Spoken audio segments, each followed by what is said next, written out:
top 8 here. I think they could absolutely break into that top 4, which is maybe a crazy thing to say, but they've been faced against the toughest opponents in the bracket every single month, and each time they give us a pretty good show.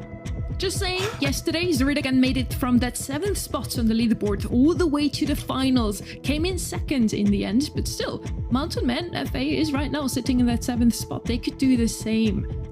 It's certainly not over their hope. Hideout, first map, first draft is already rolling in.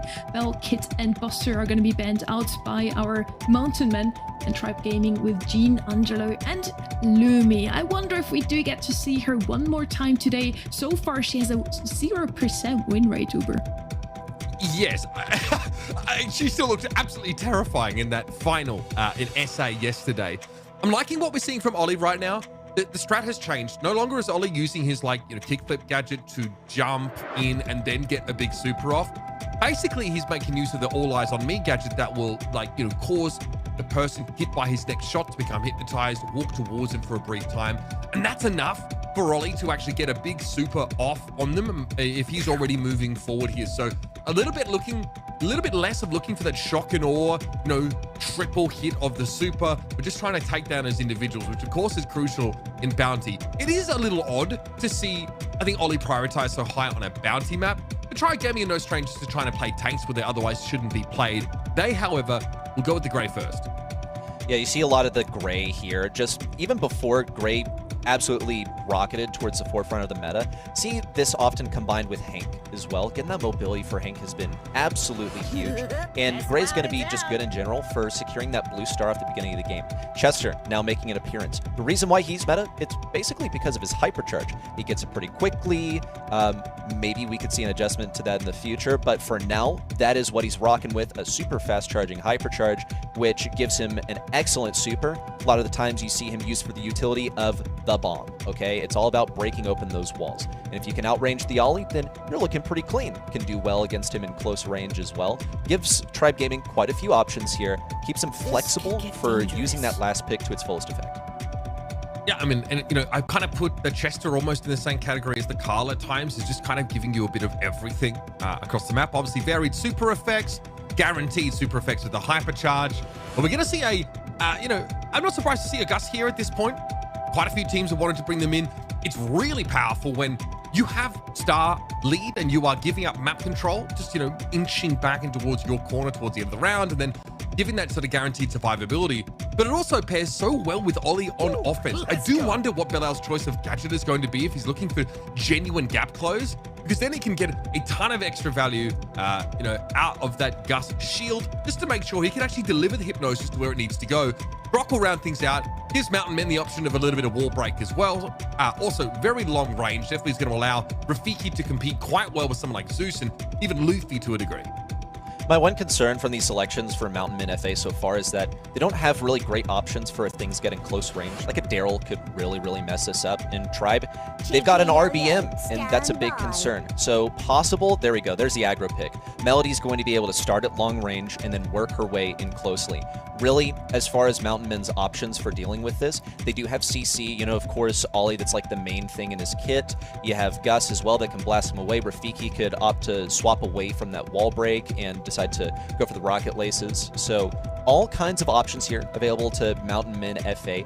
There's plenty of opportunities for these gadgets to be baited out as well. It's one of the benefits of playing Melody is that she has 3 different supers that you can utilize, and her hypercharge charges decently fast. I think that Tribe Gaming can win this pretty much based on a skill matchup. We will have to see how the strength of the Brawlers goes for Mountain Men FA, though. Oh, look at the wall break here. Rafiki pretty exposed there, but pretty tanky setup for Tribe Gaming. Lal does end up falling. Mountain Men end up with that star exchange, getting that second elimination. And on the blue star carrier, no less, is pretty helpful for them. However, Tribe wasting no time trying to push up here. Rafiki knows this, and he does have the all eyes on me gadget. Almost catches Luffy out. Bomb there for RBM. Super drawn out of Rafiki, probably just for the extra durability that it comes with. And Luffy really wants to tangle. These guys are not pulling any punches early in the game, but Mountain Men are winning out on these defensive trades. This is how Tribe Gaming often do plays. They can get super aggro, but usually they are able to escape. Mountain Men FA are doing quite a good job of landing these shots in close range. Excellent dodge of the hook from Zeus as well, dropping him to low health, and they continue to hold their ground. But one little shot from Luffy is all it took to shut down Sam. and continue to close this gap now down to 1 star. This is tough for Sam. In close range, his shots are not very fast, they're kind of unlikely to hit. It's a total skill-based matchup, and he's also a newer addition to the roster. But Rafiki is picking up the pieces, also dodging that long pull attempt from Zeus, and keeping Mountain Men in the lead by a safe 2 stars. Luffy, though, keep an eye out for that melody hypercharge. It's going to be quite dangerous, especially if Zeus can deliver Luffy a little bit easier. Here it is, hyper at the ready for Luffy, and we're going to go straight away, trying to make short work of Mountain Men, but they, again, went out on the defensive trade. Rafiki's got to be careful. He's holding 6 stars right now because the Ollie has been nigh unkillable for Tribe so far. RBM, not quite the purchase he's looking for on that hypercharged super, but it's now a 1-star game. Zeus has another hyper to work with, but time is a little bit short. Bomb going to be thrown down by RBM. Bilal falls and out, puts Tribe Gaming in the lead. They're out of there, folks. It's the getaway plan. 3-star lead, despite Rafiki never having died in this round. There's not much he can do to salvage. He's working with a ton of health, and I mean, geez, just the fact that he got every single one of those kills, he's not working with a lot of damage, whether that's team comps, whether that's just serendipity that he wound up with all those stars. It's a good look for the guy. But I really felt like Tribe was pretty much farming the other 2 members of the squad. They didn't have much that they could do with their backs against the wall. I think in particular Brock, he doesn't operate with a ton of health, and in mid-range, he's not often going to be that successful. Could be an early interaction win for Tribe Gaming as they secure this 1-star lead and a blue star on Zeus. Mountain Men still adamant about trying to fight for that early blue star here, but Zeus can punish it all too easily with the walking cane. Very telegraphed, very obvious when the Grey needs to make use of that gadget to catch a player out, and Zeus is able to also use it to blow up these walls. Rafiki caught. Again, being the Ollie, just going to be damaged down. However, the map's opened up a little bit more, such that the Ollie's subject to this poke damage, and it's even going to be easier for Luffy to charge these notes. Rafiki in, RBM vulnerable. Bilal gets the kill, but he's flanked by Luffy. He's already picked up the 1 piece behind him. Zeus now looking in to claim vengeance. Lands the shot as Bilal tried to juke it, but straight right back into that bullet from Zeus. It keeps Tribe Gaming in the lead by 2 stars, which was much closer just moments ago. And check this out, Zeus, he continues to break open the walls. Makes things a little bit more favorable for Bilal into RBM, for example, but that's made up for by the left side blue star. They are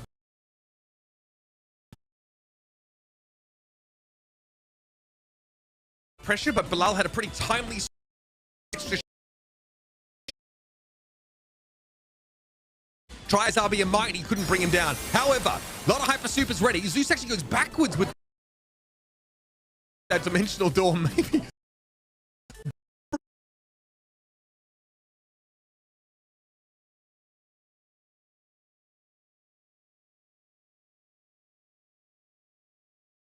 An Ollie super out. Either way.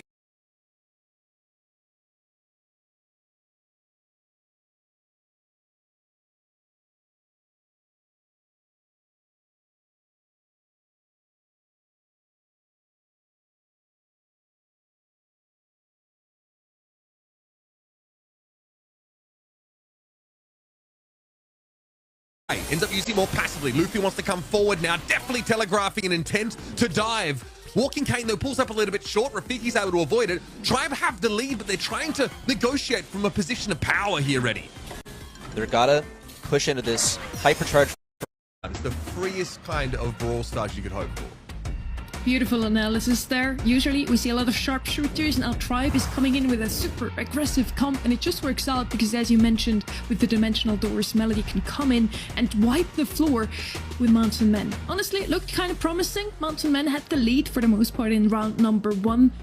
Once Tribe Gaming got into rolling, it was just over for them, Ready. I think legitimately Zeus facilitated all of this for Tribe. Like, Luffy did have good plays in there on that aggro Melody, but in game number 1, we actually saw Mountain Men F8 successfully defend it. A lot of that was due to Sam over there. You saw him highlighted in the magenta. He got so much damage. I mean, check this out, and Rafiki, of course, the last one standing after that hypercharge attempt in from Luffy. Mountain Men FA, they did like a pretty good job of defending in game 1. And come game 2, we got a taste of what they looked like on offense. And it likewise looked very, very close. They just faltered in those last few moments there. I think Rafiki in particular struggled to operate on that range game with most of his walls broken down by Zeus with the walking canes. He didn't have as much play as he did on defense. I think Mountain Men showed us so far that they know what to draft. I like their draft as well. It was just not really there to handle with what Tribe Gaming had in their minds. Just nothing really to control the aggression that Tribe Gaming is showing up against them. Now I really hope they do plan for all eventualities if Tribe Gaming wants to come up with something a little bit out of the ordinary on Last Stop as well. The Ollie was a little cheeks. I'm not gonna lie. That for me is, I mean, Rafiki did very good at not getting blown up, I guess. But I don't know how much credit I can give them for that. So yeah, maybe ended up being a little bit of a liability in terms of their draft. But this team is the one that, have managed to take games off of Tribe Gaming in, almost every set that they've lost against them, I think. So that's a good sign. It does mean that their draft is such that they never get completely blown out of a game. But hitting the Last Stop though, Sonny, and already we're seeing like the regular offenders, the Kit, the Meeple, and the Busters still being looked at here by Mountain Men as brawlers they just don't want to handle. They double ban them now. Really interesting. Jester is going to be their first pick here. Talked about it before. Just a lot of DPS. Very strong the current meta thanks to his hypercharge as well. We do see a little bit of a pattern over the course of the last weekend and yesterday in the other regions. Hank was the brawler that was picked up most by both EMEA and SA. In East Asia, it was more like a bit more of sharpshooters with the Bell, the Charlie. We didn't really have Hank in the top 3. I wonder if NA will follow along with EMEA or more East Asia. Carly's going to be picked up here. Yeah, just super strong as well. Heat ejector gets you down the lane. Will just control that lane so easily. It's perfect for Last Stop ready. I feel like those are pretty much the only comments to be made about Carl because he's just a good all-around brawler.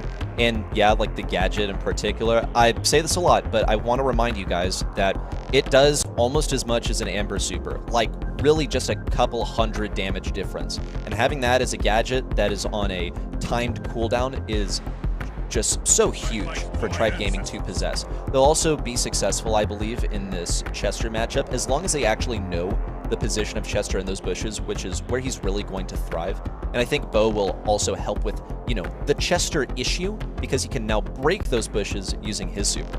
I'm really high on the Bo pick right now. We saw it a lot in SA and it's really punishing. Maps like, Gem Fort, Last Stop is a good example. These are both maps that have those strips in the side lanes that you want to try and bully into. So much so that this map actually gets split left to right instead of, north to south because teams usually just try and take 2 brawlers, collapse onto one of the bush sides of the map and control them pretty aggressively. So Bo got to be obviously very, very good because, much like Bell, you can deploy these sort of traps, these mines around the gem well and kind of give your mid an advantage if you're not the mid laner yourself, right? And Bo can fill that role pretty well. Letting Luffy just kind of run wild a little bit and abuse that map control, go for pinches here, and find that hard engage, threaten the gem carrier, I think is going to be very effective. But Mountain Men here have got a really safe gem carrier in terms of their stew. It's going to be really hard to actually pick them off at any point unless Mountain Men come forward and give you an opportunity. But RBM gets to be here on a tank. And now with this tungsten toughness hypercharge, Meg truly is a force to be reckoned with once more. She's much stronger, and we saw great examples of that yesterday. I think she's going to be pretty good into that Melody, since now Melody doesn't really want to get next to you because Meg is going to be running that star power that blasts you away. Yeah, it's really only one brawler that properly gets on top of you, unless you get snuck up upon by a Chester, but it is a worthy conversation. We'll see RBM. He's going to be using that jump pad to get into the left side, and I think that's a common theme that we can expect to see repeat throughout the game, since he is operating with so much health and capability in close range thanks to his star power. Okay, toolbox thrown down to soak up some... Oh, buddy, that's not good. I'm sorry. Sam, I don't know if he was ready for the super swing or not, but RBM's able to toolbox down, soak up some damage, and take down the enemy gem carrier. And look at this. As you can see, Tribe are using this 2-player stack on the right side of the map to try and control it. But Mountain Men are actually just trying to match it. They're just trying to win the 2v2 instead of doing the same on the other side of the map. RBM eventually falls. Sam picks them up, but Zeus is that mid laner, and so far it's been pretty safe pretty comfortable here. And oh, buddy, that's not good. Luffy is going to be able to pick these up with a protective pirouette and drop them in allied territory. A big hypercharge swing there for RBM means that Zeus can capitalize, pick up some of these downed gems if he can get through Stu. Scrappy interactions left, right, and center, and so many turrets flying out just to tank these single shots. We'll see Sam hypercharging around, getting up to full health and claiming a kill in his wake. The hypercharge and super out from Rafiki, putting RBM in dangerous territory. This is Mountain Men FA with only one gem to go. They have one more that they need to pick up before they can really start to feel safe about this. Tribe Gaming looking for their next entry into mid, but Zeus is kept low by Sam, who's actually on low health himself, now having to disarm these stealthy hypercharged mines that he may have actually just found the exact position of. We'll see Mountain Men FA now climbing up to 10 gems. If they can just hang on defense here, they have the game. Hypercharge though for Luffy. That's a scary prospect. In we go, folks. Okay, Rafiki does get brought down, but not the intended target. Still, we have a countdown reset at least. Sam burning a little bit low now, and RBM, of course, is getting ready to jump on in once more. Rafiki should just be blown up here. And now Zeus is controlling the middle part of the map, catching up on these gems slowly, trying to force these resets, but now they have to go for the stew. RBM built hypercharge, but doesn't have a mech now to get him into the fight. Rafiki takes Luffy down. Sam a little bit dangerous here. RBM needs to go for it, but there's just nothing to be done. Tribe play it a little too scrappy, let themselves fall a little bit too far behind. It's wild to me though, because already they do get Sam to drop 4 gems in the middle of the map.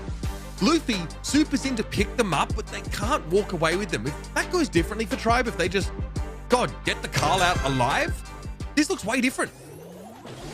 Their primary struggle has just been permanence on the point, and a lot of that is owed to how Mountain Men FA are playing this, so the brawlers that they've selected, Stu being highly mobile and being utilized as an assassin, Bilal literally fitting that description as Melody, and also just using RBM sort of as cannon fodder in some circumstances. We're seeing a different layout this time, especially different in the success factor, as Tribe Gaming has taken this initial control, and we'll see Zeus place these mines over on the right side to prioritize taking down Rafiki, who makes a misstep, gets stunned there by the Snare Bear, but luckily for Sam, he's been able to get those gems to drop onto the ground. Not too much of an issue though. RBM has now shifted to the role of gem carrier. Okay. RBM doesn't want to take the risk against such a highly mobile Mountain Men team that they might be able to pick up the down gems before him. Here goes Luffy, and that's what you're looking for with Carl. A nice little almost wipe as Rafiki barely is left alive, and RBM's going to be able to come in and get these gems picked up, and a super swing gets walked into by Bilal. No time to get shielding, no time to get notes. So now we're up to 9 here on the side of Tribe Gaming. Luffy with yet another super build. Speed zone destroyed, and a countdown has begun. It feels like in their heads, Mountain Men FA lost this game 20 seconds ago. They're still trying to find their way back. They need a demag RBM and then take him down. But RBM gets the kill with a star power. We knew that was going to happen. With only a few seconds to go, Zeus being the highest priority brawler, still can't be taken down, dropped to just within an inch of his life, but still hangs on, threatening another set secured for Tribe. Yeah, good looks here, I think, for Tribe, and a much more realistic way that their composition is sort of supposed to play out. It should be able to beat the Chester on that right-hand side. Even in the Carl matchup, I do think there's a lot of pressure on Luffy just to straight win that matchup. But as soon as that happens, Zeus gets to take one of Sam's gems, get that gem lead, and RBM can attract all the attention he wants as long as Zeus can pinch to the left and help him. Lane difference this time. They put Rafiki on the left side to try and deal with RBM. It's been quite successful so far, but a bit of a stalemate, no one actually taken down. The right side seems to belong to Luffy. Bilal diving Zeus, unsuccessful. This is how the Melody operated much of last game, with Bilal just going for the heart of the whole operation and finding himself in this 1v3, which didn't succeed really even once, but you only need it to work once is the thing. Steal those gems, get back to the base. If he can keep up this aggression as well, it creates a sort of buffer zone between all of Tribe and Sam, currently holding the most gems in the lobby. RBM, big swing. Bilal taken down. That's big map control now for Tribe. Luffy was looking for Sam, I think. Heat ejector deployed. Sam gonna burn for a little moment because of that. That means it's longer before he can get back into the fight, but RBM never had a chance to swing on Bilal. And the gems get dropped here by Tribe. Not good at all. Luffy now has to salvage the situation, but he's so low, too low in fact. Easily burned down by Mountain Men as he pursues them. And without a mech in the game, RBM is virtually useless on the map. Not a whole lot that he can offer. 11 gems now for Mountain Men, and they are in position to close out this gem grab map. Seriously well played here from Mountain Men FA. I think that final lane swap is really the thing that... Wait, is that Ain't no that's way. that water. Ain't no way, brother. Yeah, okay. So I guess his morning routine started at 5 a.m. where he dunked his face in a bowl of that. Maybe That's that it. Put that is banana what peel helped. on the face. You know what I mean? That's right. You got to eat it and then rub it on your face. Okay. And, you know, make sure you go do some push-ups outside. Maybe, like, think about some things on your balcony. Is that how they won set number one? I don't think so. I think a lot of it comes down to the steal. That does not look a guy that takes 8 minutes to put on a sock, by the way. These guys look pretty switched on. I hope you guys are doing this every single time before a broadcast as well. I want some locked-in casters at my side, please. I mean, I don't have... I'll take the sponsorship from, you know, insert artist water brand here in order to do it. Because you have to. You've got to dunk your face in that stuff. Like, how much water do you have? I don't know. I come from a place where water is really scarce, so it's just bizarre to me. But you know what's not scarce here for Mountain Men FA? The deeps, baby. This is nuts. Sam not only was hard to kill, but also was able to stay alive with those gems for a lot of this game. The fact that RBM ends up getting used as a backup gem carry here already is probably not great. It's a comfort tribe that, you know, they had to be very aggressive with. And for me, the bow, I'm not sure if it was the order of the day here necessarily. Not really. I mean, there were some moments where it really worked. Like game number 1 comes to mind where we saw Rafiki like inadvertently trigger one of those mines, get stunned, and the game pretty much devolved from there. I feel like that's like some pretty serious mental there. But in terms of like what we saw from the rest of the team, I think it was just the pressure that Melody applied. Like they couldn't allow those gems to sit on the ground and let the gem carrier come back to grab them. They had to have RBM grab them. That way Melody couldn't steal them all and get the countdown. We talked about it, how Melody is not really picked up anymore, at least not in the other regions. Now NA comes in here and 100% win rate so far after 2 sets of Melody being in play. Looks great. We just need some aggression in this region, it seems. We did have some surprises that shifted the rankings of the other regions. Mountain Men FA, so far so good. Once again, if they win against Tribe Gaming, they're the first ones to do that in any single monthly final, and that's probably an even bigger upset than all the ones that we've seen yesterday. I mean, yeah, yes, I'd say it would be, considering that, you know, Tribe Gaming have been so flawless so far. But dropping sets here and there in each of these one series is not exactly out of the ordinary. So no one has sounded the alarm quite yet for Tribe Gaming. It was a questionable, I guess, execution on their draft in that previous game. But now we have the Ollie locked in here for Mountain Men. They really want to secure this pick. It didn't work out for them in set number 1, and I think Tribe Gaming, they've left this open because it's not really important to them. They have other higher priorities for that first selection. I mean, this is Bell's Rock. Angelo's quite strong. I feel like Gray and Lumi are just sort of given in terms of bans when your enemy has that first pick. Now, how they're going to deal with that Ollie again in a mode where you are actually forced to share that mid is the question. Hank, I'd say, is a pretty reasonable response over there. They just got to make sure that they actually get that super. Usually not too hard, but depending on the way that Mountain Men FA decide to play this, they could deny that super to him for kind of a while just by, you know, keeping their distance.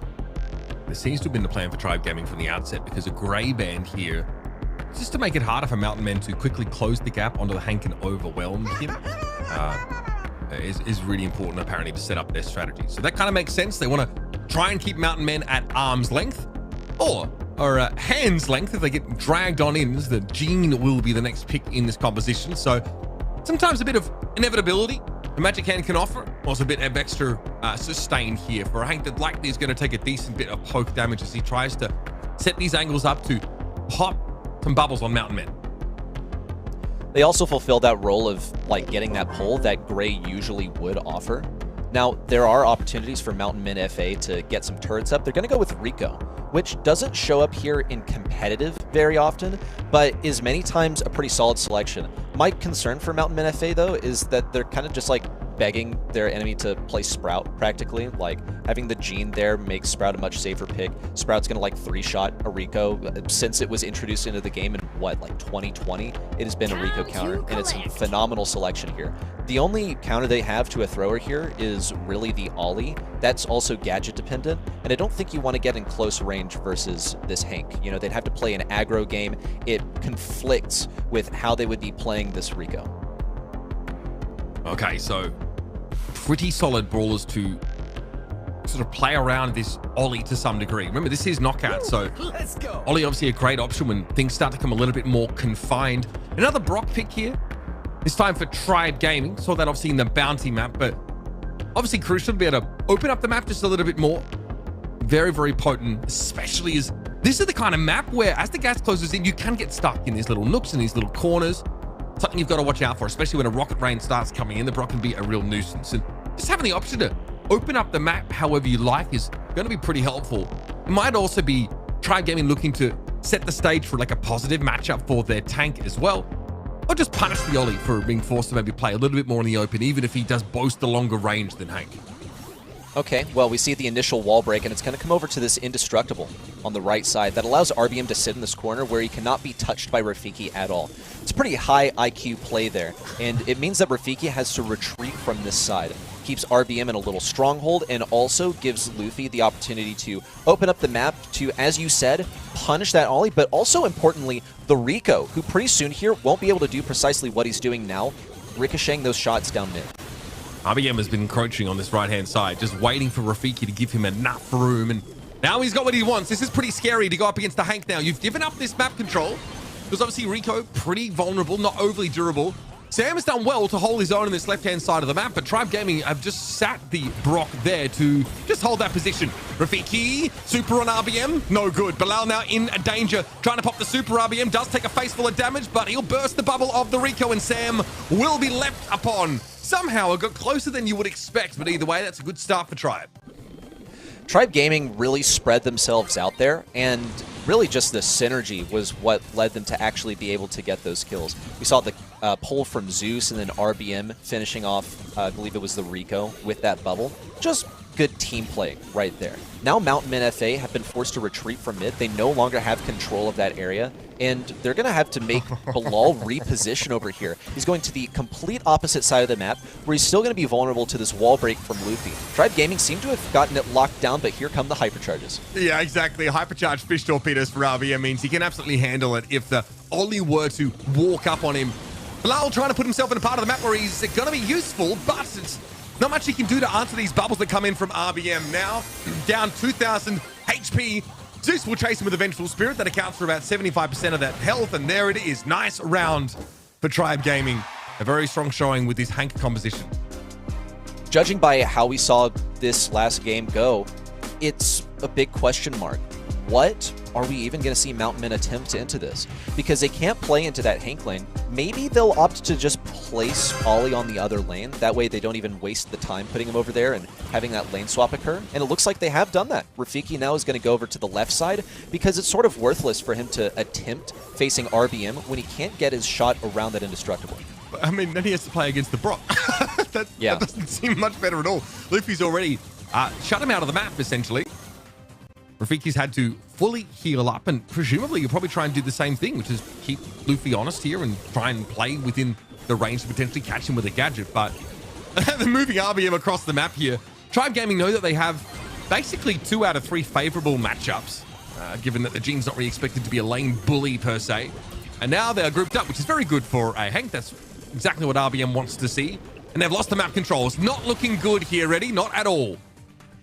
Tribe still have to maintain their position. Rafiki can get aggressive. He's going to go for it. Onto RBM, stunned, and everyone gets to descend upon him.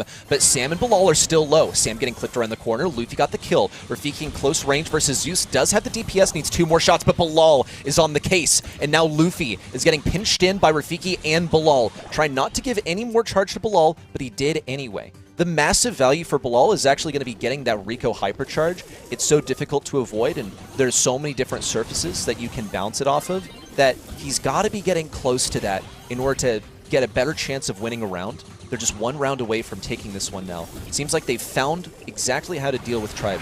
Okay, Rafiki over the top actually has the different use of gadgets. So for the mobility, ends up running straight into Zeus though. Not ideal. Tribe though still need to win these next 2 rounds. So, you know, Mountain Men can afford to let this one go. They don't want to feed another wave of supers, but this has happened so early in the round that Sam basically has to run to the top of the map and there's no gas to pick him up. Magic Hand's been earned off the back of that for Zeus, and that's the super Tribe are going to play around in the early stages of this decider round.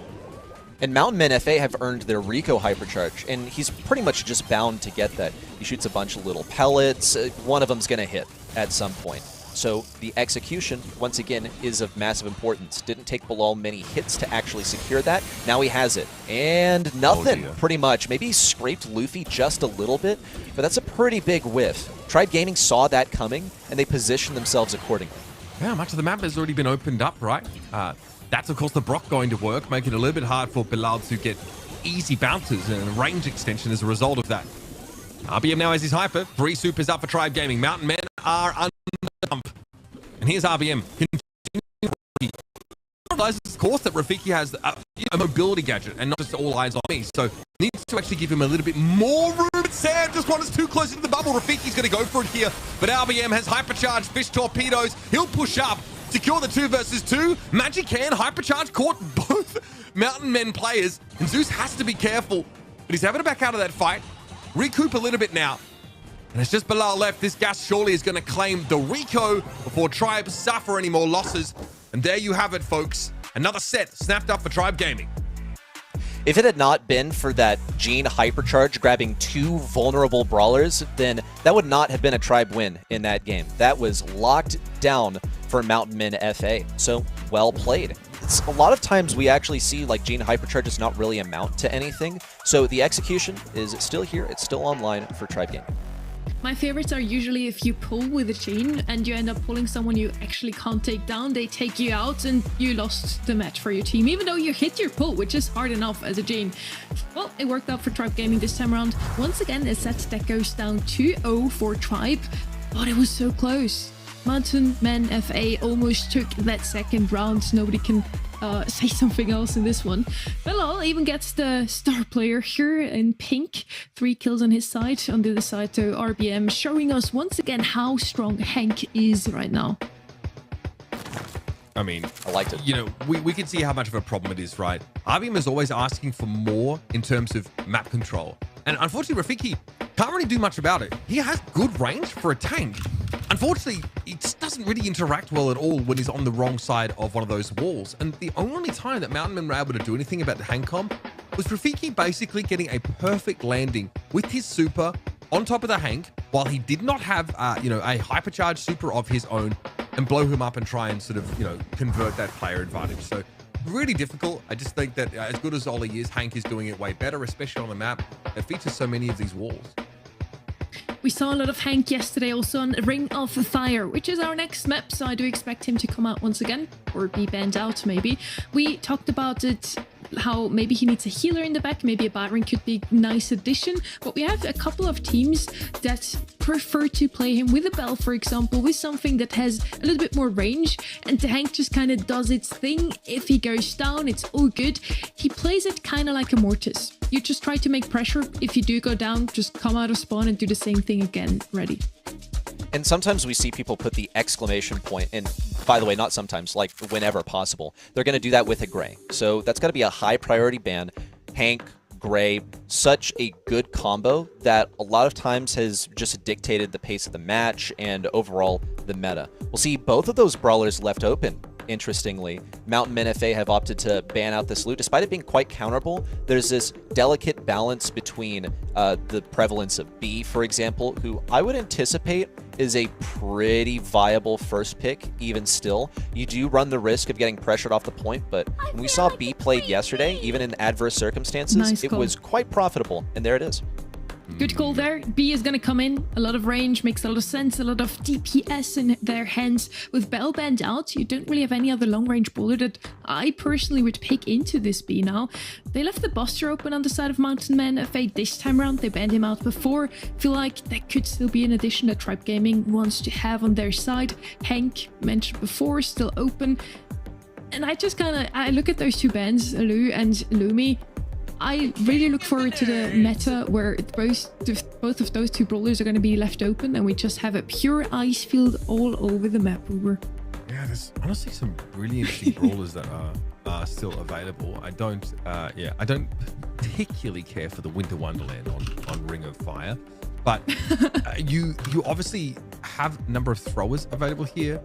Not always priority picks on this map, but you know, Juju is available and obviously combos really nicely with Mansions of Meeple if that's the direction that Bilal is going to go in. Rage Quit, less of an option here because you're dealing with someone who outranges you as a sharpshooter.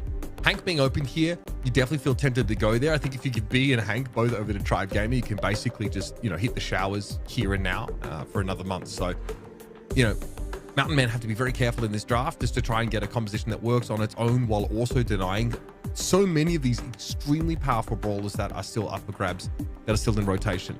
And yeah, I mean, Buster might be the idea here for RBM. They might still be looking to get themselves a decent tank. Buster extremely good, you know, when dealing with Meeple. Obviously, he's kind of designed to shut them down. But getting a Chesty here, it just so happens that that Hypercharge super ready set has pretty good coverage when thrown directly on the point here. So a lot of nuke potential. We know just how good Chester is as an anti-tank option. Someone who can outrange Hank for the duration of the game. And Chester will also be able to break open some key walls for Hank. My concern for Mountain Men FA right now is that they haven't really done anything against this B. Now they're going to have to face a Draco. Draco operates on the basis of, I have more health than you. And we've seen this Draco and Hank interaction before. In fact, we saw it yesterday. And at first, Hank was really taking the cake, but this was also on Brawl Ball, where there were plenty of walls to work with. Now it's quite a bit more open. I anticipate also Draco's going to be getting some support from that B at long range. I don't think there's really a one-size-fits-all solution for Mountain Men FA here. Like, they have that combo of the Mansions of Meeple, that and the Hank you're able to hit through the walls, but it takes kind of a while for Hank to charge up that bubble. You're not going to be killing a Draco who has enough health to tank like 3 fully charged bubbles. With the Meg in, this makes sense. They need a sort of high health tribute of their own, but still nothing that's going to be able to outrange that B. The priority is going to be on establishing some kind of pressure on that point that keeps her from even getting close to it. Yeah, I do think that if that doesn't happen, Luffy is just going to boot up Farming Simulator and be taking him to the bank basically with consecutive hit after consecutive hit. RBM now sees, two tanks in theory that he sort of has to deal with. Mansions of Meeple here used by Sam off the rip just to create some space and actually block Zeus's line of sight. But here comes the damage, folks. And it's hitting pretty hard. Belal brought down by RBM, who's now thinking about sneaking his way into the bushes. And that one elimination means that Mountain Men need to cede control of the point to Tribe. I'll be honest, Mountain Men FA have done a pretty good job of dodging those Bs, though. Here comes Zeus in with the super on the right side. It's an easy pinch between himself and RBM. Rafiki next up on the chopping block. Go next. With RBM in positioning these bushes, it's going to be a difficult pest to remove. Mountain Men FA need to think about winning this left lane before they can even get over there. But Bilal has been stunned by RBM. That's the use of the gadget right there that makes it so useful. You're able to negate the entire last few seconds of him charging up that 4,000 damage shot. Bilal's going to go for it once again, and RBM doesn't have the gadget to do it once more. We'll see the Mansions of Meeple come in. Zeus is trapped, but there's not any Hank to get on the case. And Tribe Gaming are looking for an indomitable victory. I love that we're seeing the uppercut gadget getting used by the Draco here.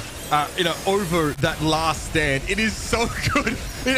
Obviously, your lance is actually pretty long range, longer than you tend to think as a Draco player, and obviously you get more damage if you hit with the very tip of it. So interrupting, literally popping the bubble of the Hank with that gadget is hilarious. And Bilal just says, yeah, okay, I'm cooked here. I got nothing. Oh my goodness, that is a sick game from RBM. The dodges of the B shots were good, but the fanning flames from Draco and his dragon, less stellar. It's difficult to get into position, right? They don't need a sharpshooter to deal with the beat, but man, would it make things easier. The struggle there is that it's not just, all 3 of us against one brawler. It's versus 3 different brawlers. We'll see the same play from Mountain Men FA off the beginning of the game, where they throw down those dice towers. Luffy's going to be softening things up and moving Rafiki back. Meanwhile, RBM getting aggressive on the left side. See, Mountain Men would love to be in that position on the side of Tribe Gaming, get in those bushes, but they couldn't really get mid to begin with, so it's not even an option for them.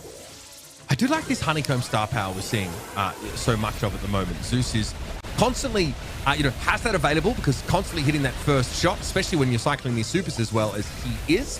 RBM in dragon form right now. Sam respecting the range of that.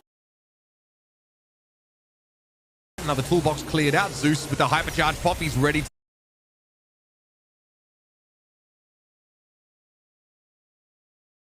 to develop a super surely. Or just wants the extra stats. Bilal gets caught, knocked aside there by the Chester.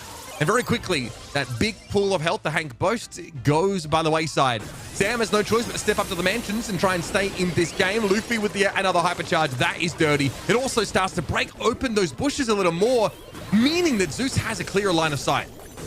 Mountain Men FA have come so close to success on these plays, but just one after the next seems to be just barely out of sync. It's led to a situation where now Tribe Gaming possess 85%. Bilal's going to pop that hypercharge and try and get in position. RBM making the last stand. He's still alive. Bilal on the point, trying to force Luffy off, but cannot land that torpedo. He's got a bit more health to keep people away. RBM also at risk of going down, hangs on, but Rafiki's on the case. He got the takedown, but he doesn't have enough damage to chew through what Zeus and Luffy are operating with here. Tribe Gaming for another consecutive win here in the BSC. Number 7 for the guys as they now go on to the semifinals.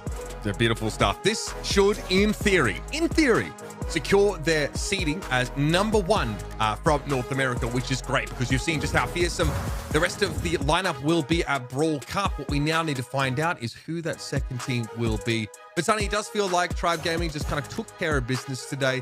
And this is what I was alluding to earlier in the show when you asked me if I expected a lot of upsets. Some, maybe, but not in matchups like this. I do like when matches are getting a little closer than we might expect. At least Mountain Men were able to take a set off of Tribe. Those matches just really show the skill on display in all of the region. But yeah, it's not really close. Also not looking at those stats here. 12 kills on RBM, a lot of DPS. I don't know. This wasn't the best showing for Mountain Men FA in the last round, but they did win last stop, guys. They did have some success today, really. Well, today, this is their last stop right here, once again, in the quarterfinals. So that's not the greatest way to go out. If versus anyone, like Tribe Gaming is the most respectable opponent, but that Draco was the answer. Like, that was exactly what Killer, their coach, I assume, prescribed as the medicine that was Mountain Men FA. It was so interesting as well to see like the star power pick up there. Sorry, we saw Draco build a little bit differently than in the past, having access to the stun to really mess up the Hank. That's fun to see. Zeus and the B did a pretty good job as well. They dodged mentions of meeples at times. It was just a great display from Tribe Gaming, and I feel like we're going to see a lot more of that coming into the semifinals later on. As you mentioned, Uber, with that, Tribe Gaming now secures themselves the first seed of this region. We did a little math in the background, and they would actually still be up 1 point above BC Gaming, even if BC Gaming now won the whole tournament today. So yeah, there you go. We know now who's in the group. I think it's together with Toxic Lotus, Humble, Loud. Is that correct? Maybe we're going to see later. Sounds good. Looking at the brackets here, next match is going to be Space Station Gaming versus Code OG. Ready? Yep, that one's going to be pretty exciting. And this is one where we actually pit old teammates against each other. And as you alluded to at the top of the show, Uber, it's OG's birthday. Like, he's officially UNC status now at 30 years old. He's 30. Yeah, I mean, it all changes. You wake up at 30 and you've already got that lower back pain going on. So hopefully he's got a very ergonomic gaming setup, especially if it's going to be a long series. Big shout out to OG for his 30th. Yeah, look, honestly, the 30s are good, man. Good time. You get a bit wrinkly, you know what I mean? But outside of that, you have a good time. You're in the prime of your life, and hopefully he can get a dub for his birthday today.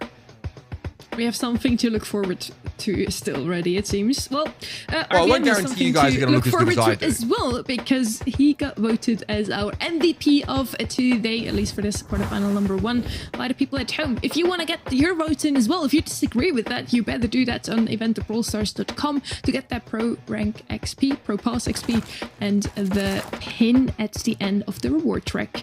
Yeah, RBN did a pretty decent job. We're looking at him here also with that Draco, 12 kills in the last round. He just had to get that vote. 12 kills. Yeah, I'd say that's like, you know, pretty run-of-the-mill, pretty decent. right there. This guy was tearing it up on the left side. And you saw the stats. Like, that was all he was doing. 3% total in that zone.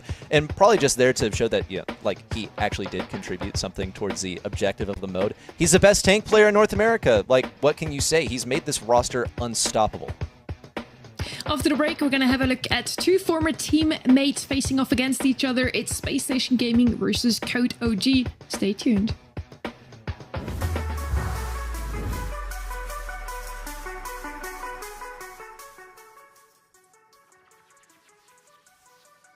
Ollie? Yeah.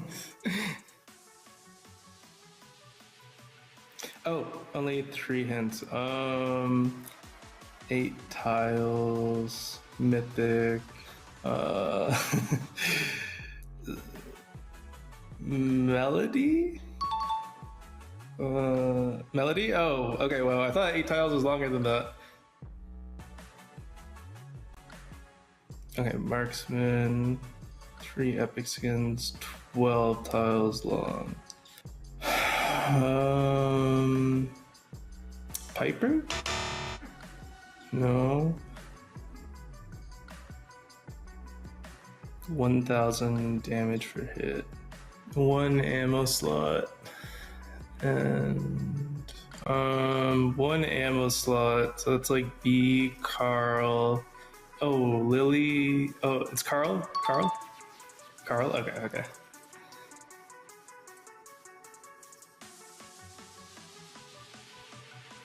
6,800 and oh, Mo, and it dashes with the okay, yeah, Mo.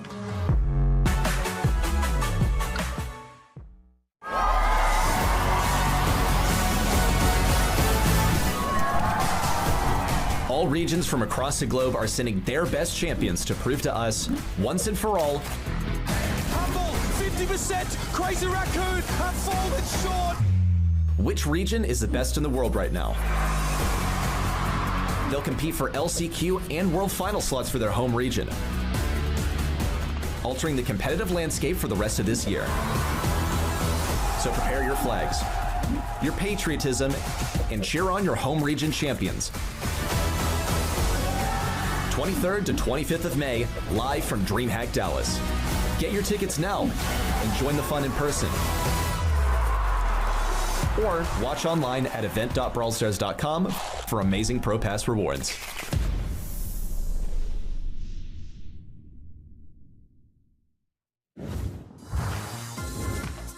Welcome back to the April monthly finals. It's the final day and we are back in North America, your home region, Kenny. It is, and it's good to be home. I mean, this is an exciting month just because of Brawl Cup, but I feel like every region, it's felt like playoff Brawl Stars, and there's something special about that. I mean, every monthly finals is awesome, but ones before we get to a Brawl Cup just mean more. Talking about Brawl Cup, everybody that is watching right now can go there in person. Of course, you can still watch on the event side to get those pins and the Pro Pass XP, but you can also get a ticket and an add-on and some merch over.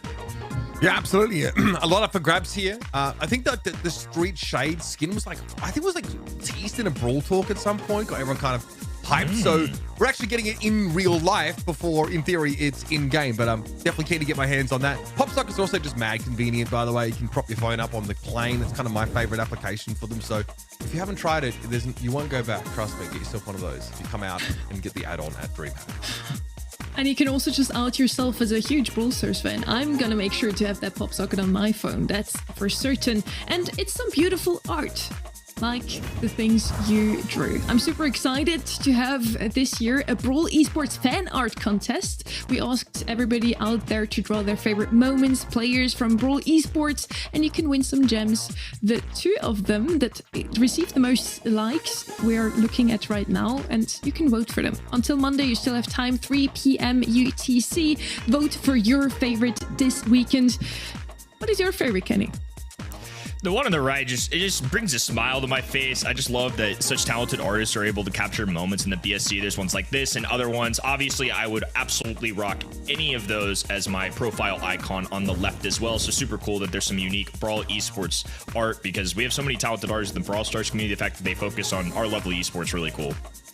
Honestly, same. Head over to our socials on X. You can vote for your favorite between those two. We already had a vote last week, and the winner of this whole contest can get some gems. So make sure your favorite wins it all.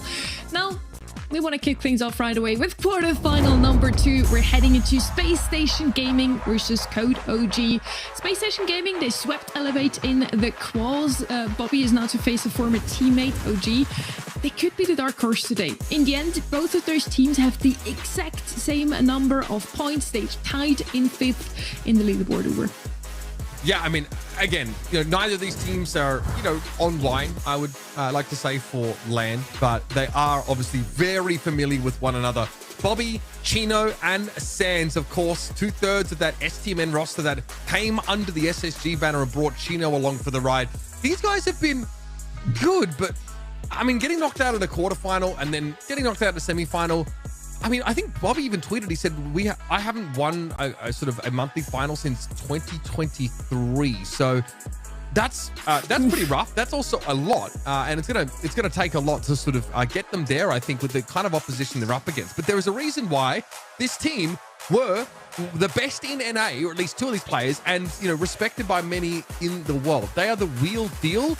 But it's a different world out there in NA now. There are lots of these up-and-coming players, these new teams, even that Elevate team last year, who are now known as Tribe, really surprised people. So I'll be looking out for them. But these guys, both very scrappy teams, Kenny. That's kind of what stands out to me about their play. It's a fun one. I mean, it's going to be intense. Obviously, these two teams are very familiar with each other, and it's just looking at these game mode win rates even from this year, neck and neck the whole way through. There's a few that stand out, and obviously, we're only about the halfway point coming up, so it should be interesting to see how these two teams clash. But like Sonny, you alluded to, so close on the leaderboard here. I mean, just literally even here, and a few points separating several of these teams.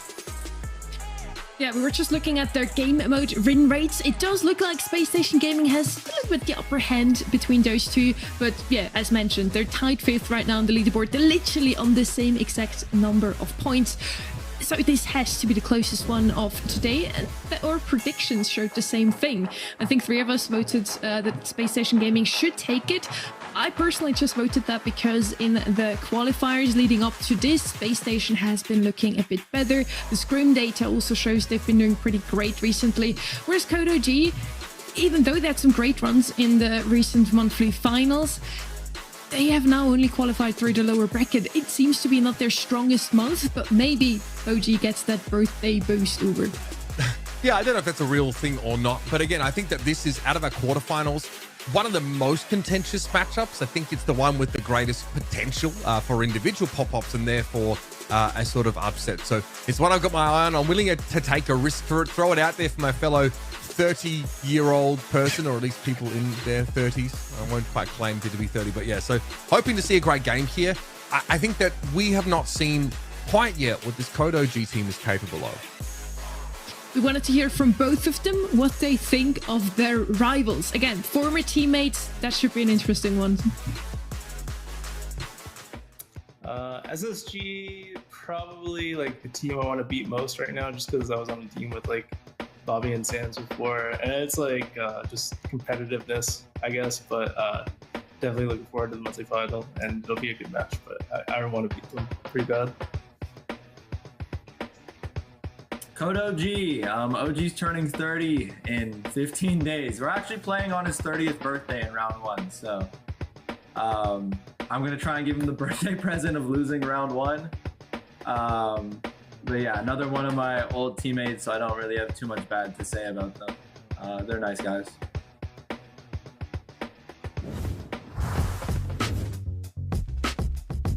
Beautiful to hear that they still have some kind words for one another. It is the first face-off in BSC history, Kenny, though. Those two have always been playing together. Now they have to play against one another, and I don't think either of them wants to give in and take the loss here. The way I look at this, they both want to win the breakup. They want to win the breakup. Nobody wants to lose in a breakup. It's how it is. We've all been there in life. These two teams, or two guys, played with each other for 4 years. I would consider them friends. They were very friendly with each other in those interviews, but they are competitors. They are dogs. This is a competition, and they want to win. the birthday or not, Bobby's looking to play spoiler here and make OG's day just a little bit worse. And OG can say the exact same. I mean, he wants to go off on his own and beat the team, return to North America, get a big victory. That's what's so exciting about this matchup. Both teams here kind of struck out a little bit last year in terms of finding success, right? OG literally went over to Europe, to try and build a team in MEA, compete there. It didn't pan out the way he wanted. And Bobby also, on that STMN roster, they could not quite get it together. And there were so many of these like reverse sweeps in grand finals, so many close calls. It was honestly heartbreaking year for that STMN team, now a Space Station Gaming team, for Bobby and Sands especially. Frustrating after being one of the top competitors out of North America, representing in Worlds in 2023, looking great. There's a lot of history for these guys, but what they have in common is that their 2024 was a disappointment, and they're looking to show that they've still got more to offer in the current year. The big 2025. We're going to be heading into a Super Beach first here, Sunny. Already the bands have come through. That's actually a really good point you brought up there. Is it going to be a birthday buff for OG, or is it going to be a loss handed as a birthday present from Bobby to OG in the end? Super Beach is the map. B is banned out. No surprises here. And Maya is still probably the best spoiler to have on this map for mid. Max would be an option that is still open here, but Stu is going to be picked up first. And Kenny, I feel like that's a pretty solid pick, especially on lane. You can break open the map and make those throwers a little less valuable. I like your call out of Max because in general, Max has been played a ton on this map, especially with Jackie in particular. Shade in the band stage is one of those brawlers that SSG in particular have combined a lot with. So these Max combos are something that they are not unfamiliar with. Instead, though, they're going to go with a more safe, I think, start here. It's going to end up being that Stu. Carl's still on the board as well. I just want to shout him out as a note because usually he is going to be hitting the ban phase here. So the fact that he escapes is interesting. On a map like Super Beach as well, you're dead right. A great aggressor. It's where a heat ejector becomes even more potent on these kind of maps that can be a little claustrophobic when you want to lock the enemy inside their own half of the map, inside their own goals. It's very, very potent. The things we've seen so far for me has been a little bit feast or famine, but one thing that has always turned up when it counts is the Juju. Great win rate in South America. Very, very powerful, on maps that feature those bushes, as she has the title of the premier long-range thrower in Brawl Stars right now. You might want something a little bit more, durable or maybe closer range hit around this Code OG composition out, but it's very reasonable so far. SSG, however, haven't really tipped their hand. Going for the Stu here is about the most reasonable thing you could do, and they actually opt into a range disadvantage in terms of their throwers. They bring Larry and Laurie. I'm kind of looking for a goal scorer here out of both of these teams right now. I feel like that's a very traditional thing to want in Brawl Ball in particular. That's usually a very aggro or a very tanky brawler. They grab Larry and Laurie for themselves, so maybe that's their thrower of choice. I have seen some crazy options here between Barley and Dynamite and things like that. So they actually elect to go Larry Laurie. I think anticipating Code OG still need that goal scorer. They kind of see the weakness in their armor right now. There's the El Primo. Yeah, I feel like El Primo, Jackie are kind of the two most common ones that I see in North America, especially with all of these B, Chestergon. We have a lot of these traditional anti-tank brawlers, or at least the top ones in the meta, out of the way right now. Okay. I've seen the Primo. Obviously, that's something that really starts to put some pressure down on Code OG. It's something that Finks can't really do much to interact with. We know how powerful, the wall break is. It's offered also the ability to strip possession of the ball by suplexing, one of these Code OG brawlers away. And so the Cordelia's comes out. This, to me, is a very niche pick. It's often brought in to try and neutralize the impact of a particular brawler, and I think I know which one the plan is. Cordelius also has the ability to replant and, get over walls and stuff in a pinch, which would be really handy, but Code OG are trying to be quick on their feet here. They're trying to be reactive. But Kenny, I feel like these are brawlers that really require a high level of skill to execute on. Code OG have to perform well. I mean, no doubt about it. And the other thing that scares me too, especially in this day and age of Brawl Stars, it's just so reliant on tank and anti-tank. And obviously Code OG are relying with that 6th pick on anti-tank. They're going for defense. You can get some cheeky goal scoring opportunities if you're a high mechanical player, just like by dropping that super, disappearing in the Shadow Realm, wide open net. But that is such a hard niche thing to pull out. If there's anybody that can do it, though, second best might be the guy. Gino already demonstrating just how scary it is to deal with the Stu. Such high mobility. OG's on Fink's duty here, and the ball is getting crossed through the field. So what second best could do there. Ends up with the ball in his hands, and Bobby just kind of walks up, gives him a couple taps, and then gets on his merry way. So this is kind of the issue for Code OG's comp. It's not super durable, and second best has decided to immediately drag Bobby into the Shadow Realm. Bobby doesn't really want to fight this. Second best can't force him to either. So this does give at least some room for CodeOG's comp to move up the map. But they've done very little off that Cordelia super.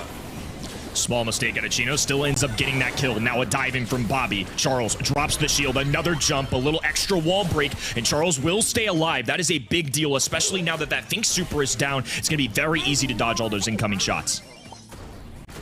OG uses it pretty defensively just to try and accelerate his own projectiles. And now you're dealing with this pretty frustrating Larry and Laurie combo, which, yes, even though Sans is outranged, he doesn't seem to care. He's got a lot of utility in terms of his gadgets. He can put a lot of pressure down, and Chino can simply just walk this one in. Ah, God, it's hard to see this any other way than Space Station kind of being dominant from the very start of this map. I feel like it's just going to overwhelm them eventually, right? The aggression coming out of Stu, Larry and Laurie pummeling them with shots over the walls, and then just an El Primo running at your face. I do like the choice of star power there. The slowdown one into tanks is so powerful, but that's one of my concerns, I think, in the long term with this CodeOG comp. It's just, do they have the health points to match?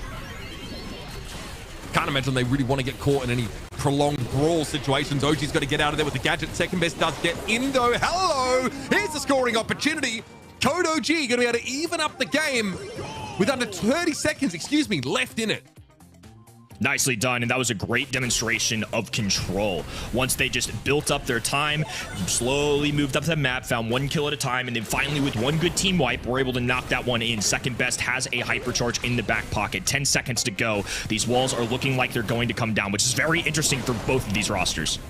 Second best being able to hit a hyper super here could be pretty massive. Bobby, though, is looking for his next victim. Second best doesn't have super. Bobby's going to run into the back line. Charles has the shielding from the Elementalist gadget, though, and that's enough to deal with the onslaught of the Primo.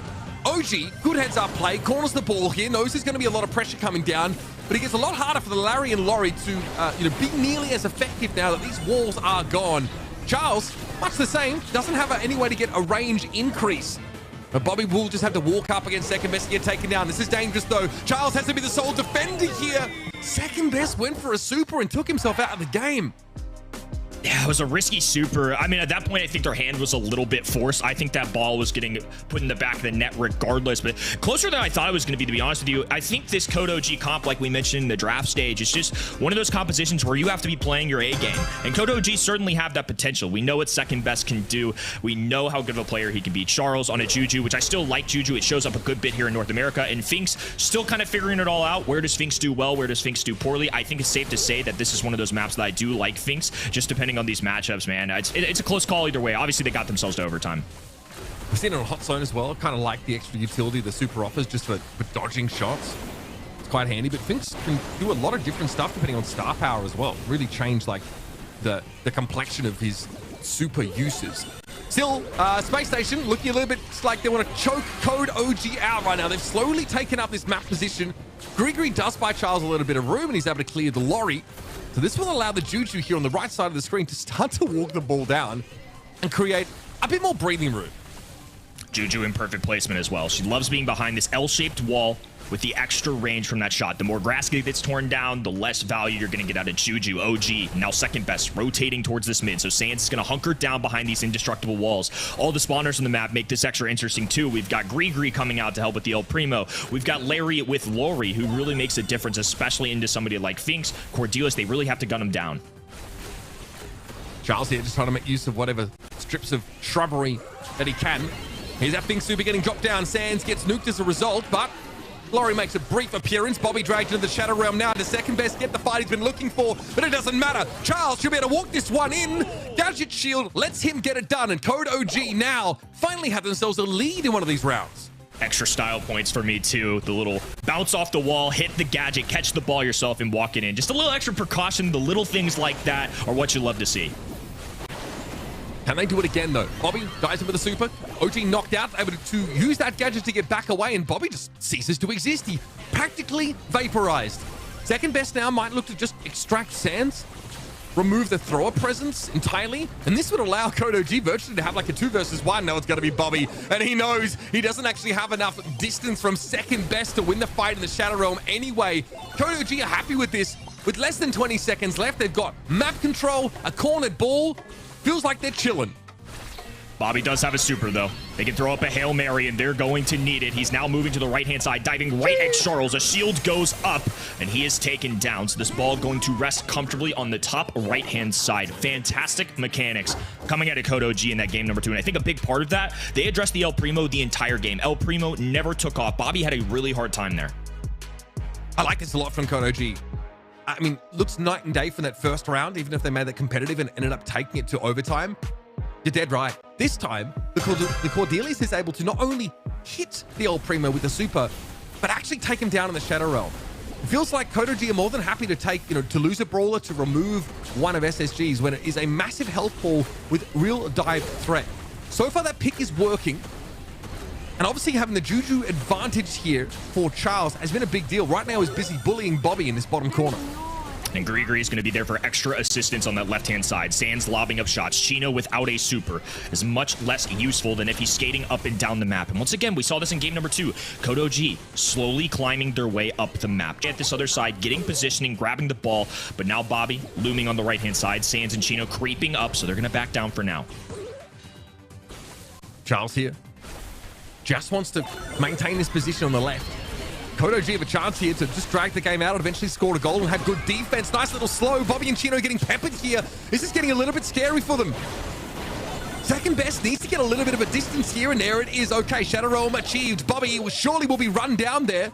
The second best would love to have had this turn into a goal, but Chino's done such a good job on the right side stalling things out that OG couldn't really get close enough. Now, though, it's a bit messy. Second best inside the goals. It's nuts. He picks the ball up from behind Sans and converts. I like the dive from Bobby. Just kind of disrupts things, knocks the ball out of his hands, but in the fumble recovery, it's going to go Code OG's way, and they're going to be able to get a bucket outside of it. Bobby now left-hand side, running for the hills as Charles and Gregory encroach. Sans right-hand in, just trying to deal with the distance here as Bobby tries to make a big play happen. Won't go. Charles survives, and the full Code OG roster remains. History there. And it's just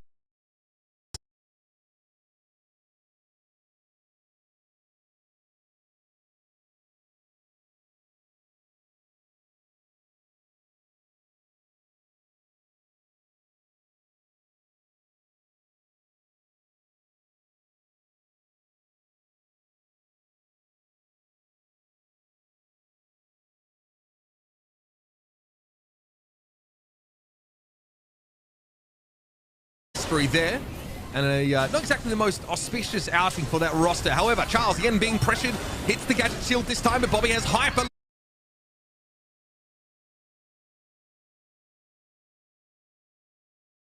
Looks for second best instead, but he emerges.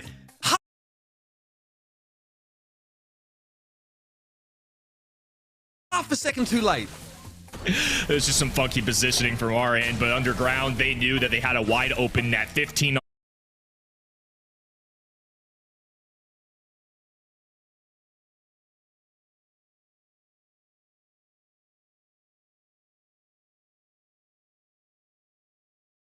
underground, they knew that they had a wide open net. 15 on the clock, and SSG are creeping their way up this map. Charles with super available, and second best in OG holding on to this indestructible wall while they still can. The fourth brawler has now touched down on the map. SSG trying to cycle in these supers. Once they get Bobby going, Chino going, they'll have more of a chance, but right now they're just stalling out.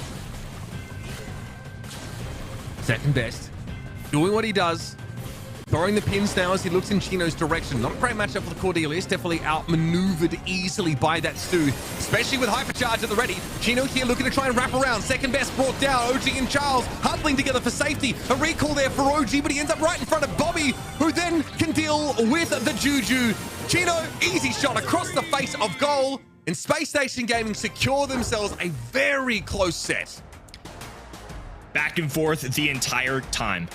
2 overtimes, in fact. I mean, what a start here. I do expect this to be a very close match regardless. I feel like Code OG, SSG, 2 very legitimate teams in this region that went SSG's way when it came to monthly qualifiers, but Code OG last month surprised us as well. They got a very marquee victory for their season, I would say, in that Oper quarterfinals. Obviously, in the semifinals, didn't really work out, but these are 2 teams that have had very similar years. They're same on the leaderboard. Last month, they had identical results, so I feel like there's a lot of parallels between these 2 rosters. for everyone liking a bit of closer matchups. I think that's very promising so far. Both of them playing it super safe, both of them just really showing a lot of respect from the opponent, especially in that round number 2. OG copied an SK special, just cornering the ball, playing it safe. Both of them make it all the way to an overtime because they just don't want to overextend. Looking at stats here, OG with the most kills, Jars with the most DPS, and yet still they didn't take the set over. Yeah, I mean, there's a lot to be said for, you know, having like dive and having good durability. I think that the El Primo here is obviously a big difference maker. The mobility, I think, you know, of that hypercharge coming up for Chino there towards the end of the map was really important. I think if you're CodeOG, you're pretty disappointed because you started terribly, you know, off in this set, and it was kind of clear that they weren't able to get the most out of their Cordelias, but that changed pretty quickly, I think, in those second and third rounds.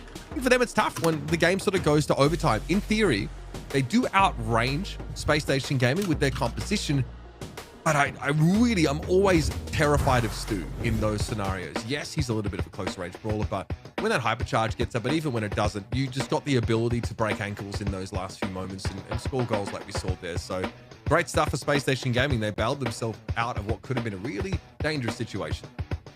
Another round of super aggressive brawlers winning in the end. Not necessarily aggressive, but the mobile ones. We saw a lot of Melody before from Tribe Gaming, and it worked out super well. Now it's the Stu for Space Station Gaming as well.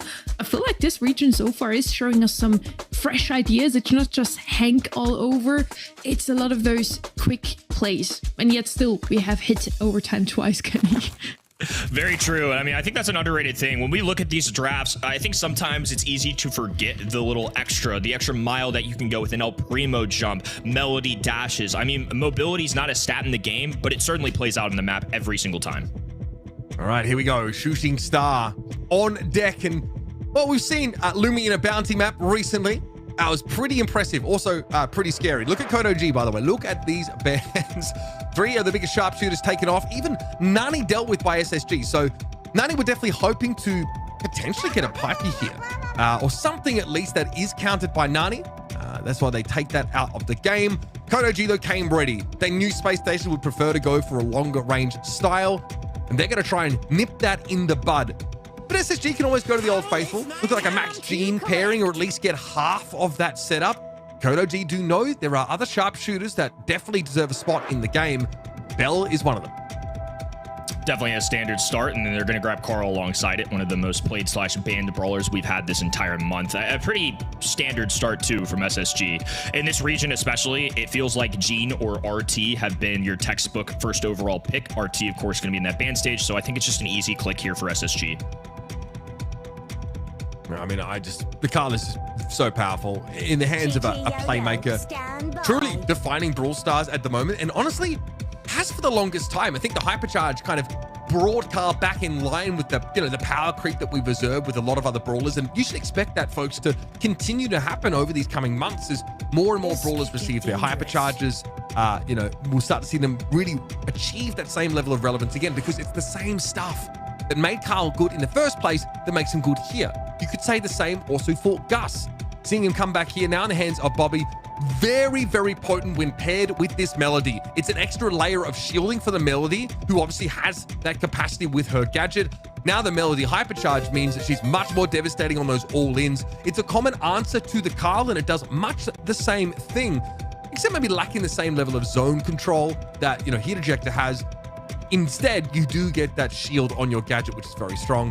And man, we see an 8-bit picked up here for CodeOG. A little bit less spotted lately because as healthy as he is, Kenny, he's not the fastest moving, not the most maneuverable, but still packs a punch. Talk about parallels. I mean, we've got Melody, who's the fastest brawler on the planet right now with those dashes. And on the other end, you have the slowest arcade machine you ever seen. It's really interesting to see him show up on Bounty in particular. We're used to seeing him on things like Gym Grab, but how is he going to play out slowly walking up this map? Is he going to be able to hold his positioning? Is his extra HP going to give him the benefit of the doubt here? Really curious to see how this one plays out. It's a bit of a boomer pick, OG, I'm not gonna lie. You turn 30 and you start picking, you know, only trophy road ballers, you know. I respect it. Charles here, of course, look where he's placed that nest egg. This should tell you everything you need to know, about what OG are expecting Space Station to try. Looking at the composition, the Bell is definitely the most obvious choice for Chino to try and dive on. And of course, Charles, aware of that too, is setting these up very defensively. Bell seems like a responsible answer into Gene comps as well. The bounce shot prevents people from kind of clustering together, so normally Sands is going to want to play with Bobby or Chino, play close to them, give them those extra heals, but if Gene receives one shot from a Bell, it's just going to bounce off of them, so it kind of defeats the whole purpose, so I like it for the extra range. And also, when you gain control on this map, Bell's nest eggs are such a difficult thing to deal with. You can't do it unless you trip over them, like you mentioned yesterday, so it's just one of those things you got to deal with head on. All right, Bobby eats one. Charles would like to capitalize, but OG gets caught with a magic hand. In comes second best now. OG's still alive. My goodness, he's a fridge. Eventually, though, he does go down. Chino, with all the shields you could hope to have, impossible to bring down. Virtually a hypermobile, high-damage tank in that form. And this, of course, as the smoke clears, means Space Station are ahead by 2 stars and the blue. I really thought Code OG might pop out of that with the lead. That was nearly a great play out of 8-Bit and Second Best, who swooped in. Now Chino on the back lines. And without that super, Melody is much more useless. Sands going to pop a gadget, spam some attacks. And with 15 on the clock, Charles will be on this right-hand side. Sands moving to the corner. Now Chino expanding. Hypercharge is going down for both ends. A dive away for Second Best. They have to time this perfectly. One kill would make the difference. And SSG Bobby will fall. Blue Star still with Space Station, and they don't quite get it in time. Blue Star difference is what's going to give this blue side the lead. Pretty close game there, but I think Code OG at that point realized they need to get rid of a brawler that has 3 stars or, 1 and a blue, and they just did not find the correct pick that they were looking for there. Because see what the comp's supposed to do, it did feel like Bobby was actually having issues hitting this Space Station comp, because they are pretty quick. They are playing at maximum range. Obviously, that can always be a little bit difficult for 8-Bit. He's great at sort of suppressive fire, keeping people's heads down, but once, Melody starts to get moving, you realize this new age of Brawl Stars is all about go, go, go. It's nice to see some classics come out, though. Pulling for 8-Bit a little bit just to show that he's still got it. Chino, Sands, Bobby once again in position. It's going to be Code OG early on, falling onto the defensive. This is what got them in trouble last time. Sands landed a nasty Gene pull and made a big play happen alongside Bobby and Chino. The follow-up shots were there. The evil spirits go down. Charles, OG, down a lot of health points, but SSG also received some heavy fire, so they're going to back away for now. Second Best narrowly survives. It's all the red roster on the top left. They've done enough, though. Code OG do enough damage, at least, to get Space Station Gaming to give up the chase for a time. Bobby's also forced to use the shield a bit more defensively. Another good sign. Code OG drawing out some of these key resources from Space Station Gaming, forcing them to use them on the back foot, as opposed to making their Melody dive, for example, more potent. Charles here. Oh, yep, that's a hypercharged super. Marking Chino up. So now, much easier to blow through that Melody. Code OG have got all their ducks in a row. They've done the right things so far in this round. They have a blue star lead, Kenny. Can they land the plane? Bell's hypercharge is called magnetic for a reason. Even with the Chino dash, it wasn't enough, and that's going to be lingering. Those Bell markers make a huge difference as the set progresses, so we're going to have to see how that interacts in this game. Will it give Code G just enough of an edge here as we progress down to the past 30 seconds? Magic hand up for Sands. Obviously, you need to be careful because that damage booster can get in the way. And that will be the last thing Sands wants to try and catch. There it is. Big pick. Chino goes down. Eventually, the boosted booster prevails. Bobby going to fall soon after there. And Space Station just don't seem like they really had an option, a way to try and get Code OG on the back foot. This is what I said about doing everything right. Beautiful execution there for Code OG. And honestly, a pretty chill way to end that round. That was a very calm one, it felt like. We never really had a big burst of damage coming out of SSG. It just started with a blue star on Code OG's side, and they dictated the pace the rest of the way. I mean, we saw the screen at the end there. I think there were 5 nest eggs down. That's just such a hard thing to walk into and get aggressive against if you're SSG. All they've got is Chino, who can dash in. They have to land either a big-time pull from Sands, and then Bobby just has to hit the long shots, and that's about all you can do at that point. So I think these early starts here for Code OG, if they don't give up any kills or at least hold on to a decent blue star lead, or maybe get an early tag, I think that's really all that it's going to take for them to win this set. Remember, Space Station are going to do this often. They are going to try and pose a real threat, get up close, start to probe at Code OG. Code OG just need to do a decent amount of damage to force them back and buy time for Charles to set up a literal utopia of nest eggs here. A legitimate kingdom of steel traps that Space Station Gaming would not be able to walk up on. It's all about catching the Melody when she tries to all in. That's why Charles is putting them in these positions. in other matchups, sometimes the Bell tries to get like some space on this left and put a trap a bit further forward, but Charles is keeping them all defensive. Oh, nice use of the flying hook to get out, but Gino will pursue and ends up getting 2. Dirty little double down, but Code OG still find themselves with a star lead after that exchange, and that's frustrating for SSG. And you know what did it? Was the nest egg. It was the little nest egg in the bush right there. As good of a play as Melody made, it didn't pay off because Code OG were able to swoop in, grab the blue star back, and get the kill. And now with 40 on the clock, we're right back where we started. Code OG with a 1-star lead and the blue on their side. One mistake from either of these sides, though, will mean the set. We're coming down to the business end of Bounty now, folks, in the magic hand. Catches the damage booster instead. Code OG got to be pleased about that one and shows it across the map. And these nest eggs, again, are continuing to be distributed on this line of scrimmage at the top of the map. Code OG, with 15 seconds left in the round, are in a commanding position, and another damage booster has been deployed, but Charles goes a little bit low. OG's also seen better days now, but Bobby Foley should make this a bit easier. Damage booster soaks up the damage. Charles is low, but Chino never gets to him, and Code OG chalk up a set of their own. Fantastic adjustments in another close set. You know, after the first one, they went down. Melody made a nice play. I think more than anything in that game number 1, they just landed a big-time gene pull that gave them a lead. They were able to hold on and kind of run with it the rest of the way. But in games 2 and 3, Carl off the rip gets you a blue star. They sat back, relaxed, and the more time that they added onto that clock, the less aggressive that SSG were. They just fortified their defenses, and it was just impossible to walk in there. Those gene pools are really coming in clutch today. Not for round 2 and 3, as you mentioned, Kenny, though. Beautiful adapted by Code OG. They turned things around after losing that first round. And even there in the end, it looked like SSG still had every chance to turn things around in that last couple of seconds. Code OG didn't really go aggressive. They were just staying back. And yet still they got another team wipe, winning this set, evening out the score overall. It's 1-1 now. And Kenny, you were just talking about that gene pool. Sans still got the most DPS, but unfortunately not a single kill. That's odd. That's tragic. I mean, Chino got 4 of the kills, and nobody else could really say the same. Sometimes that's how it goes, though. Gene just does so much consistent damage between the evil spirits, the poke damage from the regular shot. But nonetheless, I feel like Code OG just had the lead pretty much the whole time. I mean, there was really nothing that SSG did to kind of break away or have enough of a lead to where they could be the ones to back off. And even still, they have Melody. I mean, Melody's not necessarily going to want to sit there and just buy her time. You know, you want to be up in the faces of the enemy team. So they had to have the mechanics there, and I feel like Code OG's clever pick with the 8-bit actually worked out really well. I think having all of those health points and just heavy fire if a Melody did approach you worked out. We were just talking about how maybe this region is onto something. I actually checked in the meantime. 3 picks from Melody in EMEA, only 1 pick in South America, and now in NA we've already seen her 3 times within just 2 matches. NA's onto something, but maybe Code OG have the perfect answer here. You just have to counter that speediness, that quick play from Melody with some slow and steady, just battering down your opponents with the 8-bit Uber. Yeah, just get a brick and basically sit it on the middle of the map and okay, bro, okay, we are extremely boomer pilled today, guys. What is going on? The Tara first pick here on Gem 4. We've seen her banned, honestly, on this map.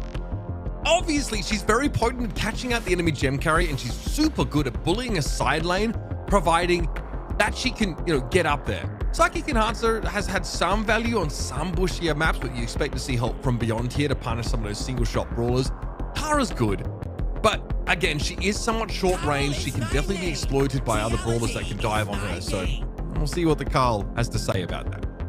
Tara is honestly probably the most played brawler I would gander just leading up to practices on this map. It's been an early selection for a lot of North American teams, including Code OG, including SSG. I think a natural response here makes sense to be Carl, especially since it escapes the ban stage. You get the Incendiary, which Reddy praises because of how much damage it can do, and reasonably so. That's why it's often in that ban stage, in that pick stage. Yeah, and as well. But I think most importantly in this situation, when you're looking at it on paper, it pierces through every single one of those Tara spawnlings. I think that's just going to be a great matchup in general. Now we see Bobby picking up a Stu here, which is known not to do well in Tara, especially with the extra spawners that she brings out. But I think because they have the Carl, they maybe feel more comfortable with this.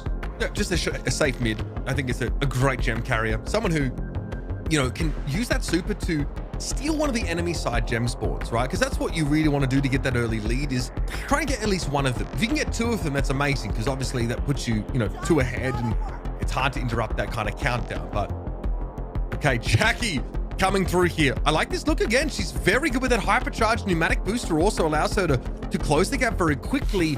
We'll have to, see if it's going to be a hardy hard hat or counter crush selection here. I'm thinking probably the former if you expect this last pick from Space Station to be a little bit more long range oriented.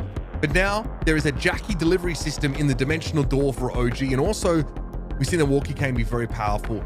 Very uncommon to see Gray bring the sort of grand piano gadget that blows up the map. It's really narrow and there's better brawlers at breaking open the map, like, Griff, for example. But yeah, Gray, incredible for setting up these kills. And so Surge gets picked up, a bit of a lane bully, so to speak, someone who can really dominate a particular side of the map and is not weak necessarily into any of these matchups. I like this composition for Code OG. I'm not going to lie to you. I think the Surge is going to be great at trying to address both Gray and especially Jackie, of course, but it's just such a common strategy that's emerged over these past couple weekends. NA having the benefit of, seeing what every other region comes up with, what their answers are for all these maps, what their drafts end up being. Gray plus tank, especially Jackie on this particular map, is such a common strategy now. I've seen it a ton in scrims leading up to this week, whether that's Jackie being that brawler, Hank depending on the team, Buster obviously in the band stage, and Ash honestly to be an answer to a lot of this. So I could see it happening. I'll say the same thing that I'll say about this instance as we said a lot about Gray Jackie or Gray double tank. You don't have to be the best the whole time on Jim Grab. You just have to make the big play at the end. This time though, Code OG are the ones actually starting out hot. Jeez, I mean, second best is getting farmed by Bobby though. That's constant levels and constant supers for invulnerability being picked up by that Surge. Dimensional door being used here. This is a way, in theory, for second best to get up in the face of Space Station. We talked about a Jackie delivery system, but that super left a little bit to be desired, Mr. Second Best. That was average. Bobby able to turn around and deal with the Jackie. Code OG have done well. I mean, OG especially has done well to continue to accrue gems throughout all this chaos, but he hasn't really been getting too involved in the scrappy fighting on the periphery. Second best just gonna get right on in there. Sands dives away, the extra speed zone to help out, and they're still able to hold on to this. OG could be in trouble here. Bobby lands the tag, all the gems spilled, but Bobby can't take them, so they're still gonna rest on the Code OG side. No worries yet, but I think more than anything, they just need to find some kills or just a way back into the gym for. Second brother, you are feeding. I'm sorry. There's not much you can do when you've got a level 4 Surge on the other side here. Okay, make use of a hypercharged dimensional door seems good, but though that help from beyond is not exactly cutting it. Second best does appear at a good time, throws a hyper super, and Bobby is still able to avoid it. That should tell you just how powerful Surge is when it comes to that. And OG, oh, what a super away. I thought his goose was cooked, folks, but he does escape for a time, but only a time. Sands walks away with 9 gems. Bobby with 3 will drop those, so no countdown just yet. And second best is living Groundhog Day out there. Once more, through the Gray Super into the middle of the map. TP's back out to recover some of these gems here to continue to make this competitive in terms of overall tally. But Bobby has begun the countdown. This is not over yet. A hypercharge for Tara is still available, and second best has a super. Jackie to Jim Kara. Charles going for gold. It's going to connect with only Chino. Sands still alive and well. They have to get this gem in the mid, and they will. A reset, a pull, and Sands has to drop a gadget out of desperation just to play a little defense. This is far from over, folks. Okay, map control's good, but Chino steps up. Second best throws that super down. It's a Space Station gaming countdown. A gem to spawn on Code OG's side, though, and Bobby knows he needs to take it to keep the countdown going. He gets it. Chino caught out by a gravity. OG looking to come forward, but Sands is going to be able to dash it away. And OG can't fight right now. Second best is too far away. Should another little gem spawning out here and keep us now in the balance. Another gravity used. Chino wants to come forward. Heat ejector used to create a bit of space zoned away in this middle part of the map. And now back and forth. Countdown's being picked up. Code OG should be able to start theirs, but there will be another spawner in mid. Oh, and this could be bad. Charles is going to scoop all these up, so it's tied. But Sands obviously with complete control of the mid. They're going to grab their 14th gem. Second best diving it into a hard counter. Hypercharge goes down. Bobby cycles another jump. A dive away. 639 HP. He's going to stay up here. They're down to 8 gems. And it's a lot on the other side. They're able to pick this up. The 15th gem, of course, what matters. It's SSG who scoops it. 10 seconds left. That's the gem the Code OG need to take, and they don't have the option. It's a backwards teleport there for OG, and he still gets burned down by the heat ejector. Now second best and Charles, they've got to go for it. But Sands is untouchable. Running literal rings around them there. A very, very competitive first game. Sands knows he needs to keep a lid on it there. That one could have gotten away from them, but they did such a good job of avoiding those Tara supers. That's a stressed Sans right there. You don't often see the guy like that, but he was stressed. And an important note too for the folks at home, you don't usually probably in your ladder games see this go to a 15-14 score line. The most gems that you can get is 29 on the map. So when you see that 15th being picked up, you don't have to worry about the mid anymore. It's not going to go back and forth. Whoever picks that up is going to have a huge advantage. So the fact that SSG were able to snatch that was a big reason why they walked away. Second best, as durable as he is, has struggled. He's definitely been the blunt object thrown at Space Station time and time again. This time, though, OG isn't able to benefit from the early trades and take a 3-gem lead. Sans has already managed to pick those up. But Charles has run of the place on that right-hand side, so can wrap around a little bit, put pressure on, but this is a good response from SSG. Turning around and dealing with a Tara like that, though, forces them to give up their mid-control for a time, but they return to this part of the map with a player advantage, and eventually Code OG probably have to respect it. And with second best getting right on in there. Now he's a hypercharged super, which interacts really well with Chino's super. He can kind of disrupt the Carl tailspin. It's just so many little interactions here. The Tara pets do well in the stew. Jackie can deal with the Carl really well. A lot to go back and forth. I think this is one of these drafts where just depending on how you play it, you can play it 100 times and it's going to go differently each way. Gravity on the left. Charles able to win that fight out, and Bobby gets picked up by a super from the Jackie. So this is much better for Code OG, and they've been chilling while these gems have been spawning. Another one will go over to Space Station's side, and OG doesn't quite feel ready to go and pick that one up yet, but a 2-gem lead is enough to work with. Also, he does not have super yet. We do have a hypercharged Tara super at the ready, though. Heal picked up by the use of the dimensional door. Charles able to catch Sans out. That's dangerous. The gem carrier is brought down, and Bobby knows he's got to get here and fix it. Charles, though, almost gets away with it. Second best picks up these last 2. One more for him, and he would have been able to pick up the countdown, but he goes into the teleporter instead. Chino, though, falls. Code OG, only 1 gem ahead. They could have had a countdown at this point, but Bobby gets in there. The surge is still a problem, but OG at least is able to trade. There's Charles once more. The Tara finally is hitting the mark, but OG doesn't quite know how aggressive he can be here. Enough to get the gems loose, enough to get to 11, and then back out. 11's good. 3 is enough of a gap to where SSG now have to press forward. Second best hiding on this right-hand side. Charles there to play defense, and Code OG defending against his previous teammate. Teleport available, dives in, gets the grab. Nicely played there. OG in this second game. Beautiful mechanics. You saw it there. He was actually the one getting aggressive towards that game to get them that gem count. He dove in, had a walking cane, made a nasty pull, and walked away with every single one of those. Really well executed from the big guy. Yeah, these guys are going to make it close. Make no mistake. They want it. They've been hungry all year. In fact, they've been hungry since late 2023, folks. Now, Code OG show us why their composition can work. Second best was able to get much more done, and the big Tara catch from Charles was a highlight for me. Charles had some great supers in that second game. And I feel like there's just such a high ceiling with this composition between the teleport that can constantly get you back in the middle, these Tara hypercharged supers. There's a lot of boom bust potential here with Code OG. In that second game, it really came to fruition. Second best looking to dodge these shots, but some of the neutral fights here looking less ideal for Code OG. Bobby's also become a nuisance, already getting up to level 3. Oh, buddy, yeah, he can just, with that gadget up, he can roll anybody. OG knows he needs to run in and bring him down, but just doesn't really have the safety, the defensive architecture to move in and pick up those 2 gems. So this is still a gemless Code OG. Get your money up, boys. We need 10K by the end of the day, especially if you're going to be drinking that artisanal water. Bobby goes down. Chino, with only 1 gem in hand, will have to respect this hypercharge from the Grey. Now they have plenty of mobility on the map, and Charles is just hugging this right-hand side wall, waiting to catch somebody off guard. Sans might know it. He has a dash away. Oh, and Charles with a whiff there. That's a tough look. You have to make those supers count. Not great. Charles still with a hyper, though. He did use super, but can build up the hyper easily enough. Bobby in the mid. Charles has to respect this now. It's a little bit dangerous for the Tara. Ooh, the ankle breaker with the dimensional door could have been big, but Bobby gets in and gets the prize. OG there knows he has to fight this. On top of the D door, gets a heal, gets the 1.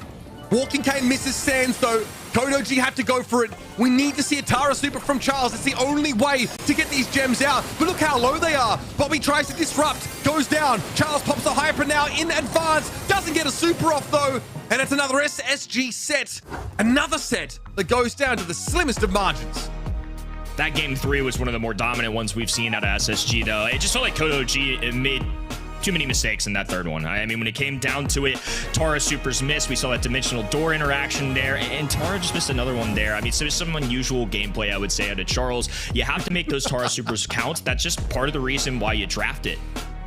Unusual gameplay. So far, unusual. So far, very close. It's another set that went all the way to the very last round. Those two teams really want to take out their opponent, to take out their own former teammate. It's honestly stressful to watch those two face up against each other.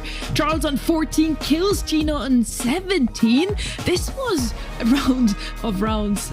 Again, we have played all 3 rounds, so it makes a lot of sense that overall we have a lot more kills. Yeah, gems picked up on both sides. Both sides could have won this one. I could not predict what's happening next year, Uber.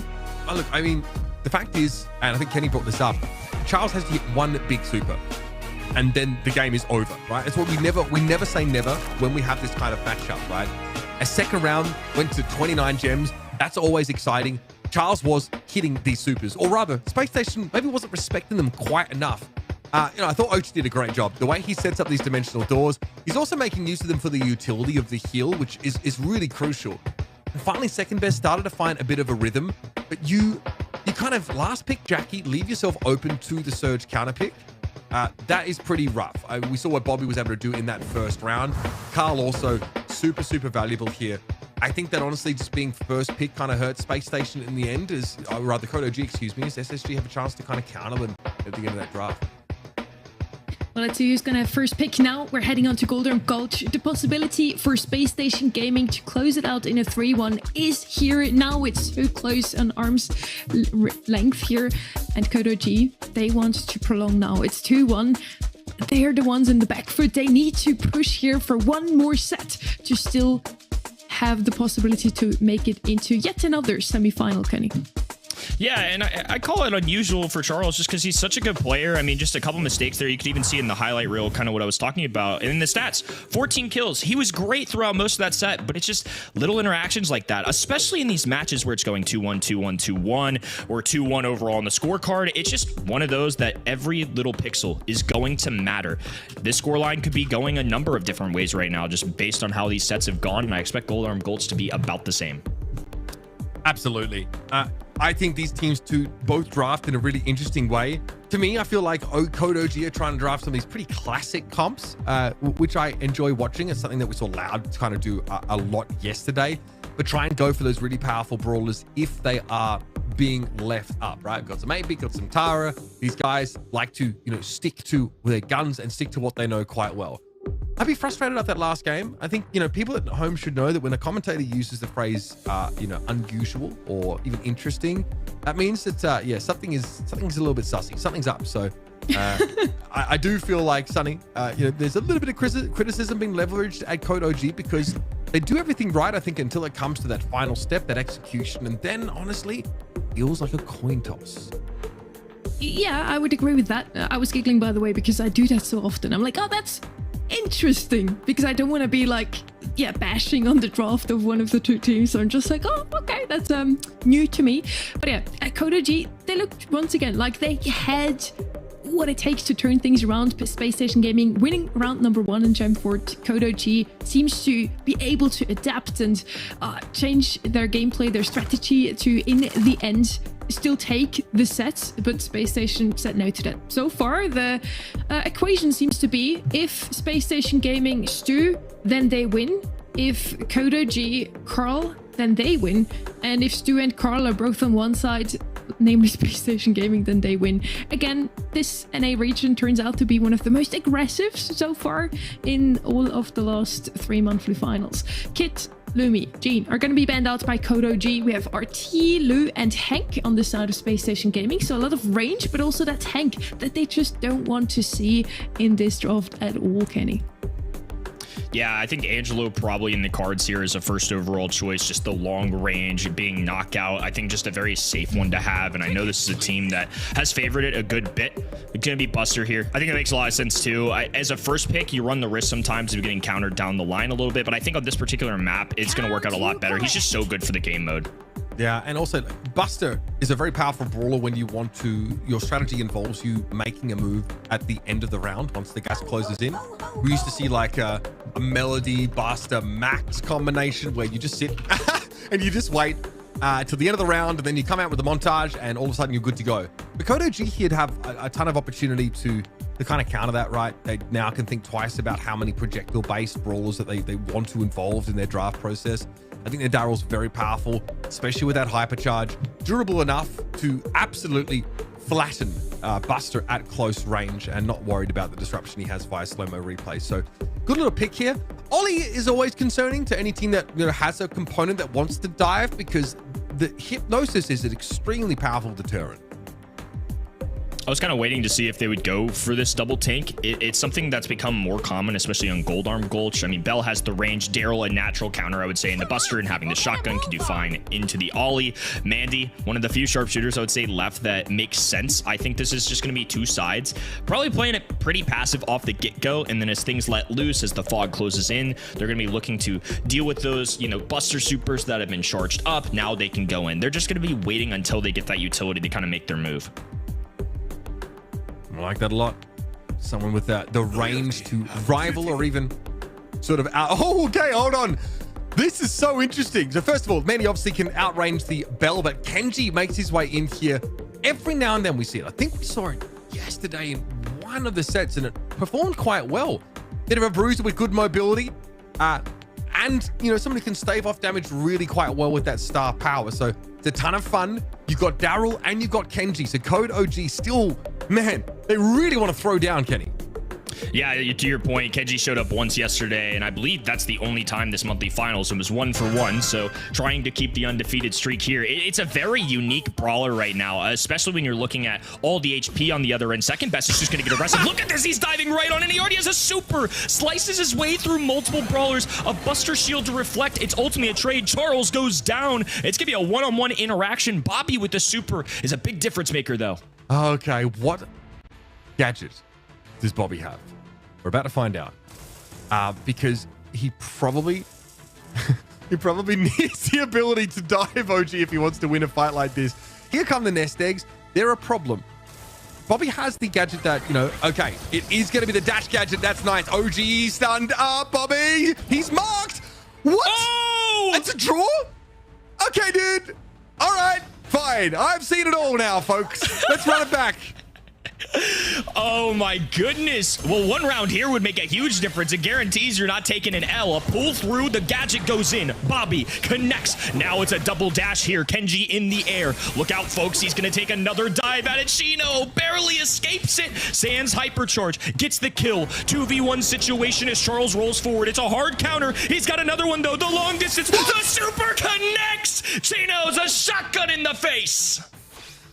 Okay, bro. I thought that was supposed to be Daryl's MO. That is ridiculous. Hypercharge there for Chino to make sure he had the extra damage. A very well calculated moment. Ridiculous stuff. Second best is able to get in there and do some work. He wants to cycle those supers if he can. Make use of that Hosumaki healing gadget, presumably.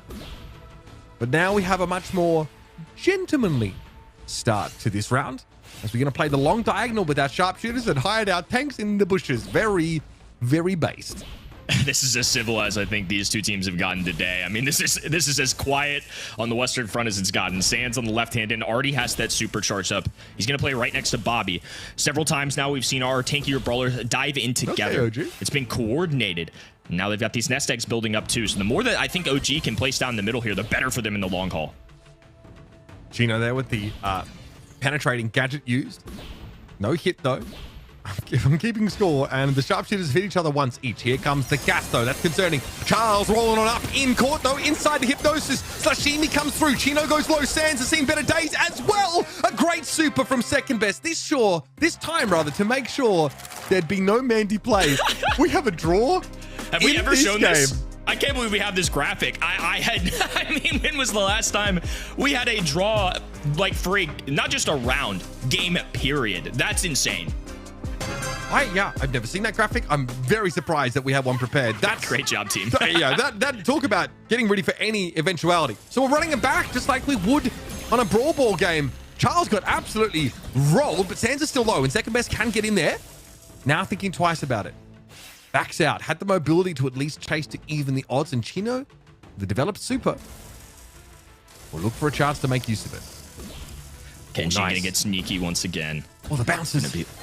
Ooh, getting right on in the hypnosis, though. Oh, they didn't finish the job with second best, though. Bobby went right, and he's going to die. A miss super out of Chino. And what looked like was going to be a good round for SSG is actually Code OG with numbers. Player advantage for Code OG. At best, they've been trading. Chino does actually eat a nest egg there, and it's free damage for OG. Does take the Mandy low. This means second best can encroach a little bit more. Gadget pop for Chino, but it actually gets outranged. OG's able to get out of there. Hypercharge built, but OG would love to save it for the next round because SSG are playing a comp with 2 tanks. He'd love to soften one of them up with the mark, and Chino doesn't want to give any super. Into the gas he goes now to try and get this one over and done with. He'll have a hyper super for the next round, but this is a good start for Code OG. That was I think actually a really important tag there. The lack of feeding from Chino there was really good, but most importantly, got a hypercharge and a super. So now we're going to have to watch it out because they're all getting seeking the grass. This is the first time that we once again see left and right. No members mixing it up from either side. I think SSG want to get a surprise pop-off play here.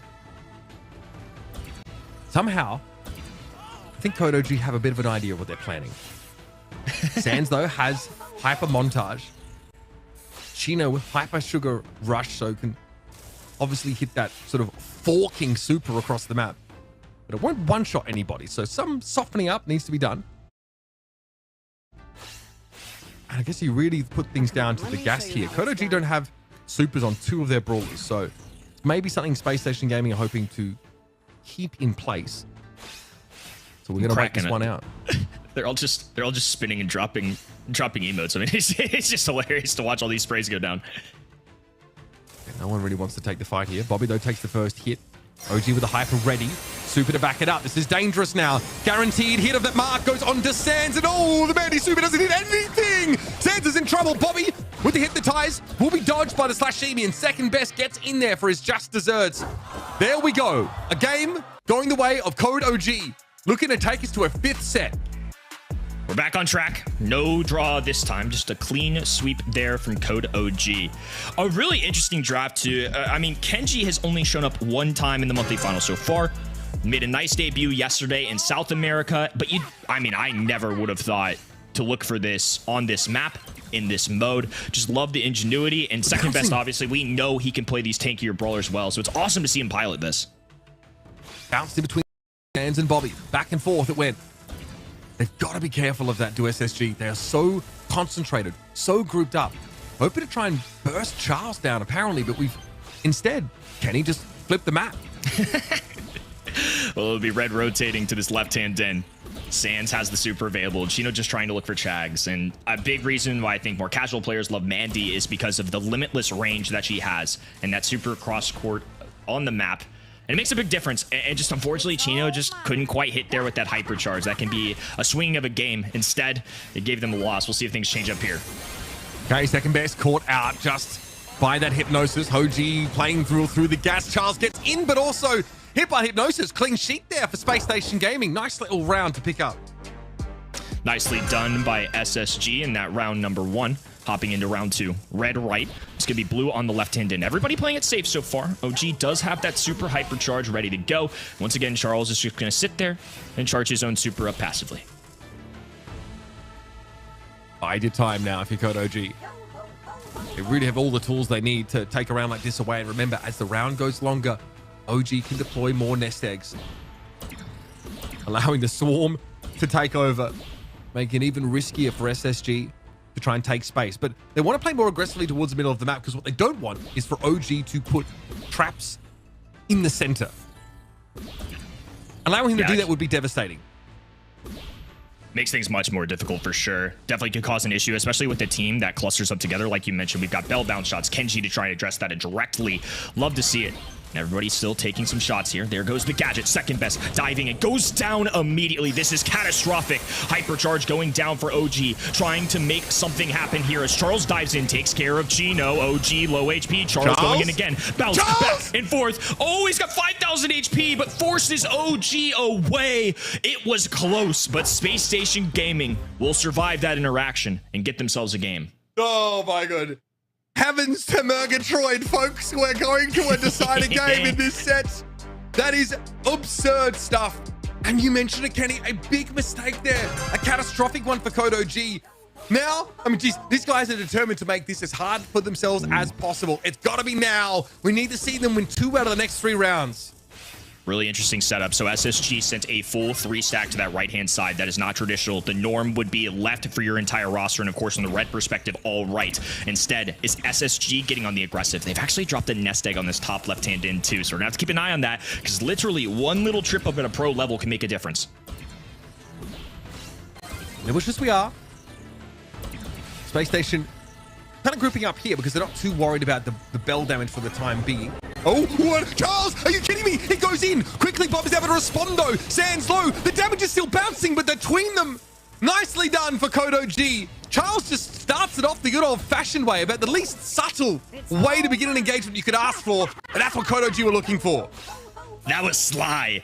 And honestly, the fact that he cycled in another super to get out without dying was insane, because that could have been make or break right there. There's a real potential that SSG could have round that round. Instead, though, it's Charles surviving, second best swooping in. OG with some taps. Beautifully played. I mean, both of these teams just look so good today. God, what is it with the games this weekend? They've been so good. SA, and now here in NA, this one's a nail-biter. OG with the advantage, though, around to their name. Supers for 2 out of 3 of their brawlers. The Space Station Gaming's comp wants to pretend to be as good as Code OG's. This is the round they must win. Big montage up. Bobby also has the hypnotize. That's been a problem for Charles as he tries to dive in. Ollie really looked like an anti-tank on this kind of map. Chino, it's hard to play the Mandy here. Even with the gadget that can penetrate these bushes, it is tricky. Second best is getting bored. Clearly, APM not high enough, even with the spamming of the pins. He's looking for an opportunity. Charles, rolling in the bottom. Hypercharge activated. They're going for Chino. Here's the wrap. Bobby goes in, though. Nice little stun, but the sashimi gives second best invulnerability. Sands low, caught out. It's Chino marked. And baby, you better believe we're heading to a 5th set to decide this one. We wouldn't have it any other way. We got everything. We got it all in that set. We had a draw, we had an SSG game win, we had Code OG getting some, but most importantly, we're on set 5 yet again, folks. I feel like it's just a deja vu of yesterday. Just so much action to unpack. I felt like this was going to be a 3-2 SSG before that, and now that we're here, these teams feel really evenly matched. Again, Code OG made a big splash last month. These two teams are exactly the same on the leaderboard, had the exact same result in month number 2, and now we get the reunion of Bobby and OG. We're going to get something special here. We just got 4 rounds of knockouts. How crazy is that? Did you ever cast that before? I didn't. I'm absolutely loving how close all of those sets have been. Each one feels like it could go either way, honestly. And to put the cherry on top, we even get a draw on knockout. Uber. Yeah, at this point, I really don't know who could take it. Did you ever cast 4 rounds of knockout? Not sure. Actually, it's been a few years, and honestly, my time in Brawl Stars has been a fever dream, albeit a good one. But I just love watching these comps interact because it's like a game of chess in the drafts, right? Bella's so good against Buster comps because they want to group up. That's how Buster gets his super. That's how he charges it up. But the Ollie also is really good at disrupting both the Daryl and the Kenji when they try and go in. But then Kenji has invulnerability windows when he uses his super. He can get out of there. He's also really good at eating the first shot that comes in from like a Mandy, who also has a gadget that allows her to penetrate through the walls and potentially hit a first shot. Then there's the nest eggs. Then there's the Daryl rolls that come in. Then there's the montage impact against the bell. There's just so much to keep track of here.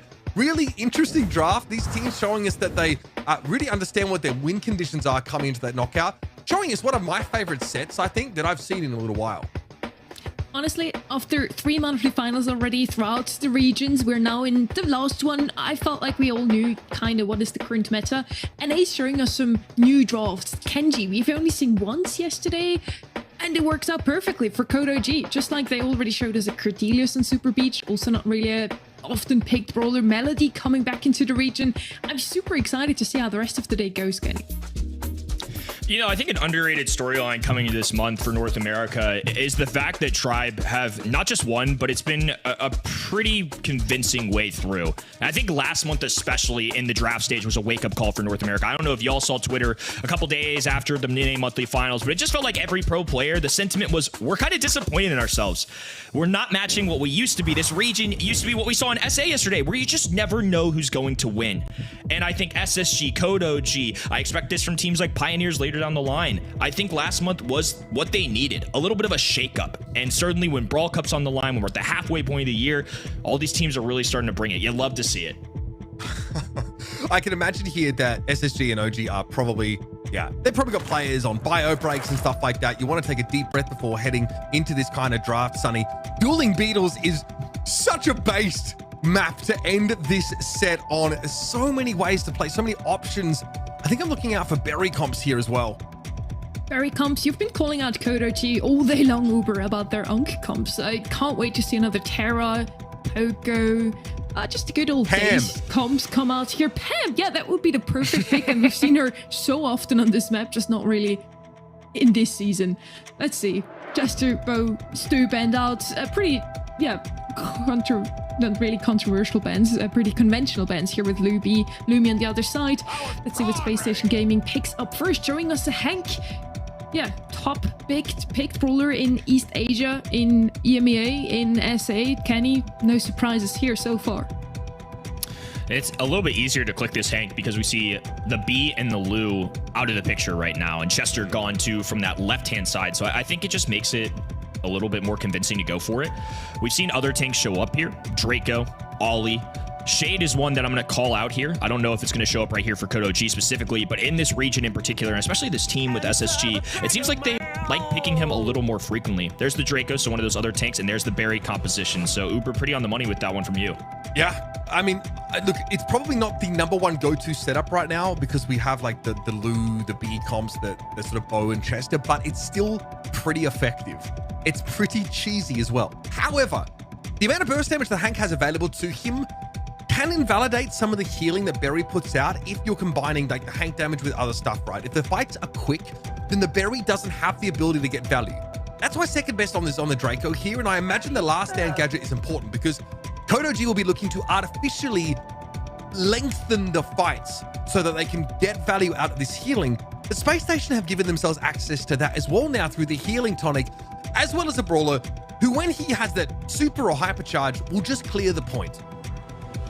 Barley is going to match the thrower on the other end. Obviously not the same role as something like a Berry who's going to be support, but a lot of damage can be poured out from those bottles from Barley. It's just one that's an old-timey brawler. It's worked for a long time. Barley's still a really good one, and his hypercharge, of course, can cover a ton of the map. Jackie is an interesting one, though.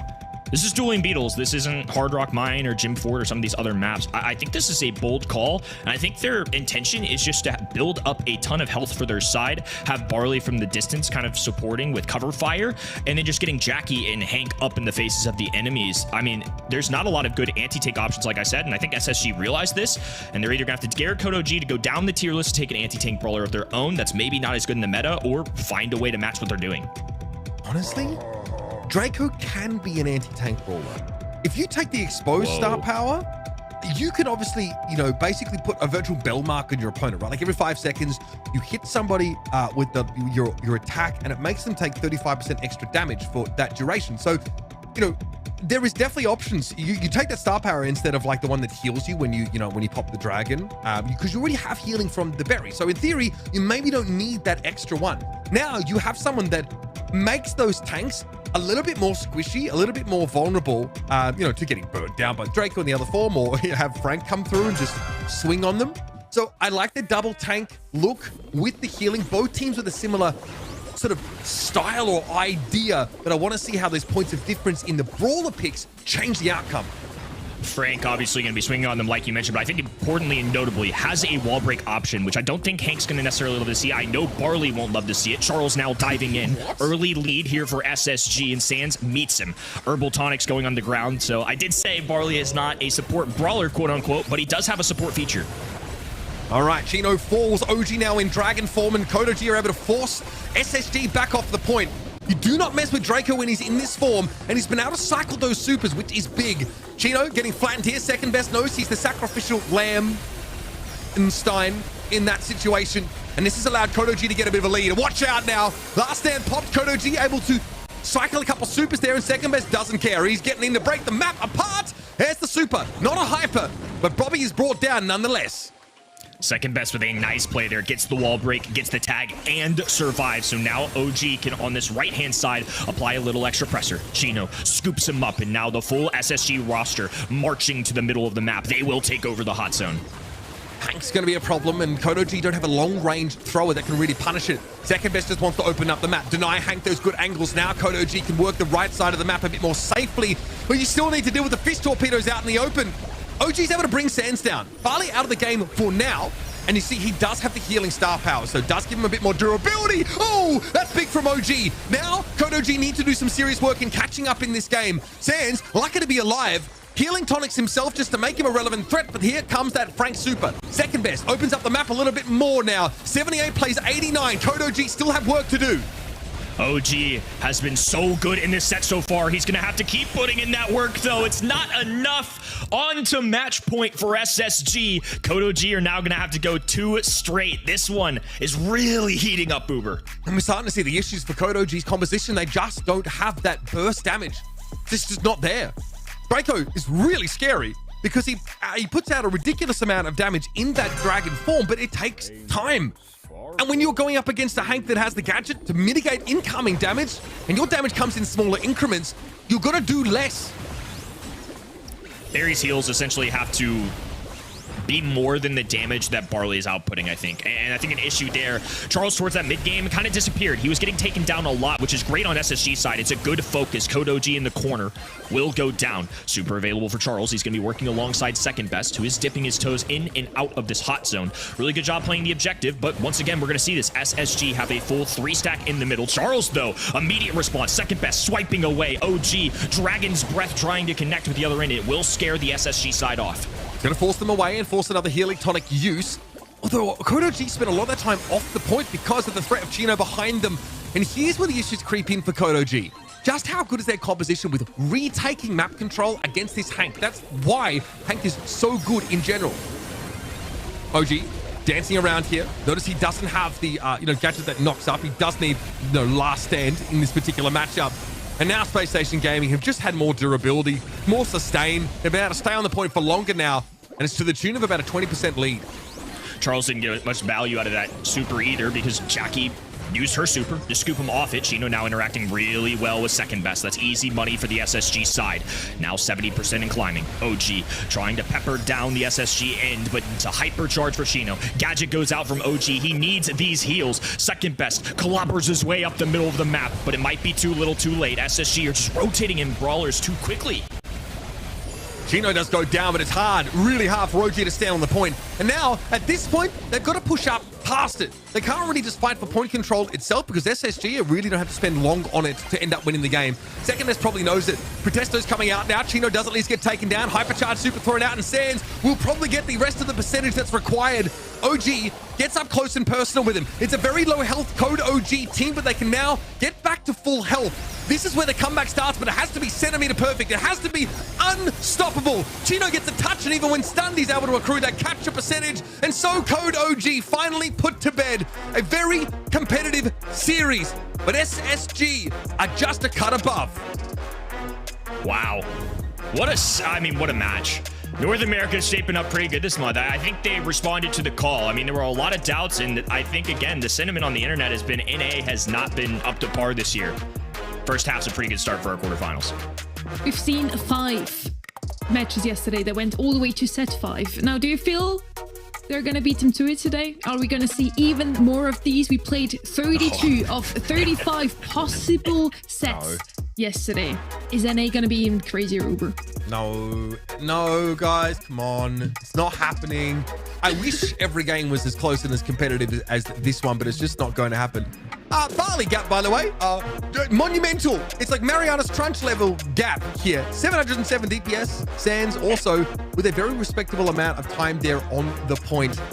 The Frank pick into the Barley, knowing that you have a shorter range thrower, just didn't get him there. That's a bit rough to see, honestly, because I like the Draco play. You can see how scary he is, but ultimately, both teams with the same idea, just a little bit better in the drafts were the Space Station team. The series alone really had it all between Space Station Gaming and Code OG. We had 4 sets or 4 matches in knockout. We had a draw in there as well. We had sets that for each of them, the loser of the set still took at least a game, made it look really, really close. And we did go all the way to set number 5. So it really looks like those two teams could have both been standing in the semifinals. Now, Space Station Gaming, it is, and they have to face up against Tribe Gaming next, Kenny. Yeah, Tribe Gaming, of course, going to be one of the representatives here from North America at the Brawl Cup. They're legitimate. They're looking for a three-peat, and I think they're the favorites to do so. Three-peat in North America is a big deal, too. There's been very few times in history for this region that has happened. But on the quarterfinals side, for the other end, BC Gaming, big question marks coming in today. Another man with the birthday, I hear, is going to be playing for them. That's a great point. Obviously, was it Chino? Right? Is 19? I think is what we found out. Yeah, and I don't even know, guys, if Space Station Gaming have gone up against Tribe yet in NA monthly finals. I could be wrong, but I don't think they've managed to get there. So that could be a fun little tidbit here. Again, two teams that are really familiar with each other. The Brawl Cup, but they're under a lot of pressure. They need to win the next match in order for them to still make it. And a team with a sub hasn't won a single match so far in the monthly finals. We're going to find out if BC Gaming is going to be the first one after the break.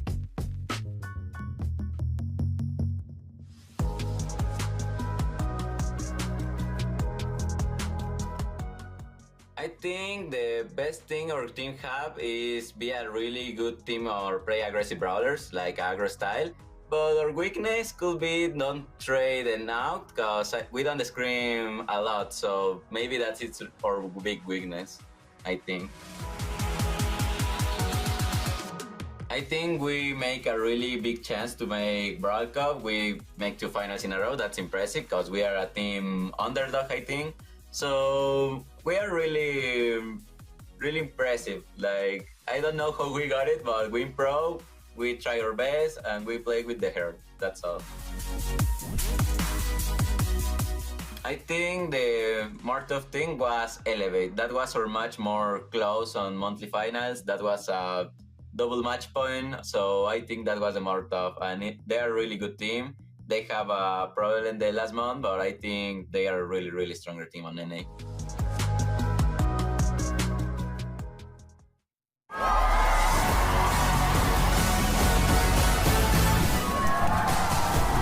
All regions from across the globe are sending their best champions to prove to us, once and for all, Humble, 50%, Crazy Raccoon, and fallen short.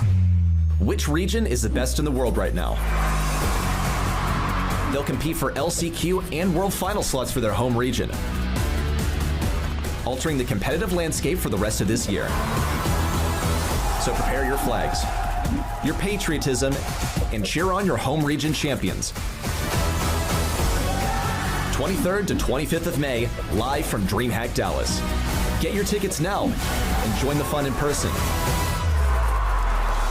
Or watch online at event.brawlstars.com for amazing Pro Pass rewards.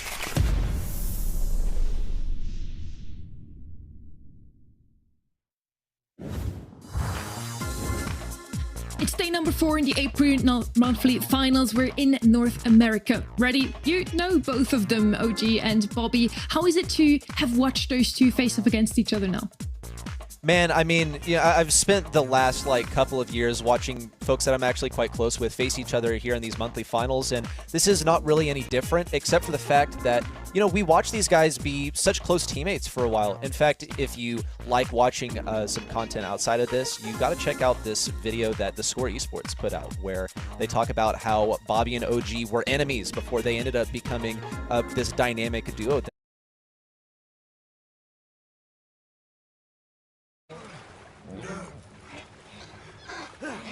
What the hell? Come on, Arthur, get out of there! You dumb bastards! Damn, you okay? I think so. Just keep your head down. Let's finish.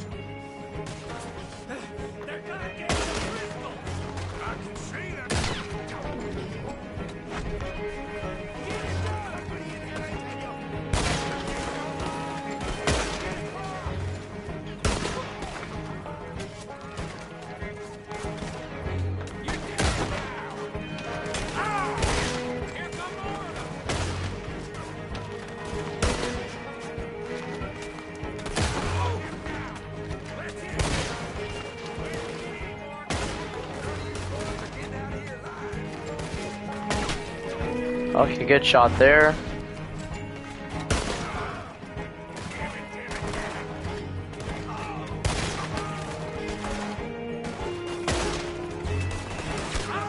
Came back by streaming something, so hopefully it ends before you do.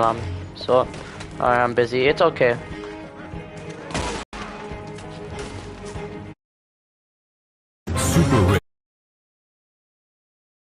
I mean, he's a sub. Gave a pretty good keyword here for Kenny. Petchy is coming back. We didn't see him in quite some time in esports. Yeah, I mean, announced retirement after the World Finals. Obviously had an incredible run. And, you know, I saw them practice with a few players. And this could just be coincidence, but this guy's beaten STMN as an organization a lot. Wonder if that had anything to do with it. BC is playing with a sub today. We still wanted to hear from them how they feel like will that impact their match against STMN.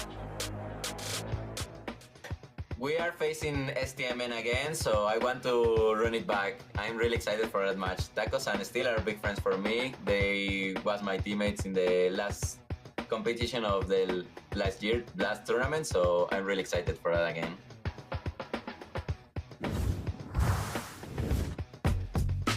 As he mentioned, they faced off against each other in the March monthly finals. In the quarterfinals, it was 3-0 for BC Gaming. You feel like they can do that again and move to Brawl Cup already? I do. I think that of any journey that they've had through this year so far, this is going to be the most difficult because, as I mentioned earlier, they are playing with Patchy, which is just not their usual squad. And I even got the chance to like chat just a little bit with Evex before this, and I said, hey, how are y'all feeling with Patchy? Like, are y'all feeling good? And he just went, no. I'm like, wait, what? What? No. It can't be as simple as one word, but they are outside of their comfort zone. This is not the squad that they have drilled. This is not who they're accustomed to drafting with as well. Patchy, of course, is typically like the drafter, at least he was last year on Luminosity. Maybe Vegeta will still be like here in some capacity in terms of draft, but he won't get to be on the battlefield. Maybe they just want to keep it a secret, you know? They want to keep it interesting, the stakes high. After all, they and Stripe Gaming have been the only ones ever going into the grand final in this region. Very top-heavy region overall. They're a whopping 40 points above Pioneers. That means BC Gaming only has to win their quarterfinal, and they would already be taking that second slot in the Brawl Cup, Kenny.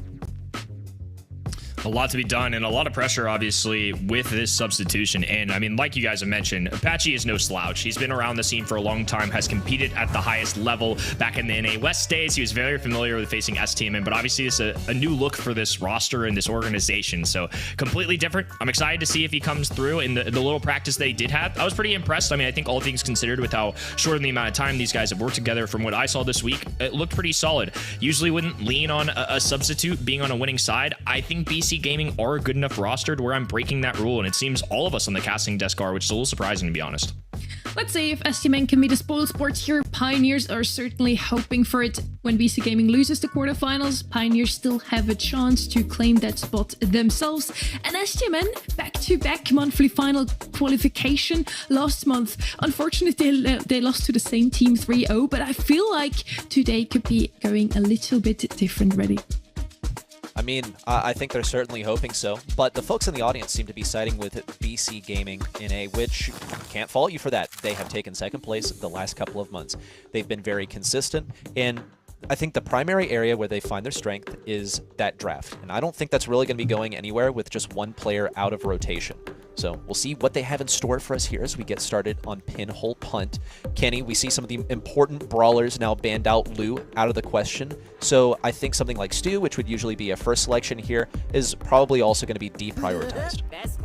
An interesting one for STMN that they've actually chosen a lot in practices leading up to this is Meg. So I'm curious to see if they go for the crazy pick or a little something out there that we're not used to seeing off the rip. They're going to choose Chester, especially given the bans. I would say that's the #1 most picked brawler still available for them, at least on this map. Some other interesting ones that come up. We see Meeple a good bit. Stu, like you mentioned, I really like that idea as well. I think on a 2-3 turn, that is certainly has some legitimacy. And then Max is maybe another one that kind of is a mid brawler, not necessarily all the range, but a great support utility kind of asset.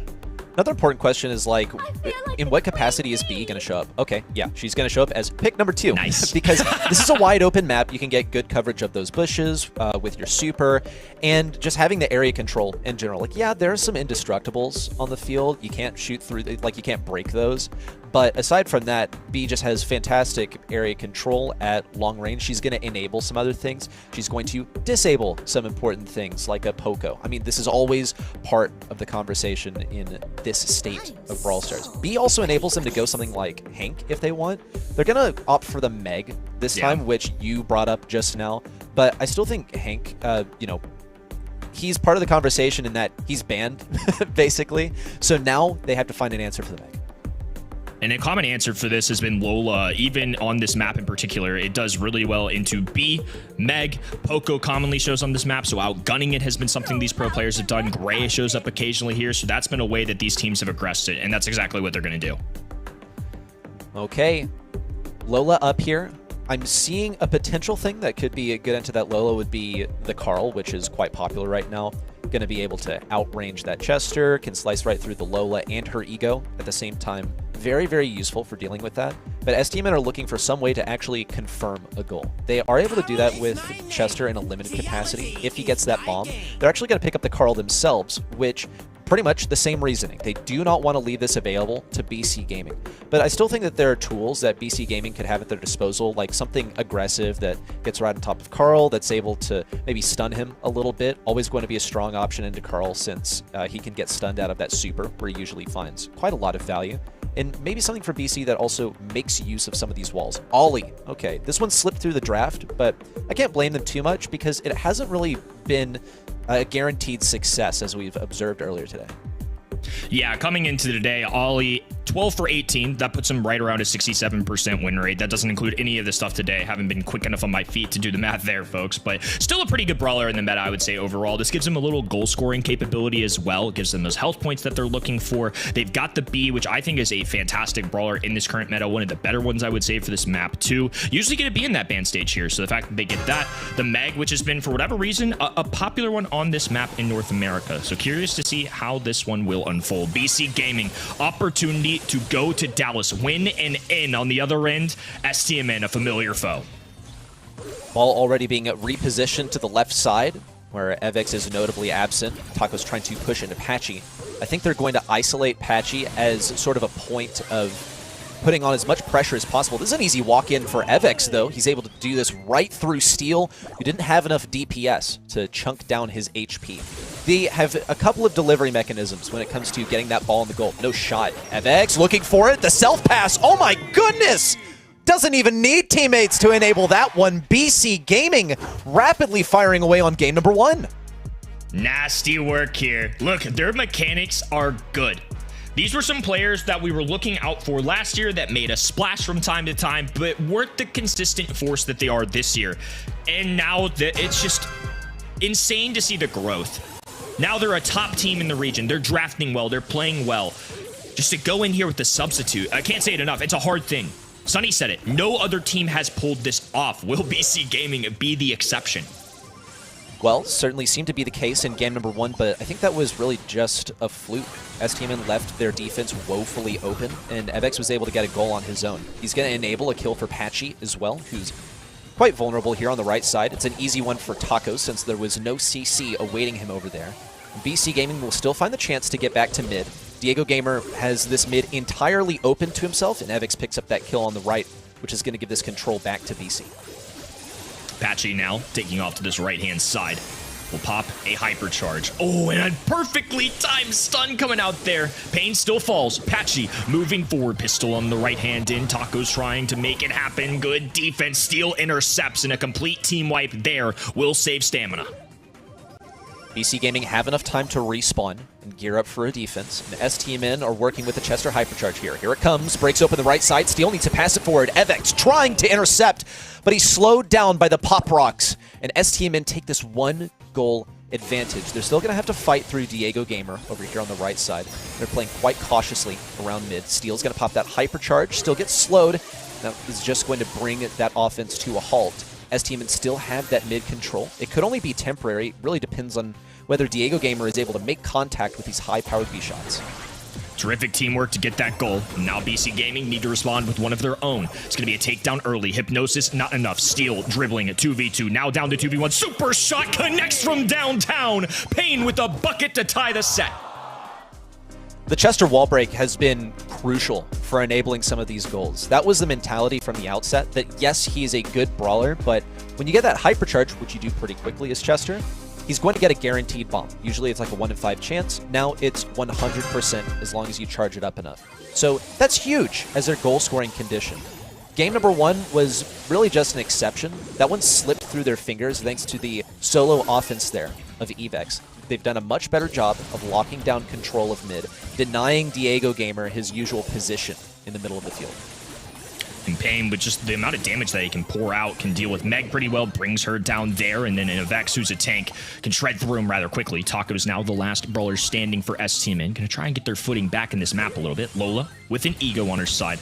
Vex trying to pierce through that with his regular shot. Patchy still working in pistol form. Rattled Hive does not hit the mark, but Payne will be surrounded, and he gets a nice little roll there to back the enemy side away, and Steel cleans up.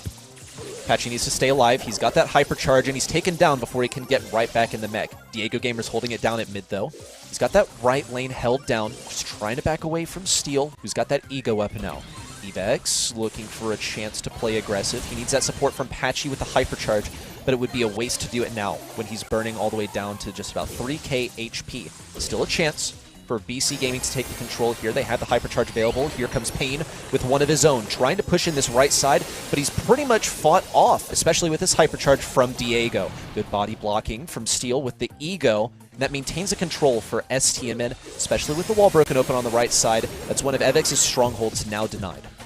The hypercharge from Meg, underrated. It can be real nasty. You saw the enemy team clumped up together, so Patchy just swung away, did a ton of damage from a large distance, but Vex has to multitask here. Payne on the right-hand side, Steel now rejoining him. Payne getting a little too close for comfort here, could go down. Patchy trying to find the follow-through shots, but Payne has been a nuisance. Lola on the map, dropping a spawner, doing a little extra work here. Tacos pierces through. Oh, so close to bringing both of those BC brawlers down, but somehow they survived.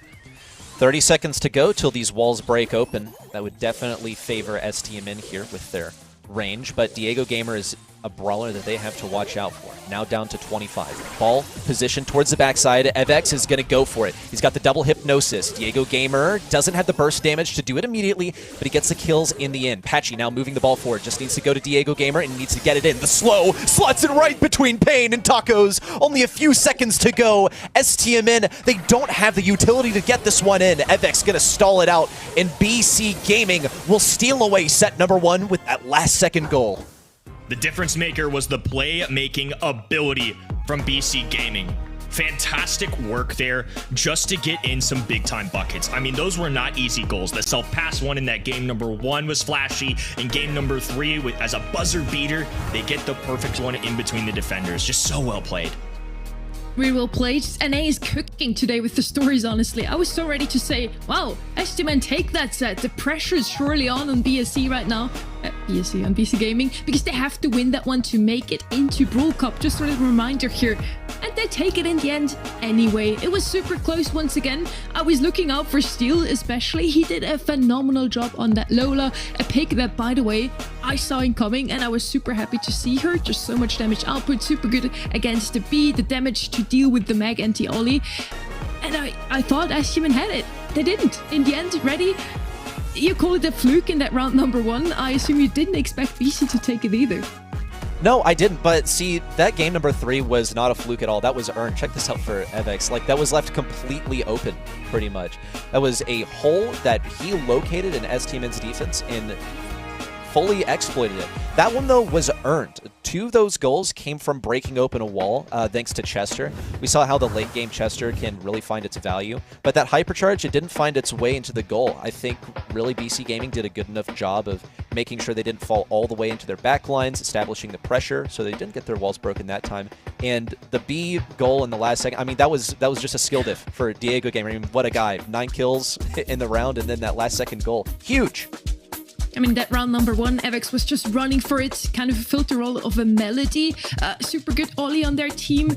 And then also the B, as you mentioned, just doing a phenomenal job. In the end, BC Gaming takes it, and they definitely earned it, Kenny. Absolutely, just some really good plays. STMN certainly in this one, though, kept it close. I think made some good draft decisions as well. The Lola one, I think, is a natural response into some of what we saw, but honestly, just the mechanics for the early buckets out of Avex. We saw B, who was just a pop-off brawler that entire set, and for good reason, both of these teams are going to eliminate it here on Open Zone. It's another map where we could potentially see Chester. It's always been a very interesting one for me. When he first came into the game, into Brawl Stars overall, I was like, oh, it's a really cool concept, the randomness of him, but is he ever really gonna be competitive because of that? And yet, he's one of the most picked brawlers ready. How come? It's a couple of things. First of all, it's his damage output. He had to be reworked as well, getting that star power away from benefiting his 4th shot, and now he just gets the 4th shot as part of his kit, and the star power now increases the damage of his 1st shot. So that's part of it, and then also just the fact that he gets a hypercharge that charges so quickly. The randomness is all gone. Like, that hypercharge is guaranteed to be every single super in one, so it's just a good brawler right now. There's, I think, really not much more to elaborate on it there. Let's talk about what's happening here, though, Kenny. We see the Lu first selection. The Poco's banned, so there's no counter there. You also see the B banned out. But STMN knew that this was coming, okay? Because they got rid of pretty much a couple of the most important brawlers in this interaction of B and Poco in Lu. They've got that stew that's going to counter the Lu now. It's definitely an interesting one because Poco, of course, would have been nice into the Lu, so I think now that they have easy access to avoiding that gadget, BC Gaming going to pick it up here. Stu, a very common brawler, and also shout out to BC Gaming, who I think did pretty well at researching the other end. Byron, not a common brawler pick on this map, I would say. At least not, you know, one of our top 3 choices or anything like that. But Byron Ollie, a frequent combination for STMN, so by removing that, I think it's going to make STMN go for a different direction. Stu, a common pick. Bo has started to become a more popular run. I don't think he's one of those brawlers that, you know, is on the top of your mind, but given this ban stage, maybe a little difference in strategy here, STMN are going to pick it up. Okay, 4-5 now for BC Gaming. They could opt to just try and outrange this bow over here. After all, it is open zone. They're going to have to work around some obstacles as well. Ollie is the selection over here. Note that Hank has not been banned or been picked yet. I think BC Gaming are quite aware of what will happen if they pick Hank without getting rid of some of the counters. Like, we saw how powerful Draco was, especially in the hands of RBM, sure, but just in general, as a response to that Hank, not something that they want to toy around with too much. There's also the possibility of a thrower here, which they need to account for, which Ollie is going to help ameliorate, but it's difficult for them to play one of their own facing a Stu. They've gone with the Meg once again. Yeah, and when I see Meg, and just given what I've seen on this map in the past for practices, Lola's on the mind. They see Ollie, who has a lot of HP, can cover the distance, having the extra spawner. Yeah, I just think this is a natural answer and one that makes sense for the map already. So it's going to be the good pick there for STMN. We get Stu, we get Bo, who's going to have the mines for coverage. Lola is a matchup into Meg. Really interesting again from STMN. I really do feel like we have back-to-back where they haven't drafted poorly. It just BC Gaming came away with a little bit better skill in that first one. Maybe things change up here in open zone, but I do think this is another one where there's a chance for both teams. Yeah, I feel like this is kind of a draft diff for STMN. I feel like they have it here.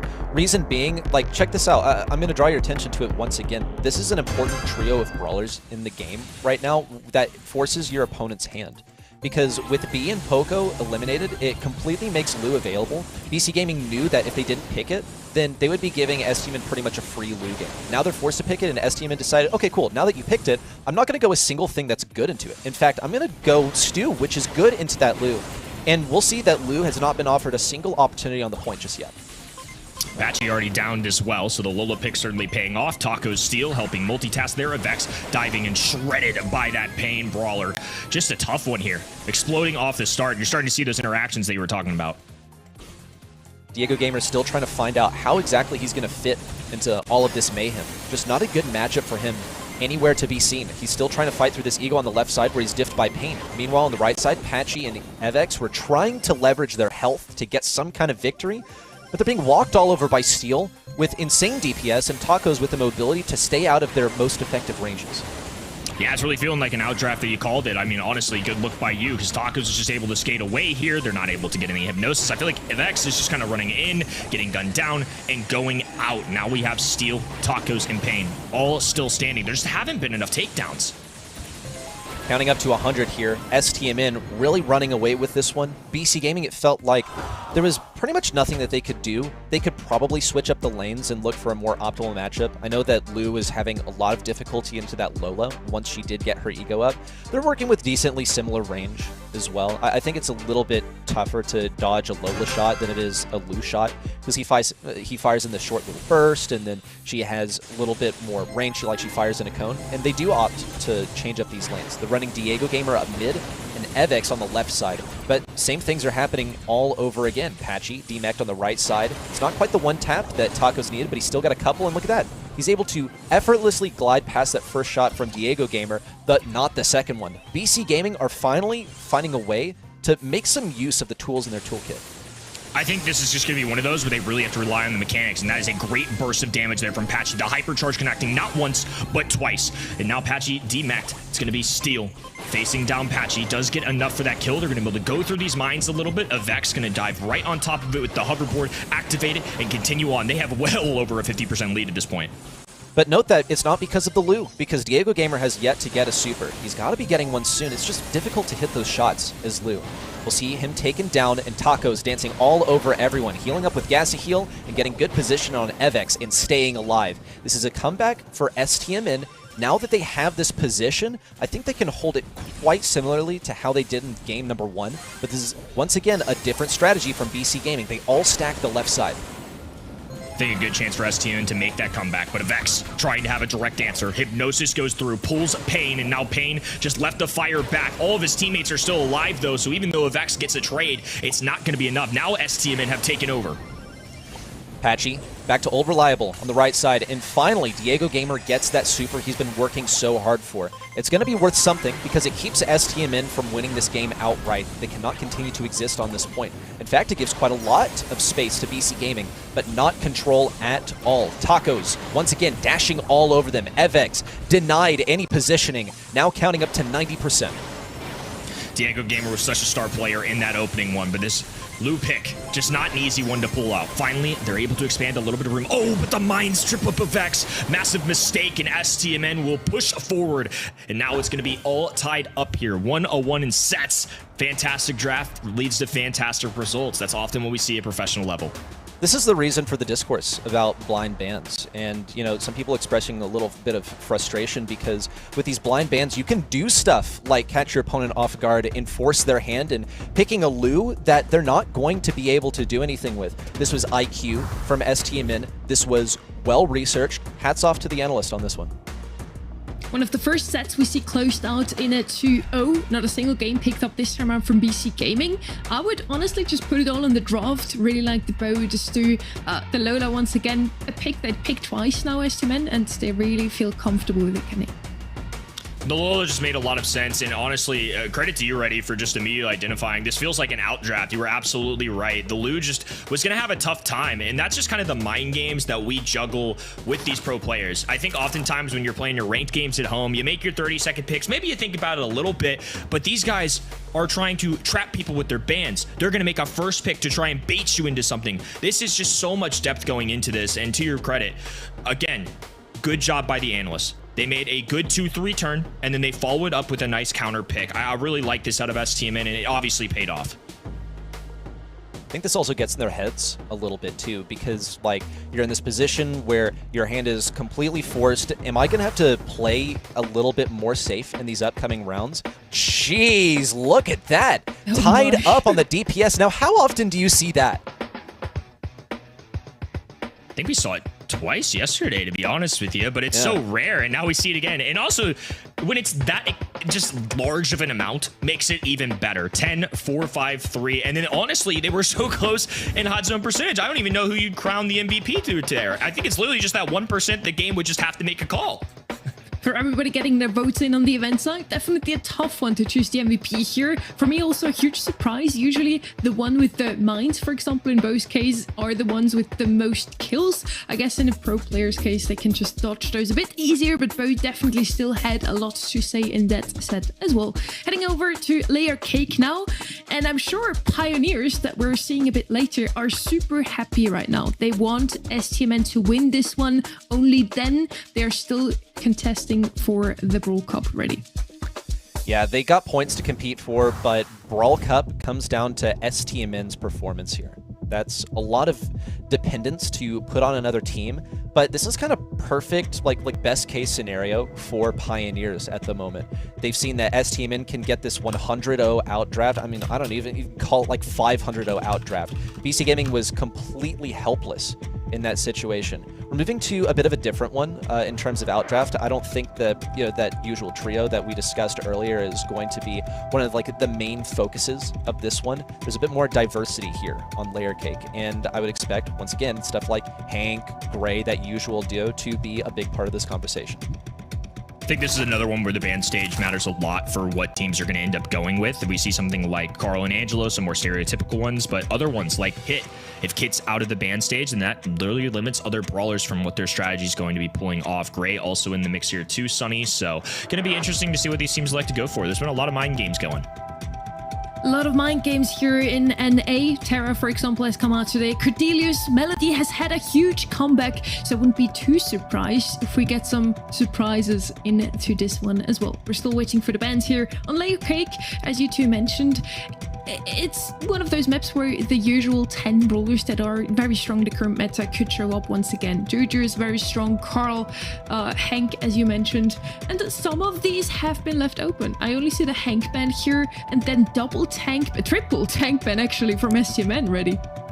I'm seeing 3 brawlers that would be pretty good against Carl, and so maybe they decide to go that direction. It keeps things a bit more open. Okay, that's one way to start it off. Actually, a good brawler for this. Just the hazard is like, okay, if BC Gaming decide to lead with a Brock or something, then Shade kind of doesn't have any walls to sit inside of getting. Shade's a really popular one, and your mind went to Carl, which I think makes a lot of sense. All 3 of those brawlers would have been very targeted, good bans, but also all very good brawler options, I think, to allow Shade to be good, especially that Jackie. We commonly see Hank and Jackie in a professional level be the answers into Shade, and a big reason for that is the amount of health they carry, the fact that they can also shoot through walls, so Shade can't just sit there and passively charge a super, and it takes Shades a lot of shots to bring him down, even with those perfect middle tags, as you see as his shot fans out a little bit. If you hit it right down the middle, it's still going to take several goes. It's still a bold first pick, don't get me wrong, but it seems like that's probably what they were intending to go, and maybe counting on Hank to be banned by that left-hand side is a little extra legwork. Okay, there's a Gene and Ollie. Ollie, we've already seen what he can do, okay? He's a good all-around brawler. He faltered in the last one, but that was because he just wasn't getting that support. Like, individually on the stats, Ollie was doing pretty well. Like, Ollie and Meg were both doing their thing. It was just Lou that wasn't able to cut the mustard because he had no matchups. But with this Gene, what I think that does is it will counter out a possible enemy Carl. Because you have that CC, you're able to pull them out of position, stuff like that. Could keep it safe for BC Gaming as, pretty decent last pick. And also keeps them relatively safe against throwers. Unless, of course, Ash throws down that rat, and you're not going to be able to grab him through those. It's an aggressive strategy on the right-hand end. I'm curious what they pair this with, because often we see things like a Kit go with Daryl or Ollie. They still have that option open, and North America is definitely about it in the past. I like this Ash pick, though, in general. I think it's an underrated option here on Layer Cake, especially into these other tanks that you're going to see. Gets a good strike. This map isn't necessarily some wide-open map unless wall break gets in the equation, too, so I think this actually fits Ash pretty well. A brawler that we've seen in previous months as well. Janet was somebody that we've seen. They elect to go for Poco. I think makes sense, just given the strategy they're going for. I mean, clearly they want to enable these more aggressive brawlers. They want Shade to take off. They want Ash to take off, get up in the enemy's faces, and Poco's going to sit back, play some musical tunes, and heal up his teammates. I think it's also difficult to go the most effective counter to Poco right now, which is B, because BC Gaming don't have any wall break in order to make that a viable option. So this is going to be a tricky one for BC Gaming. How do we do something that counters that Poco and also somehow enables the Gene? Mortis is the route that they have decided to take. Okay, so the way that the Mortis is going to operate here is pretty much target that Poco, go towards the back lines. It's going to be difficult for him to face against Shade because Shade can literally sit inside of a wall. I guess they decided that this is their most effective option here into the Poco, and beyond that, can get that blue star for free and enforce the pace of this match, making it so that STMN has to play offense first. I think that was a tricky spot to be in, to be honest with you, because STMN's strategy is while obvious, not easy to deal with. And you brought up a great point. Even if they want to go something like a B, maybe, well, they've got spawners that Ashe has on the map. It's good into Poco, but, you know, if Shade runs through the walls, what are you really going to do? You're going to have less angles. Really curious to see how this one goes down, because Mortis, on paper at least, obviously it's not the easiest brawler in the world to pop off with. Does make sense to some of these brawlers.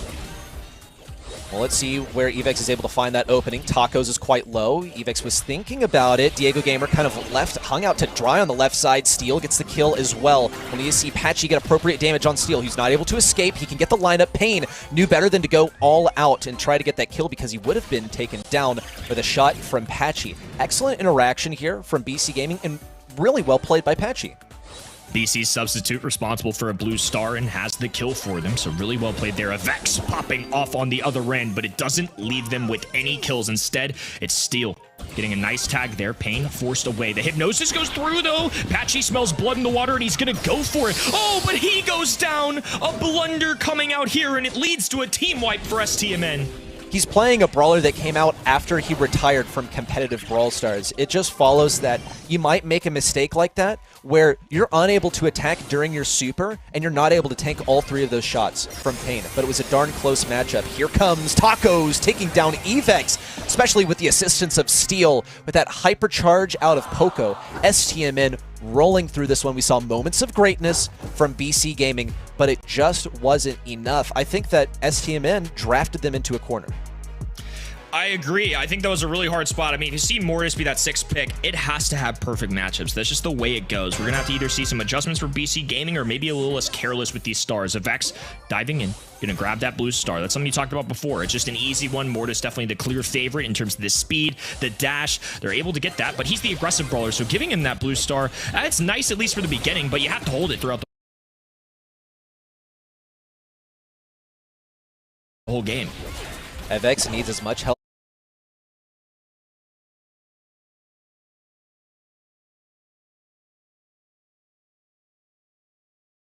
as he can get here. He was deep in the back.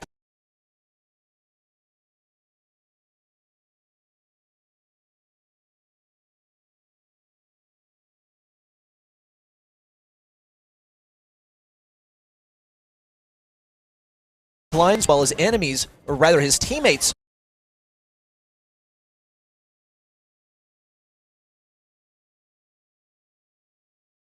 were getting pummeled back.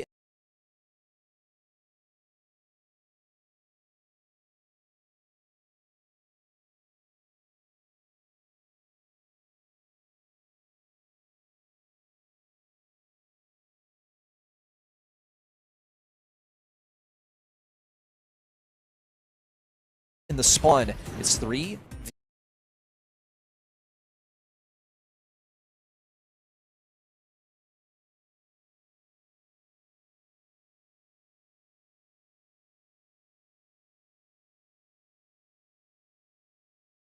It's 3v3. And just outdraft completely. Even in the first one, Pin Punt, you could have argued that STMN had the better draft. It was a very close one. They at least won a game. BC Gaming was just mechanically still a bit more advanced, it seems.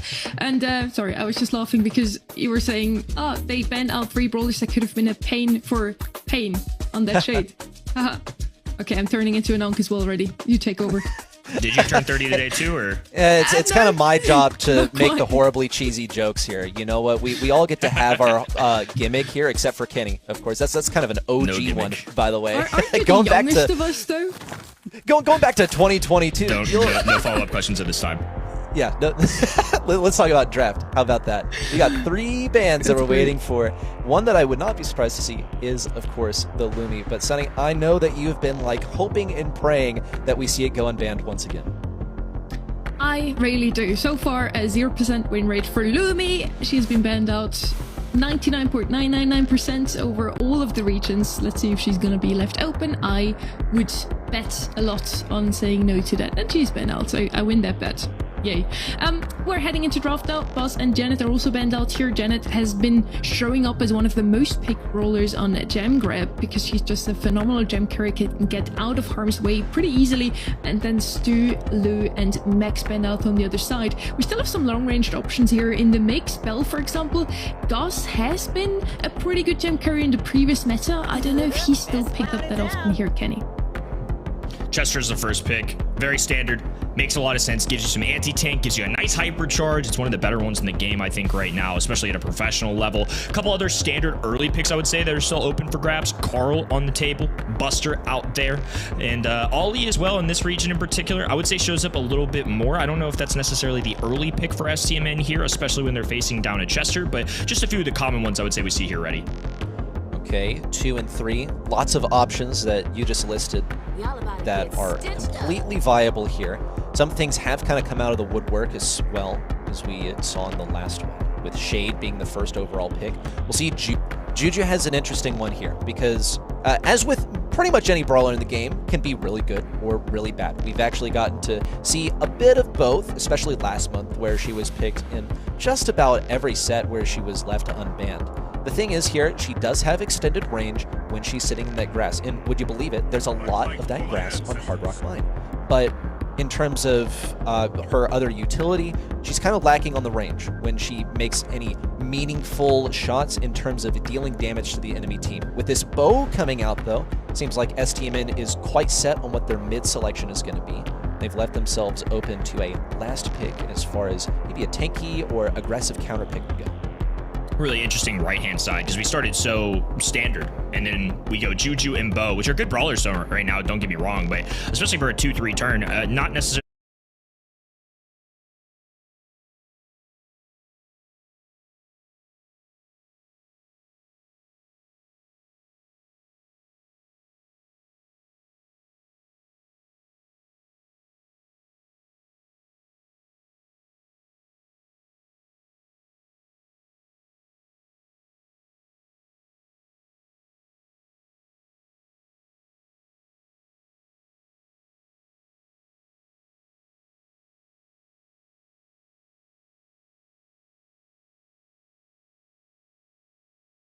what I was expecting. I would say not the norm here in our region. Gray, much more normal. Curious if PC Gaming go with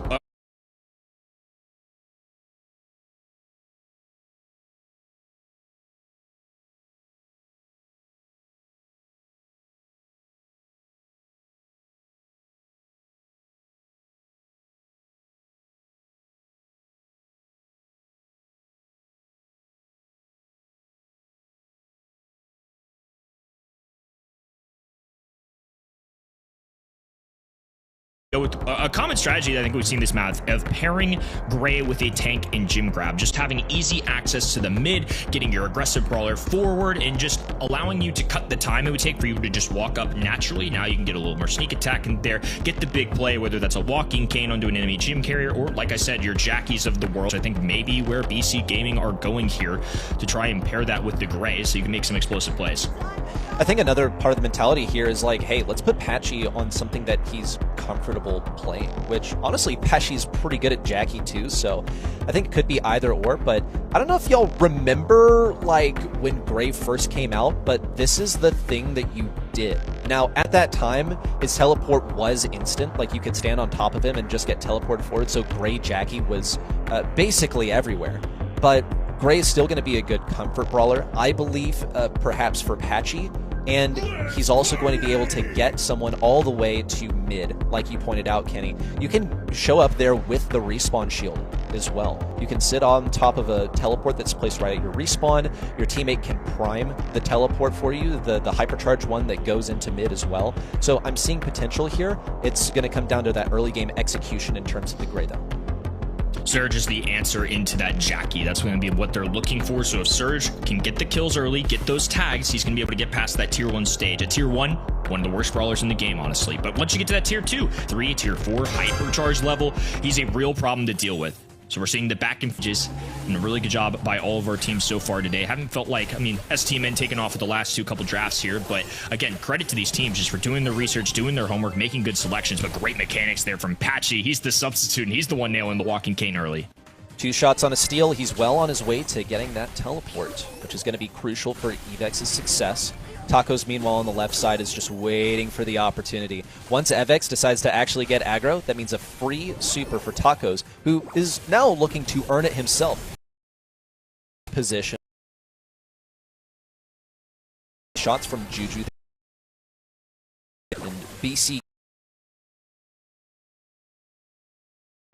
He's well on his way. This is sort of the halfway point. Now they're backtracking for one more. Patchy hover. Let's help. Take it quickly. A diving raid. Nicely done. Now it's going to be a up.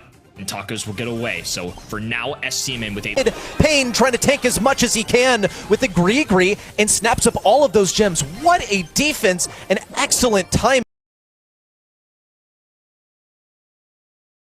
on the Patchy. It keeps BC. Could be devastating. Only a couple more gems for Tacos. Concerned about this TP in. And now Vex. Steal in 10 gems. Leaded. Moment. Patchy available. Hypercharge. They have to get the teammates through there quickly. They've got the bow mines on the ground. He's stepping direct. Single one of inside corner. Tacos with the down and are now on match point. Know that Pioneer. They are hoping that STMN is the end of BC Gaming in the quarterfinals. And then, from that point, would be the pillars of their win a monthly final, which would make really BC Gaming. Second of all, Tribe Gaming, at least their fate separates as well from a semifinals advancement. On the ground, Diego in the mid, trying to deter S shots because staying right on in there. Tacos just able to rather quick in close range. Agree tanked all the damage. What spawnable? But here comes point. BC Gaming are scrambling, find some. But I feel like defeat is already starting to set in because filling in one by one and start getting because Pain is becoming a huge available to this all of a sudden. Real interesting. FX looks talk, but he's got those 2 gems. Nice attempt at a long pull there from Patchy. It kept him stunned just long enough for Diego Gamer to help finish off that kill. This is a hypercharge super available to Patchy. He's still got plenty of defensive abilities over here. Goes over to the left, now moves over to the right to body block so that Tacos can't get the takedown. BC Gaming prolong the match point and continue this set. BC Gaming in an interesting spot. I feel like coming into this year, we know them as the second place team in the region right now, but I feel like they haven't necessarily had the pressure of what it's like to be a top tier team in this region. The expectation has just been, well, Tribe will take it. In the preseason, it was all the historical teams, the SSGs, the KCPs of the world that were expected to be here. And now, with Brawl Cup on the line, substitute in, and you're facing a 2-1 deficit on now a second match point. Will they answer? This is a big moment for this roster. Well, let's see if they can get off to a good beginning. Patchy gets the double tap on Steel. That's exactly what he needed. Evix, of course, going to fall. He's just there to create that pressure. Once Patchy gets that first teleport, that's when BC Gaming can really get this ball rolling. But the pressure is now starting to come down upon Tacos. Thankfully, Diego Gamer was able to peel for him for a little bit longer. Also, Pain's position is revealed. Diego Gamer and Patchy are able to both try and get some hits in on him. Patchy's got to be a couple shots away. No, just one, and he's got the TP now. This is perfect for Jackie, who now gets to start applying that pressure to Steel. Bo's got the mines down, covering up the teleport, so if Vex wants to go through, he better be quick with it. Tacos holding on to this right-hand side against Vex. The direct counter into Jackie is the one properly laned there, as Patchy is just kind of in and out right now. They're looking for an opportunity to move forward, and Vex, triggering all those mines, goes to the pool. Pain in trouble, Gree receiving heavy fire as well, and Diego Gamer in great position. Tacos still holds his ground in the mid, though, so they will hold those gems for now. got to give credit to Patchy because he is hitting these shots reliably. When it comes to the hooks, he's got great accuracy. Oh, but he's going to get stunned. Takedown for Tacos. Seal taking full advantage. Evex with the hypercharge out. That's perfect timing. It almost peeled long enough for Patchy to get right back into mid, but he's not going to be able to do so. Best he can do is another TP. He's primed it for Evex. They're both going to take it at the same time. Here they go. Another TP from Patchy. The hook on a steal. Evex can't go through there. He's got to bait those mines, but can't get them all done. Tacos and Steel now taken down. Diego Gamer body blocking for Pain. Evex dodges the last shot from Juju, and they're running all the way home. Right-hand side, they have to catch up quickly, but they're being slowed down. Tacos jumping forward. BC Gaming, a heroic effort to try and extend us to 5. Steel flanking left-hand side. Tacos, long range. Diego Gamer in trouble, has to dodge, and he does. A heist from BC Gaming delivers in the final moments. Evex can't believe it. It's a set 5 coming in. BC Gaming are not done yet. And Pioneers probably got to take a look away from the screen, take a little lap around the room, each of them, because that amount of, I'm sure the disappointment in this moment is immeasurable. It's not over. Delivering that so far. This is only quarterfinal number 3, and we've still got some storylines to go throughout the day. No Kit in the equation. Daryl alongside him. Oftentimes they are a dynamic duo. Buster out of the picture. And finally, Meeple showing up here. Meeple, a brawler that's shown up quite a bit in other regions. I was curious how North America were going to adapt to it. And this is the map where they're going to bring out Hank too. I mean, Hank's entered the band stage. Hasn't necessarily been played as much, I would say, here in North America so far today. So this is 2 very different compositions. We have stereotypical sharpshooter ready on the right-hand side, and then we have the new age Meeple plus Hank. And I feel like Gray has got to be part of this conversation as well. He works very well with both of these. A lot of times you'll see the mansions of Meeple come up, then Gray hits the hook, blah, blah, blah, blah, blah. Okay, you know, GG go next. We know that BC Gaming are capable of playing that Gray, as we have just observed. Now STMN are keeping this in their minds, probably thinking of how they're going to deal with the tanks and how they're going to deal with something that could teleport in on them. RT is a response to that. That's a target that you can never, ever teleport onto because he's going to split top half from bottom half, become 2 Jackies, one-shot you, and get a free kill there. So that's cool. You know, that's one method of dealing with this. They also have to make sure that they don't overstep their bounds. I think RT was probably the safest pick that they could have gone for here. Just one more second to decide on what they're going to go for next. Pearl. Okay. The logical response to this would just be Bell, honestly.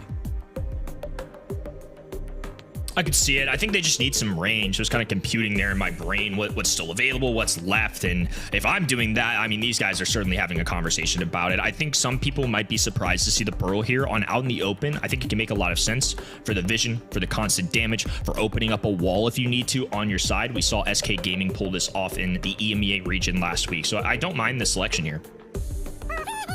Okay, just a moment left to select what they're going to go into. This Pearl. Squeak is the direction that they are headed. Squeak is going to be good for getting some long-range damage. You know that Gadget is quite effective, can compete at range with that Angelo, but most really above all is just the fact that Squeak is going to have that area control. I think that Squeak should be able to shut down that Pearl quite effectively, hold that lane as well. And I'm curious to see how these lanes are exactly going to work out. But what I expect is that, at least from our perspective, Pearl is going to try and swing out wide on the right side, and we'll see Squeak have that responsibility of taking down that lane. Set 5, BC Gaming.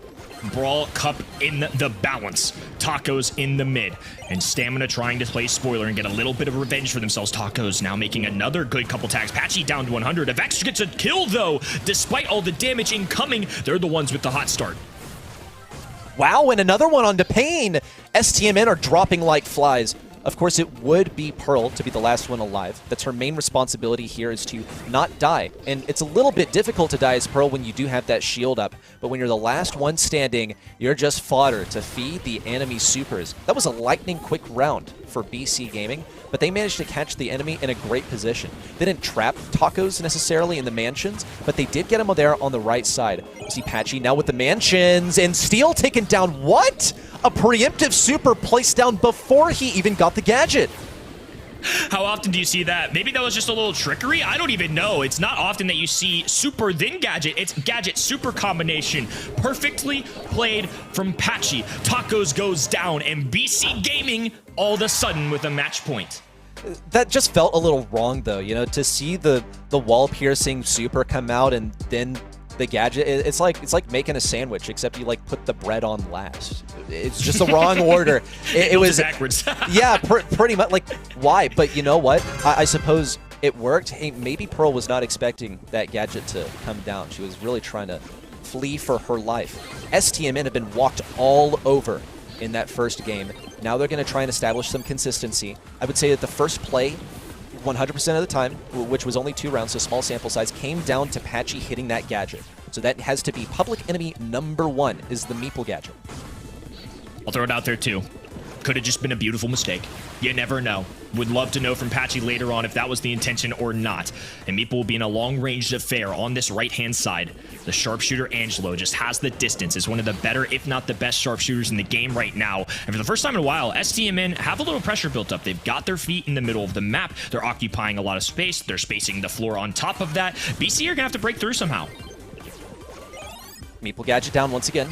No one trapped in there. They've managed to isolate Pain on the right side. Just a couple more shots would do it. Evek's going to try and get up there. The additional reload helped him get that bubble sooner. Looking for the last one. Pain actually gets a takedown, but Patchy's homing shot deals the killing blow. It's just Tacos left. He has a chance to survive, but only if he heals enough, which is an impossibility. 1 round for BC Gaming to take it all. That was the first time where BC had to contend for a round, and they just found a way. Pain was pushed back all the way. Vex managed to make his life really difficult. Now Diego Gamer working on this right-hand side. He's electing to go for the gadget that provides a cutoff point. Gonna be playing more of the control features with Squeak, and Pain just can't touch this water because a Squeak shot just perfectly covers it. STMN getting aggressive, looking for the ideal position. Patchy sort of brought to his knees, though. He's marked up and doesn't want to play too aggro anymore. That is going to wear off in just a few seconds, so he can play aggro once again. But BC Gaming have been forced out of position. They do have utility. They have 3 supers at their disposal. That's survivability for Evex. It's a little bit of area control for Diego. For Patchy, it's the ability to shoot through a wall and easily take down someone that he catches in that gadget. But it's not going to be anyone for now. There's a gadget as well from Diego Gamer, denying that left side, helping just against Steel. STMN might be able to survive a little bit longer this time. That's big damage on Steel, and the poison's closing in. BC Gaming had them all low. Just a little bit of health left on each one of them. Patchy, the last one standing. There's 1, but he can't get 2 or 3. Oh boy. 1-1 overall. Still match point for BC Gaming. A round 3 victory here would carry them over into the semifinals. Patchy building a mansion here in the middle of our map, covering up some of that grass. It's going to make it a little bit easier to get some vision on Tacos and his teammates. Steel hidden in the left-hand side, just trying to charge up. Pearl is the perfect passive-aggressive brawler. You're going to take that time to make sure you can do enough damage into the enemy side, and then you're just going to pepper him down. This sort of slow approach from STMN was quite successful in the last one. STMN also have the room to back up now, thanks to some of that wall break that we saw come out of Steel. It was a price that he paid in terms of oven heat, and it's been giving a pretty big advantage to Tacos. It allows not just Angelo now to effectively back up. It's another gadget out from Patchy that hasn't been successful. He went 2 for 2 in game number 1. Has not been successful just yet in this 3rd round. Here we go. Pain falling. Evex still alive. It's only Steel and Tacos to take down Patchy. Looks like they'll be able to do it. Evex with only 2k health to his name, and STMN bring us to a double match point. Here we go again.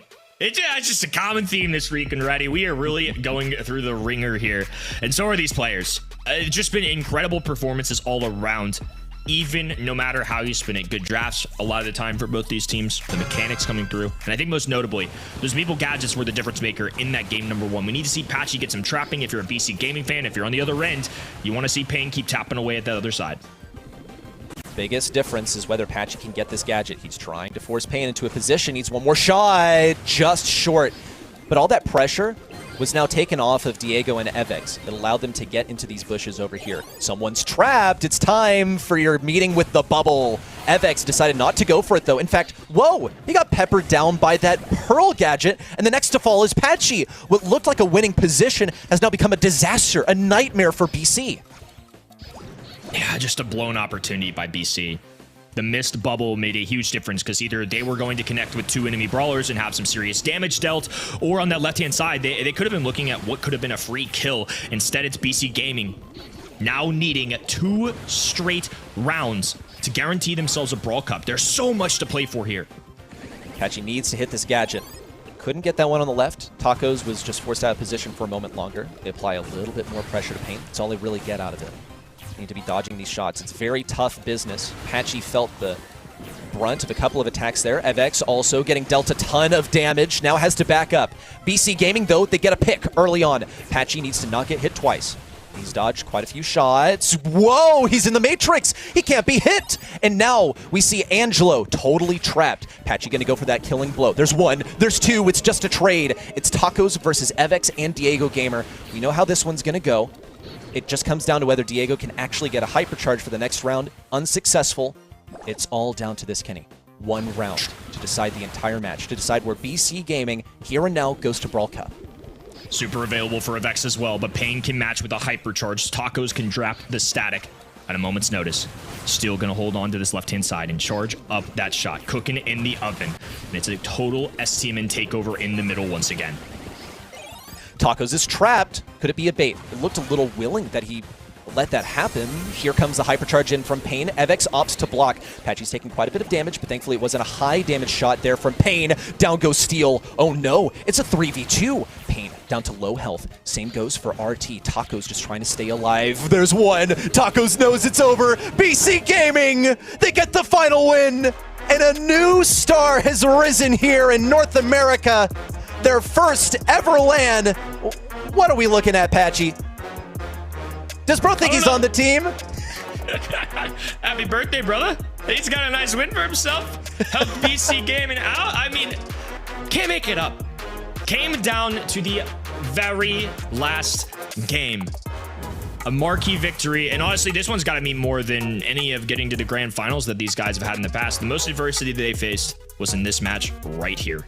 Taking on STMN, securing themselves a Brawl Cup, and doing so with a substitute. Can't illustrate enough. That is a crazy feat to pull off.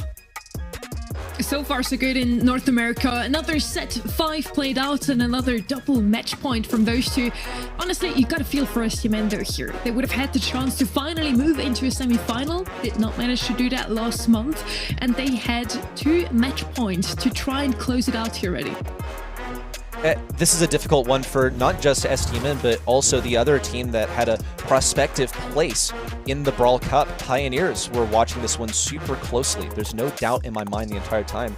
And we saw a pretty solid performance from STMN. I mean, heck, they took it to the last round of that final game. Pain really put the hurt on it this time. But BC Gaming, I think really Patchy deserves this one. We saw good stuff out of Diego, out of EVX, but Patchy did something like unthinkable. Like as a squad, yes, but as an individual player to come out of retirement, to put up the numbers like he did on such a crucial brawler in Meeple in the final round has just been fantastic. Come back to comp, Patchy, please.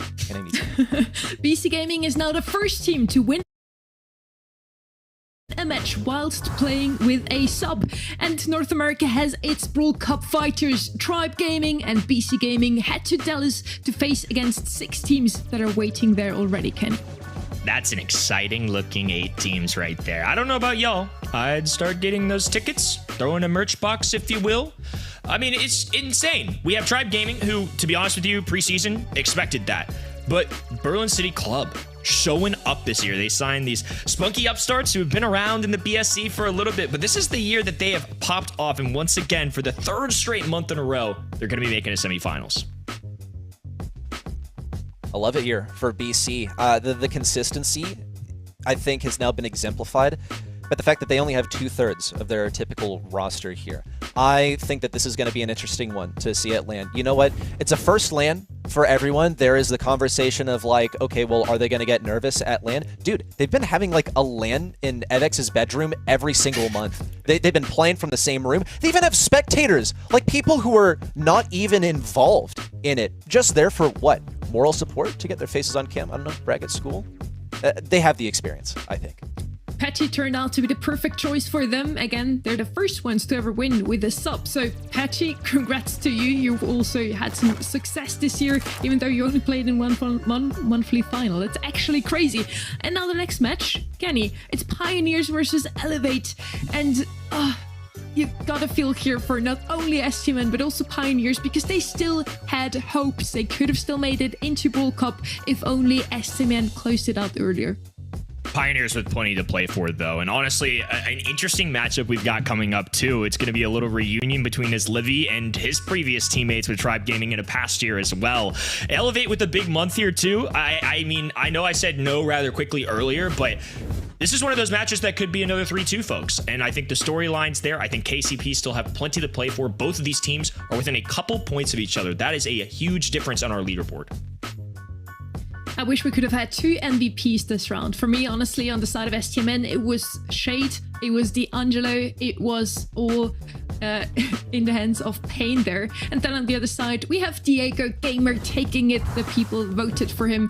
He did a phenomenal job already. Diego Gamer, just like his development as a player over last year, has been shocking. I think Diego Gamer went from a player whose name was synonymous with like Maturino Merchant to now being one of the most mechanically skilled in the region. I mean, that play alone blew me away. Yeah. And that was only set number 1. I think keeping cool under pressure and also like the way that he is rocketed from being like maybe barely top 8 to being a definite top 2 has just been one of the most heartwarming stories to witness over the course of this season so far. We're heading into a pretty quick break, so you don't have to wait for too long. Pioneers versus Elevate is our next match. One of those two had a 9-0 sweep in the qualifiers. We're going to talk about that afterwards.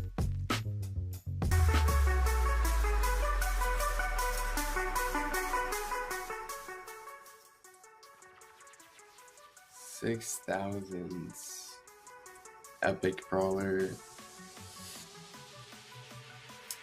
This is Meeple. Blonde hair. Mythic brawler. Blonde hair. Damage dealer. I don't know. I have no idea. Lumi. Okay. Okay. That makes sense. Mythic sports. I don't know. Byron? Is it Byron? No? No.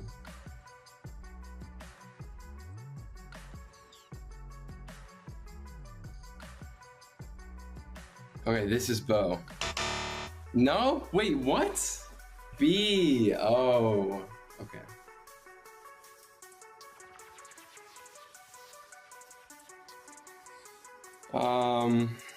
Poco. Got it? Okay.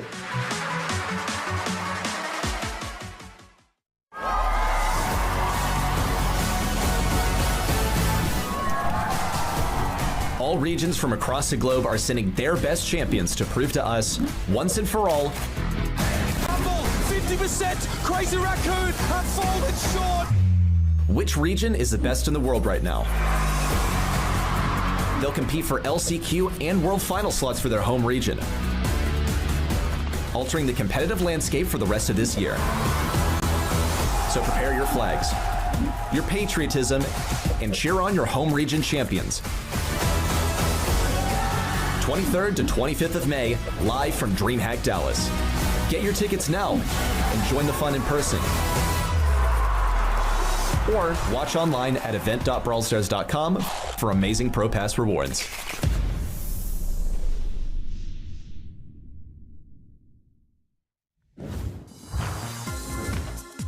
It's April monthly finals time. We're still in North America, the last of the 4 regions we're covering. And this region now also has its 2 representatives for the Brawl Cup Uber. Are you happy with those 2? BC Gaming, Tribe Gaming have been looking strong all season, right? Yes, I'm pleased with them because they represent much the same thing that we're seeing in South America, is that these young, hungry players are coming up and now being given an opportunity to show what they can do on the world stage. The first time we saw that team Havoc, we had no idea really what we were dealing with unless you were sort of deep in the scene. You didn't know what to expect from them.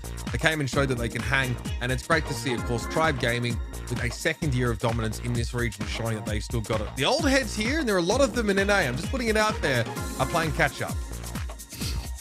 It really is a very top-heavy region. Those 2 teams have just been standing at the top ever since we started off the season, and now those 2 are also the ones to go to Brawl Cup.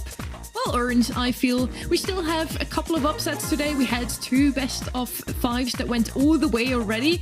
Let's see if Pioneers versus Elevate are going to be just as close ready. It is former teammates facing each other, as Livy no longer part of that roster alongside Zulon, Fade, and Tyrant. Fade was a late addition to the roster of what was last year Tribe Gaming and is now Pioneers. I'm just going to note that I think I saw a little smile there on Zulon's face. Fade also feeling good vibes. Dig the mustache. I think they got good vibes. This is actually a good look coming into this because I would expect that they were probably quite disappointed that STMN couldn't finish the job just a moment ago. As you said, they were still in Brawl Top Cup contention coming into today. They had a long run to do. They had to make sure that STMN somehow beats BC. Then they would have to beat Elevate, then STMN, and then Tribe. A very tough path, and it got interrupted quite early on, Uber. Yeah, I mean, this is statistically crazily difficult. BC Game, even with a sub, able to take STMN down. Even though Dance wants to, cry at us if we're not predicting his team. Sorry, bro. Maybe next time. But yeah, obviously then he had to get through Elevate and STMN back-to-back is kind of crazy. So a lot to ask for. Pressure off your shoulders now. You're here to play for a bit of bragging rights, I think, against a teammate and try and think about the later part of the year. Get as many circuit points as you can from today's games. On the other side, we have Elevate. They don't have a shot at the Brawl Cup anymore. Well, now neither of those two have. They just focus on leaderboard progress, and this time around, at least they're back with their full roster ready. This is true, but they're not really in full form just yet. They got some fire-looking jerseys. I just want to point that out real quickly. But Elevate had a bit of a difficult entry into this month. They're the lower bracket team in this side of the matchup. In fact, they got swept 3-0 by SSG in those monthly qualifiers, which is not really the most confident way to come into a monthly final. As mentioned before, we have Zulon and Livy playing together before. They're old teammates, so we also wanted to hear from them just how excited they are to play against each other today. Elevate, obviously a great team. I have Livy over there playing. We used to play together. We played for like 2 years.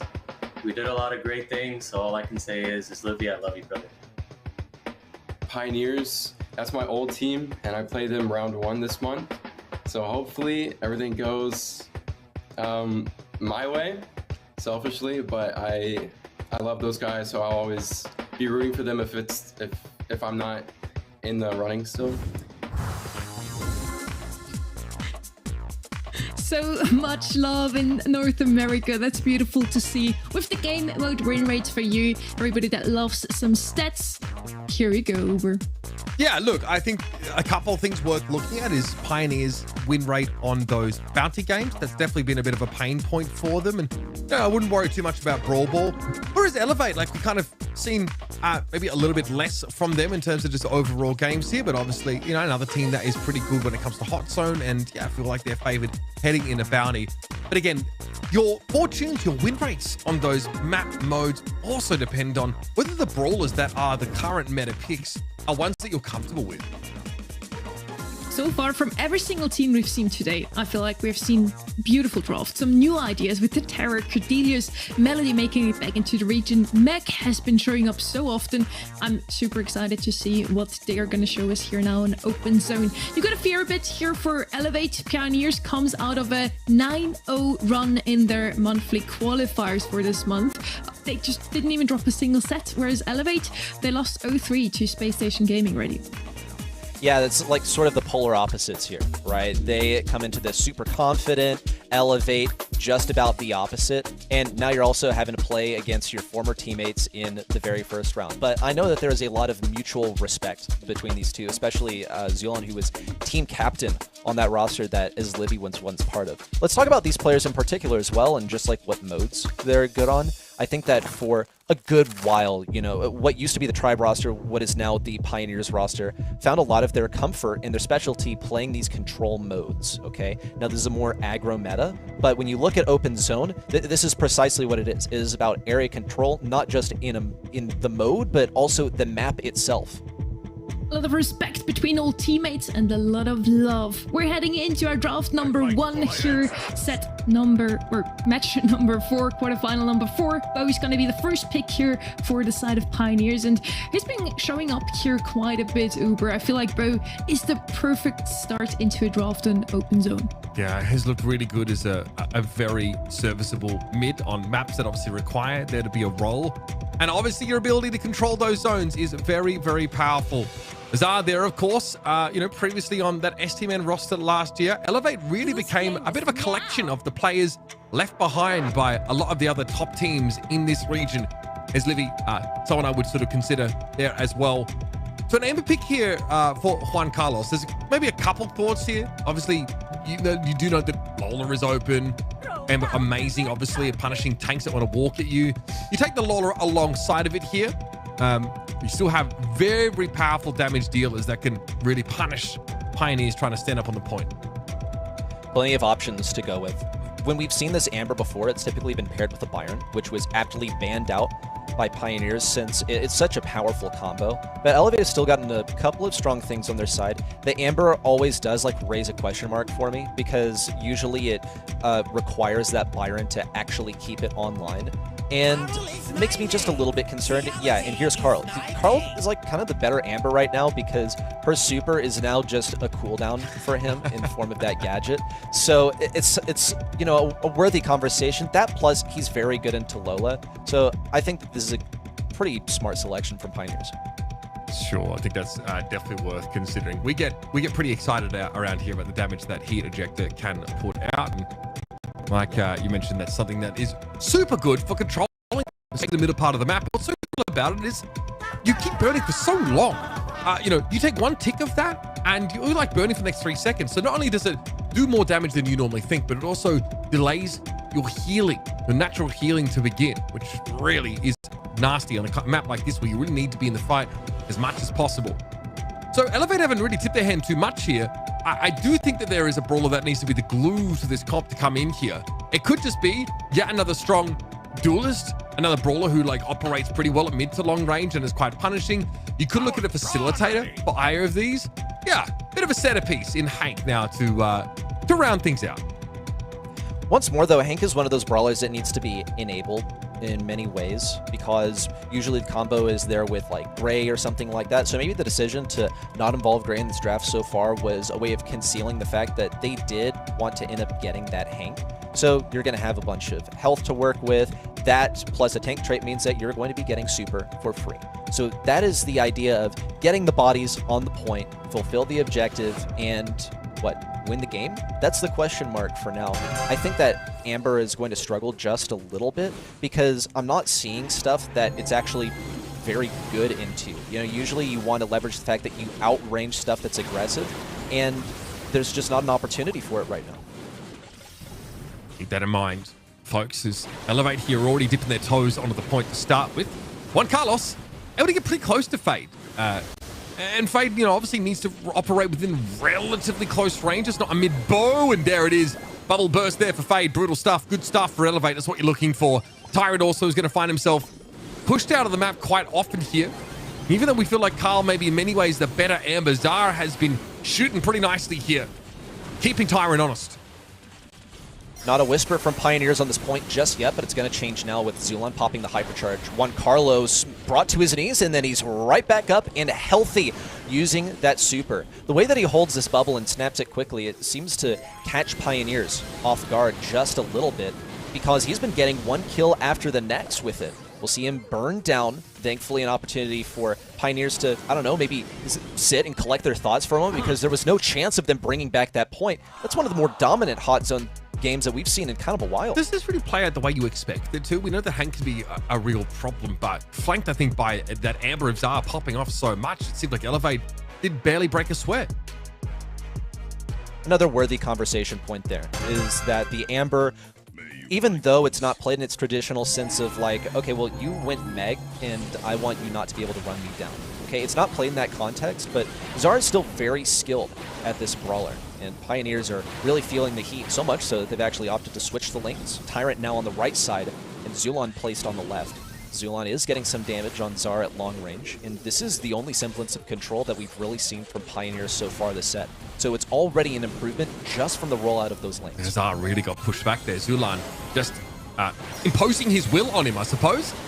Nice little mine coverage there. Those hypercharged mines are going to be a bit of a nuisance to try and clear, and Juan Carlos has no reason to be out there on the open, surrounded by 3 members of Pioneers. And this is looking to be a very different round than what we just saw. Zar very much out of the game and attempting to get a favorable lane swap into Tyrant. Will have it for a moment, but Zulon now is going to go to work on his Livy, who's also very, very low. One more explosive arrow connection and he'll be good, but Zar gets what he wants coming back and punishes the Carl instantly.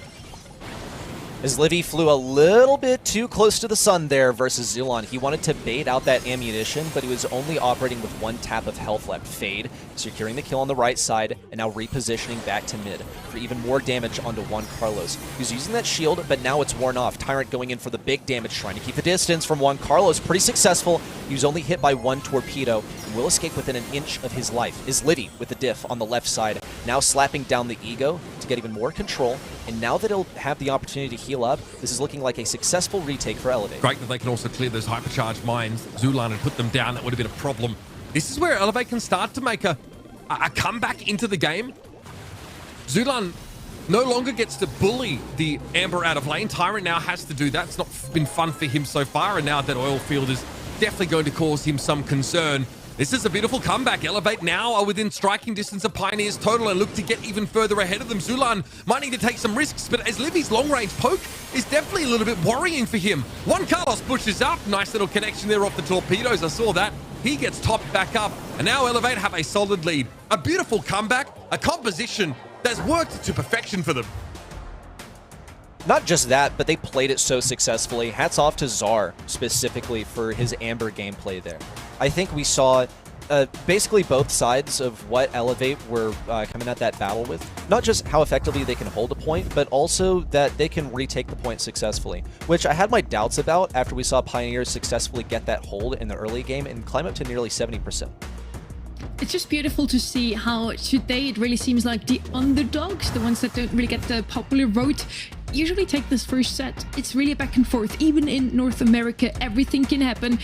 This is a perfect example for an outdraft, in my opinion. We have Ember, we have Hank, Lola, very huge damage dealers. Not really a lot of range. That was what I was kind of scared for. Bo and Carl just completely outranged them, just hiding behind that wall, standing in mid with that tanky Hank, and then pushing everybody else back with the damage output that Ember and Lola offer. They played it really, really well already. I think another thing that sort of hurt Pioneers here is that Bo, like Zulon was doing a pretty good job of getting that damage on the left side, but he wasn't like winning it very quickly. If we were just to, you know, focus on him. Also, like the Bo mines, they were pretty easily dealt with by the enemy side. I think that he was given sort of a tough position where this is a strong brawler, you gotta take it, you can't leave it open to the enemy, and was given some quite difficult matchups. Bo is a pretty interesting one anyway. When he has received his hypercharge, he was the only one of that six hypercharge batch that we have received in the game that wasn't really played. He was not picked up whatsoever. The other 5 that have gotten their hypercharge back then immediately got torpedoed into the top of the meta. I feel like it's because most esports players just know perfectly how to dodge that bow. I wonder why it is that we're seeing him a bit more often this month, Uber. Probably a couple of reasons. I do think that at some point you can't dodge it. That's why like he's so good on Hot Zone or these kind of maps where like your ability to, you know, to sort of move off the point or move away is a little bit more limited. And against compositions that want to group a bit more, there's a ton of value. I think that like hypercharge is really good. Some people might question like, okay, does he have the strongest gadgets? Do they really impact like the way he shoots? Not really, right? You know, obviously like the super totem is very powerful, but I think the hypercharge has definitely made him way more relevant. More mines, more area control, makes him a good option because he has that area control and the long range pressure. I guess Bo could also be an option on this map. For me, every time I read this name, Super Beach, B pops into my mind immediately. Also Max, probably the 2 best mids, together with the Meeple, now a bit of a newer addition to that list of the brawlers that I would pick here. I expect some Stu, I expect Ollie again. I want to see Hank, since he's not banned out here, and he's super good, especially against throwers. And if you're the only team with a thrower on this map, the other team has nothing to open up the map ready, it's usually a free win. I'm looking at like this stew as being something that can be good into a thrower, but not really much else. I feel like it's possible for him to be run down as well. And by the fact that Tyrant is picking Chester here, I think that's quite indicative of the fact that they're not really going to rely on a thrower, or at least they're going to provide themselves that flexibility whether they decide to go with one or not, because they had that last pick. It's the most powerful position to pick a thrower and counter the enemy team. But the stuff that Stu is like usually good into is not even really a question in the draft. Like Lou has been banned out, for example. Juju now with the thrower. Okay, so they've gone for the thrower. Even in the face of the Stu, they have the ability to break down walls. And to be fair, Juju still gets good damage even without the walls, but I'm not going to say that she's better without them. I think at this point, Pioneers are going to consider like a Hank pick here if there's nothing that's too problematic for him on Elevate side. Elevate right now need to think about like thrower with some range and like the potential of bringing Hank in them as well. I think we saw, yeah, as Sunny sort of mentioning, we did see a Dynamite in SA on one occasion, right? Obviously, it's something that gets horrendously outranged by what we have on the Pioneers side, but Carl, Hank, and a thrower, they're the three brawlers that I'm thinking of right now, and we'll see where Elevate go after snapping the expected Carl up here. Okay, and something to accent, especially something that can play mid if it's not going to be that Stew. Keep in mind, you have the ability to get pretty much free damage at mid just because of the way that your opponents are going to spawn. El Primo now taken away from the Pioneers playbook. That's a strong brawler that's like the anti-enemy tank. So this is going to be a bit more difficult for Pioneers to pick up a tank of their own, but if they decide to continue to hammer down the anti-tank, that could also be a pretty valid route as well. But I think also they need to be considering, like, what on earth are we going to go at mid? I'm seeing two strong lanes here, but nothing that can actually lock down things at long range and deal with that Carl. We're going to go Cordelius, it seems. Cordelius will shut down that El Primo, but we also saw this as a response earlier. Absolutely. Yeah, we saw Code OG actually pick this against Bobby's El Primo. And look, it went down to the wire. We were able to see just why or how, rather, it works so well. This pick, though, I think at that point, Pioneers were probably hoping to take a strong mid. And when they see the El Primo, they've gone, well, we can't really do that anymore. Now we need to find something that can answer this. So I like the El Primo inclusion here for Elevate. We didn't really discuss it much, but it's a problem for Hank in a big way because of his mobility and his ability to disrupt Hank while he's trying to blow a bubble. So great pick here. Rare case in where the El Primo is just like a bit of a backbreaker. And Elevate already looking pretty good as Livy able to win out against the somewhat weaker in the pitch battles, Cordelius. As Livy's having a great game so far. He's gotten all 3 eliminations and Juan Carlos, yep, it gets there. Tough fan dealt to Zulon there on the left side. He missed like one mushroom, and that tilted the matchup in is Livy's favor. But Zulon has that super that he needs now. He's able to move the most problematic brawler out of the way now, and he's going to focus on Juan Carlos. That's fine, as long as he communicates the position of Juan to his teammates. He's going to be emerging from the Shadow Realm in just a moment here. Tyrant is keeping his distance, and so is Fade. Juan now continuing to apply that pressure to Tyrant on the top left. Meanwhile, on the bottom right, Zar has been given quite a bit of trouble by the Gree. He's going to be on decently low health. Once again, on the top left, Zulon with a bit of a disjointed offense, leveraging the fact that there's only one obstacle to get a bit more damage onto Zulon, but that's all he's really able to get out of it. The Elevator not really interested in engaging. They're kind of shrugging off the offense. Oh, Fade is not going anywhere. Has to walk over this hypercharge field. There's the old 1-2 punch from your boy El Primo. Zulon had a hypercharge super and couldn't actually bring down the El Primo. Great movement from Juan Carlos. Great dodging. We're going to try it again. It was would have hoped to have passed to his teammate. That's now not really an option, as Livy needs to sort of pick up the pieces now as he heads into mid. Juan Carlos will emerge and find a super instantly on towards Fade. Good gap close, but big damage comes out in response from Elevate Pioneers, to quiet him down. Elevate so far, though, today have looked really good. Zar is very deep in enemy territory without the objective, so Fade will eventually deal with him, and now Pioneers have a chance to equalize. They need a Cord super. If Zulon can get it, he can put one in the Shadow Realm. There it is. Tyrant is safe and sound. A little whiff of a pass to the top right, but Fade clears out that goal for Tyrant to slot it in. With only 30 seconds on the clock, they have equalized the score.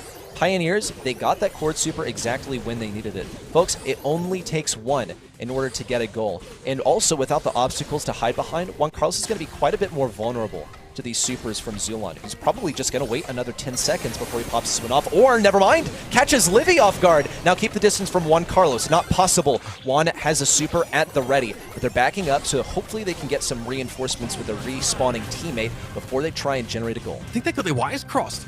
Zara pops a super, but in the same moment, Juan Carlos passes the ball to him. And obviously he can't take possession while he's tail spinning, so the ball just uselessly clatters to the right side of the map.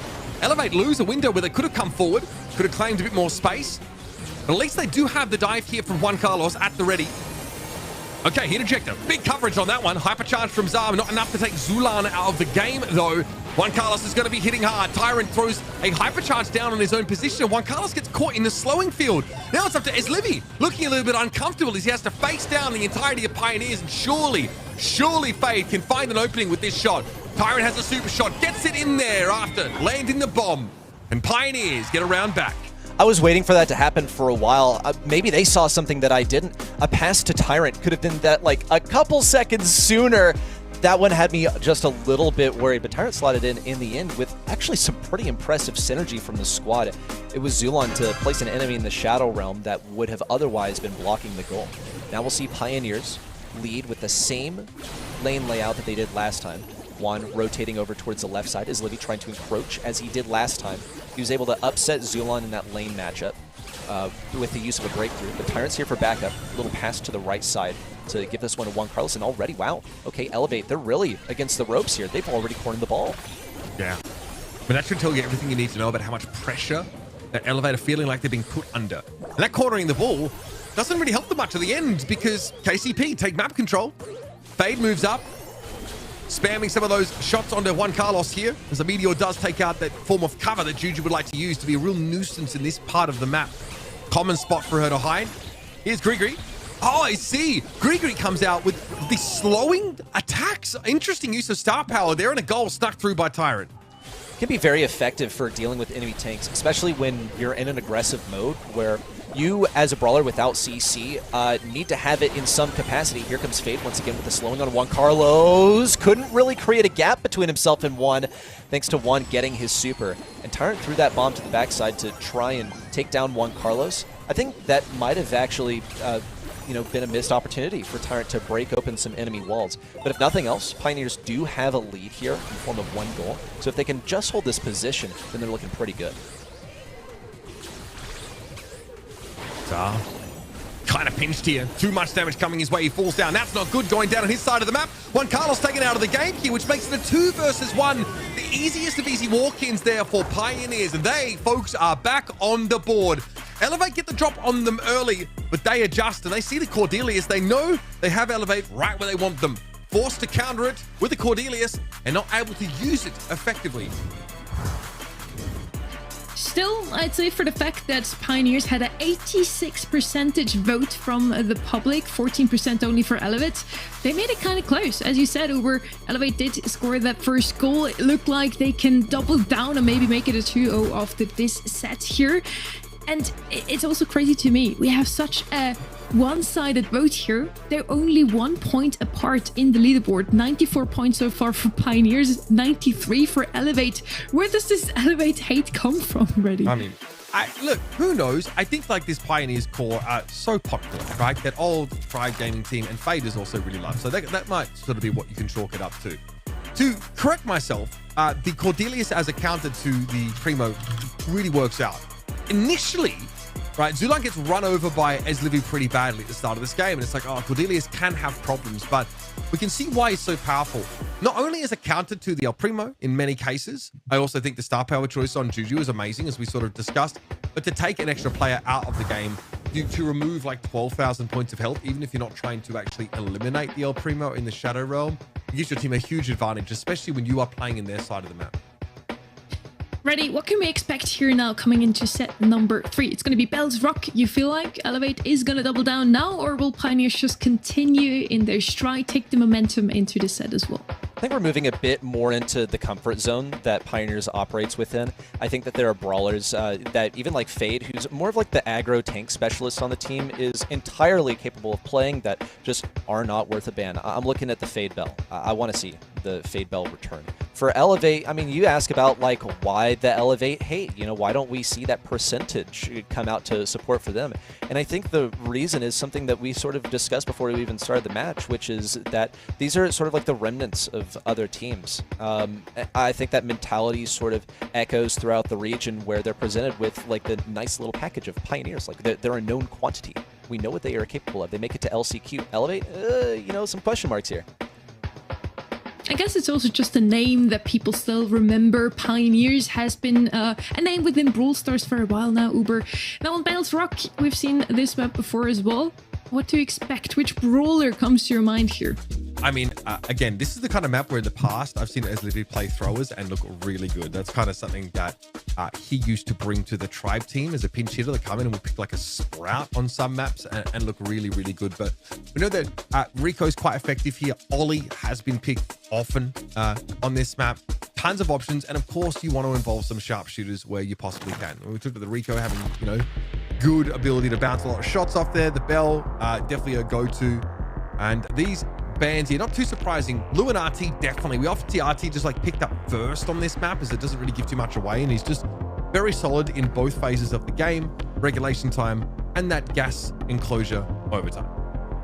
I'm looking at the bans here and ready, your wish could be granted. A Bell is left open. I'm kind of just waiting for that Jean Brock comp. We can open up the map. Jean is going to do a phenomenal job. And yes, Ollie has been picked up before by Mountain Man FA. Now he's left open and of course picked up first here. Okay, 2-3 for Pioneers. Maybe something that they are comfortable with. But they got to operate within the confines of pretty much dealing with Ollie. We saw how effective it could be earlier to run the Poco into this. That was, of course, on Layer Cake, not here on Bell's Rock, but just something to keep in the back of your head. You know, they had that last pick. Here's the Jean that you, I guess, rubbed a lamp and wished for, and combined with the Brock that could be pretty strong, eliminating some of the usual strongholds around which Ollie likes to lurk, while also providing Pioneers the flexibility of dealing with something like a thrower. The only drawback, though, is that they would be quite weak to something quite aggressive. They've already thought ahead and banned out Kit, so that's not going to be a possibility, but some of the other things that could get pretty aggressive are still on the table for Elevate. Pearl here, okay. Oh, it used to be ubiquitous on these kind of maps, these knockout maps, because she plays so well into longer rounds. We've definitely seen her fall off as of late, but she can be pretty devastating. A gadget that basically makes first contact with her really inadvisable. A super that can destroy terrain and punish anybody who's trying to close the gap on you, like, I don't know, Ollie. Means that she's a great option, and the durability when she's at full heat to basically shrug off a lot of the damage coming her way. She's the ultimate long game brawler. Will Pioneers be able to get that value out of her by making things stretch out a little bit more? Because we now see a Squeak. Elevate opt for a real control brawler here. And remember what happened in our last match when we saw Squeak play into that Pearl. It was pretty effective. And it even gets better once the lanes are more locked down like this. These are very defined 3 different lanes. And Squeak, it's as if Squeak's shot and the reload speed are timed to perfectly hold a single area for an indefinite period of time. Tick making it quite a late arrival in this pick phase, and completely counterable for Pioneers. I mean, they have that gene, but it's not something that Elevate could really afford to be playing into either. I'm seeing some viable options. I think we talked about Livy as like having some specific combos that we look at. Livy is pretty good at playing throwers. We love to combine his names with things like Squeak Livy as well, so we'll get to see some individual greatness mechanically. But as far as draft, there is one question left to be answered. Pioneers, what do you do to react against the Tick? You go for the double pull. Yeah, this is obviously very powerful. Gray and Jean both on the same side, both with the potential to yoink people out of formation, especially if, you know, Gray is going to TP backwards midway through that walking cane animation. Alternatively, you can just deliver a full heat, fully supercharged Pearl into the midst of the enemy ranks and watch the fireworks go. So a ton of options here. Elevate get punished basically for any single missteps, but it's a question of how much super are you planning to feed Pioneers as these rounds go, because that's obviously what you've got to be careful of. If the Gene, you don't want to give him too much free damage. If you're laning against him, try and swing out sparingly. I think in terms of also supers, it's just sort of a given that Livy here on the tick is going to be getting one at some point, and he's going to be getting a hypercharge by like round 2 at latest. Ooh, near miss for Fade on that walking cane. That was a near wall break of something crucial for Zar and Livy to stay alive, because if that wall breaks down, then that means that Tyrant gets to walk all over that lane with the use of his gadget. It's a total loss of control on half the map for Elevate that they cannot rectify. But so far, Elevate have done a good job of just holding control right here and now, as Livy already has his super, which will assist if they get pushed a little bit too hard. And he's well on his way also to earning a hypercharge, which can pretty much win an entire round for them once the smoke closes in. Zar's going in. Zulan, okay, at risk of getting hit with a hypnotism, but he pulls up a little bit short. And that is enough to punish you massively against Elevate. Now you're in a 2 versus 3 against a double pull composition. I don't get it. Really looked like he forced that ready set desperately, where Elevate trying to start off a fight, and somehow they're still positioned relatively well. Stuck in the gas, Tyrant now, obviously full heat, and he can just 1v2 him. That is filth! Pioneers do secure the first round after the first player advantage. I think some of the urgency now can be understood. Why exactly Zar felt that he needed to go in and make the first play, even though it was entirely suboptimal. Because you can have the 2v1 as everything closes in, as Livy could have his super, and Tyrant doesn't even care. He's fully heated up, he has his gadget, he has everything at his disposal. But would make for it a much better Tyrant lane over here is if Fade can hit a hook. I don't think Elevate are too keen on giving that to him. Oh, Zara's getting in position, maybe fishing a little bit, trying to get Fade to play aggro, lure him into some of Livy's shots, which is probably also just enabling Zar to lurk in this position for now. But so far, just farming that late game utility. And in just a moment here, that poison is going to start forcing some engagements. Tyrant's getting pretty confident with his positioning here on the right. Zulan's in danger again, though. Here comes Zar, forcing the issue. This time, to his credit, no trade opportunity.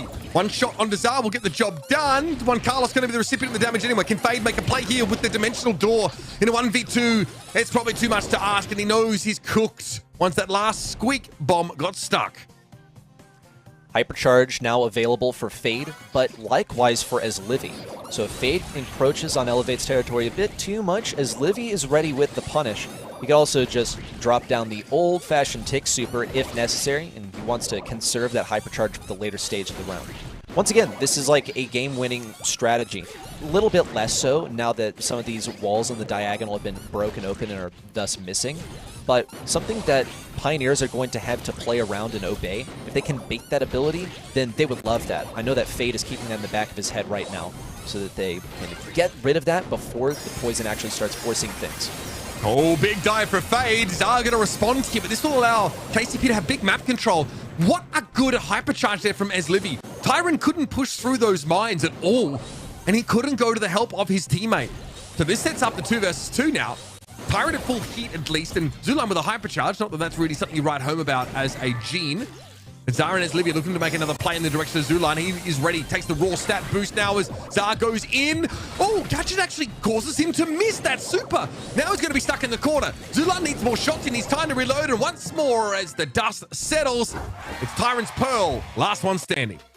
If you need any guarantees in Brawl Stars, it's that Pearl is going to be the last one to die in any knockout round. Win or lose that round, she is not gonna die, okay? She doesn't have unlimited health, but there's almost no point in even attacking her since she absorbs all of your shots.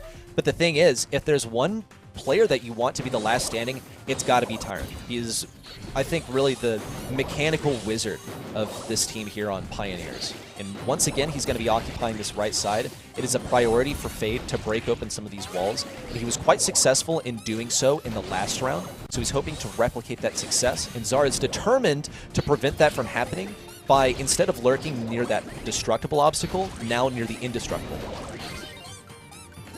Zara knocked around a little bit there. Fade using the walking cane sometimes as a precursor to his engagements, like we saw in that previous round. Very deep dive, though, for the Great. Ended up causing a massive brawl as a result. And again, we want to keep an eye on hypercharges like those of Livy. Those are really effective. We're going to track those over the course of these matches. Tyrant then went for the burning cookies. Zar's able to shrug off that damage though, of course, healthy as he is. Faye wants to drift across to the right now. Gap is starting to close, and there it is. There's Livy going down. No throw pressure available. Now you can play behind the walls as much as you'd like if you're Pioneers. Zar looking for a stun. Tyrant caught by it at 1 Carlos. Yep, all on his lonesome. A very clean 3-0. You see that Ollie super towards Tyrant while he's fully heated up, while he has the gadget ready to go, and you just know that Zar wanted to do anything but that, because you know just how it's going to go. Whoa, what a pull, Zar, with a jump, and Fade actually predicted it, but he was just a moment too early. Could not actually get Zar in that position, but really well played. That was some crazy synergy. Everyone's locked in now at this point in the series. We're approaching the halfway point. The Pioneers, though, winning this round means that they will take the set. And they've got so much to work with here. The exception of Zulan's magic hand, you're in a pretty favorable position. As Livy might just be trying to save this head first for the hypercharge. He's developed that now, but likely will use it more reactively. Tyrant starts to open up the map. This is looking scary ready.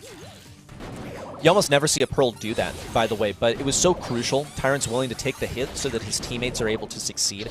Particularly Zulan, for winning this next round, needs that pull. Here comes the hypercharge TP in. Fade, he shrugged off as Livy forces him back. Bit of a waste on that tick super, but he was forced to use it. Fade now in for the kill on 1. Carlos could not secure it. It's 3v2. Zulan and Tyrant barely hanging on, but Tyrant, as usual, the last man standing, is Livy forced to enter mid and cannot outlive him. Oh, God, he's got 2,000 HP. The tick is full health, and it just doesn't matter because he's sat in the middle of the map. Tyrant is not affected by the gas. An interesting engagement from Fade there. Even he has a bit of a head shake. He's like, not sure what I was hoping to generate there with the dive forward on Grey after already drawing that hypercharge super out of the tick. I feel like he may have a chance to regroup. He went for it. Credit to him. Fortunately, the rest of his team had his back, and that was a astoundingly good set for Tyrant.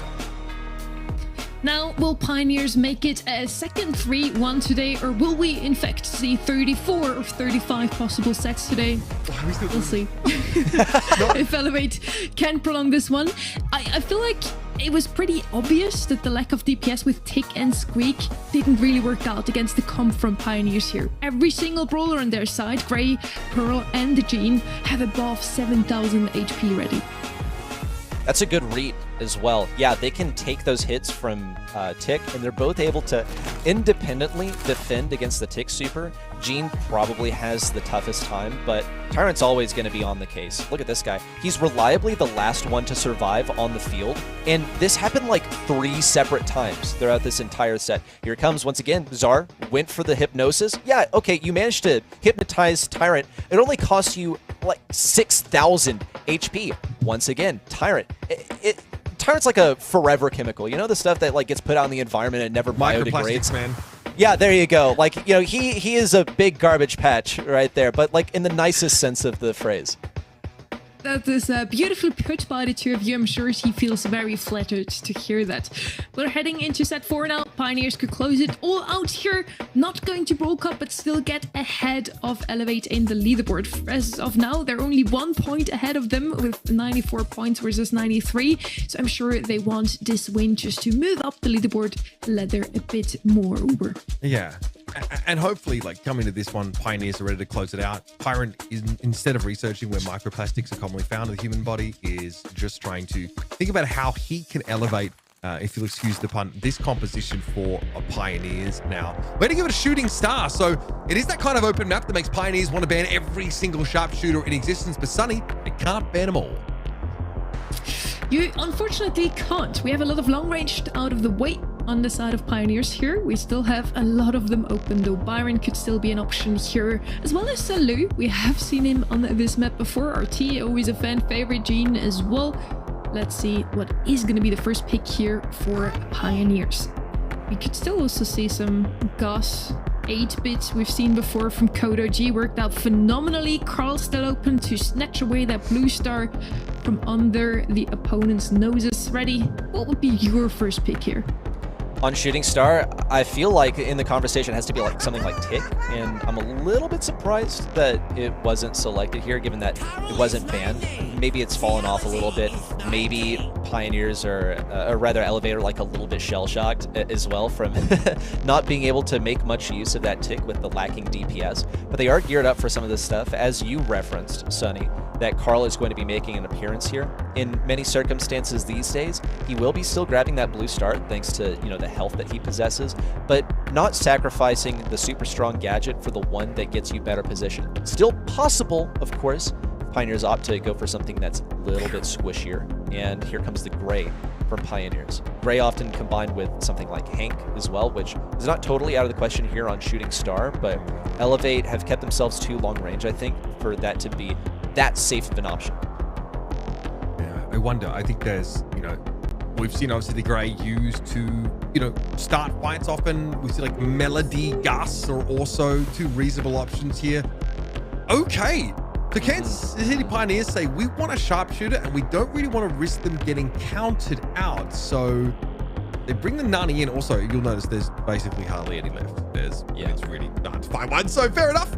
Okay, so you have some long range presence now. You have a Peep. You also have like this RT who's a pretty darn good sharpshooter as well. It's a super long range combat. It feels very classic Pioneers to me, honestly. And there's the Guts that I mentioned. Very good in case there is an all-in, and also allows you to be just a little more aggressive on some of those side lane engagements.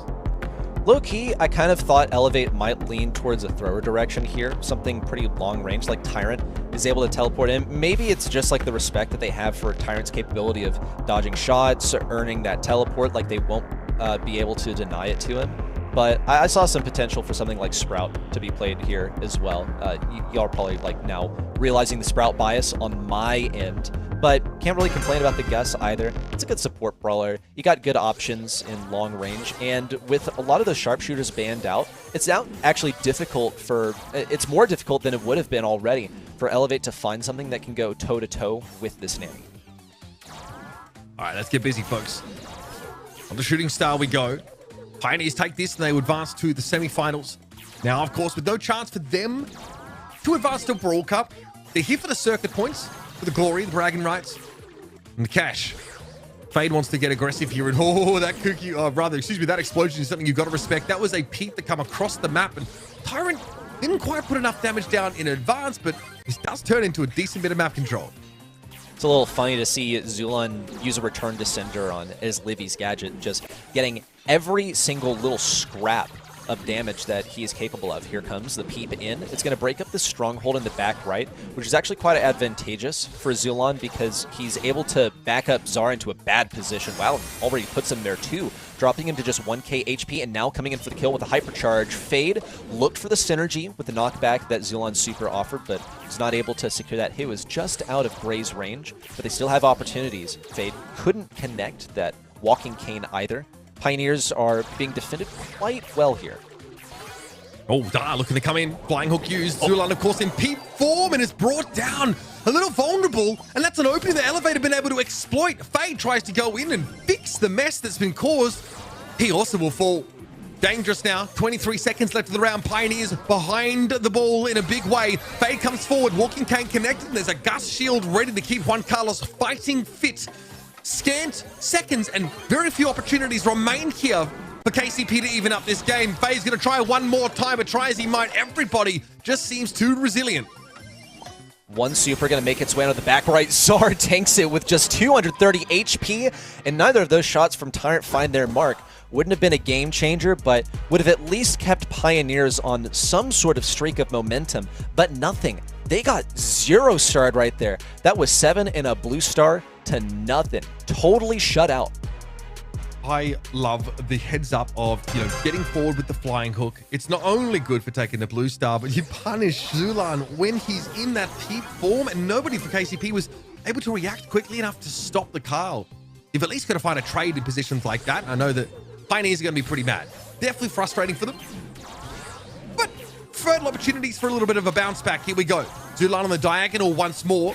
We'll see Zar tucked in a position. Yeah, Zulan might even want to switch lanes, by the way. So if he does Peep, Zar can't catch him. I think there's also some frustration from Pioneers right now because they keep tapping the enemies.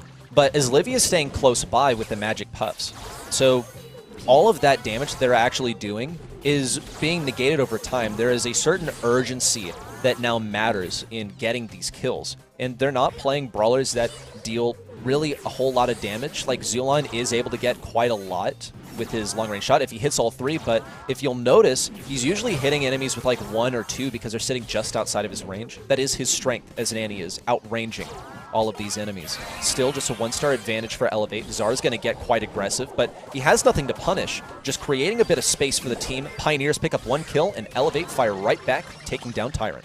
The peep is here, but there's not enough damage done in advance, so Zar will just eat that and will sort of go back to business. Zula's hoping to, have that super ready when both of his teammates are up and they can actually apply some pressure with it. Hypercharge for Zulan, he just wants the raw stats for the most part. Return to send to pop. Zar knocked back. That was a point-blank peep, but it still sees Elevate ahead in the lead. Fade, it gets taken there by one. Carlos and Tyrant here can only look on. Are we just here to play maximum Brawl Stars today, folks? It seems like we are. This one is on a collision course with a 5th map unless Pioneers can put this to bed now. Final test. Tyrant now moving in from the side. There's a 1-star differential as Livy has to fall. Zulon's got to make this super count. Going in for the maximum value target. They need 4 stars to make this work. Zara has to fall, and so does Juan Carlos, or one of them. But Elevate scrape by just a 1-star lead into the set 5. Oh, man. Okay, just as expected. Another very close game. Another game that is bound to go the distance. And based on your predictions at home at event.brawlstars.com, people, you did not think this would be remotely close. It was like a 95 to something, or 5, I guess, if I can do math properly, in predictions. This match, though, Sonny, has turned out to be anything but one-sided. It was 86 to 14, but yeah, close enough. I'm just laughing ever since it looked like Elevate is winning that one. I've been calling it all day and everybody's mad at me for doing that we could see 34 sets out of 35 possible ones. Just a little reminder here, yesterday in South America we had 5 matches that were decided in set number 5, 3 double match points. We had Cinderella runs and the reverse sweep in the grand finals. We thought that the region was close. Now NA is shaping up to be even closer. It's continuing on. Pioneers, they actually gave a pretty good effort here. Well, okay, effort is out of the question. Of course you want to win. But in terms of the performance, Zulon in particular actually really impressed me. He got so much damage. Did you notice on the stat line there, 440 DPS? That was like twice what his teammates were capable of there. And at some point, he even switched lanes to hopefully deal damage to someone who wasn't constantly being boosted by the Gene. And no, okay, that's like an easy little lane swap. Just migrate a little bit to the left of mid and keep those heals up. He was getting damage, wasn't getting kills. That was the weakness of the comp. They played a control comp, but they didn't have control to begin with, so there was nothing to control. Oh, man. I mean, I honestly, look, pretty close, but I do think it's an issue with Pioneers not being able to come back from those deficits. There's something they put out of their minds now, and we go to Gem 4, buddy.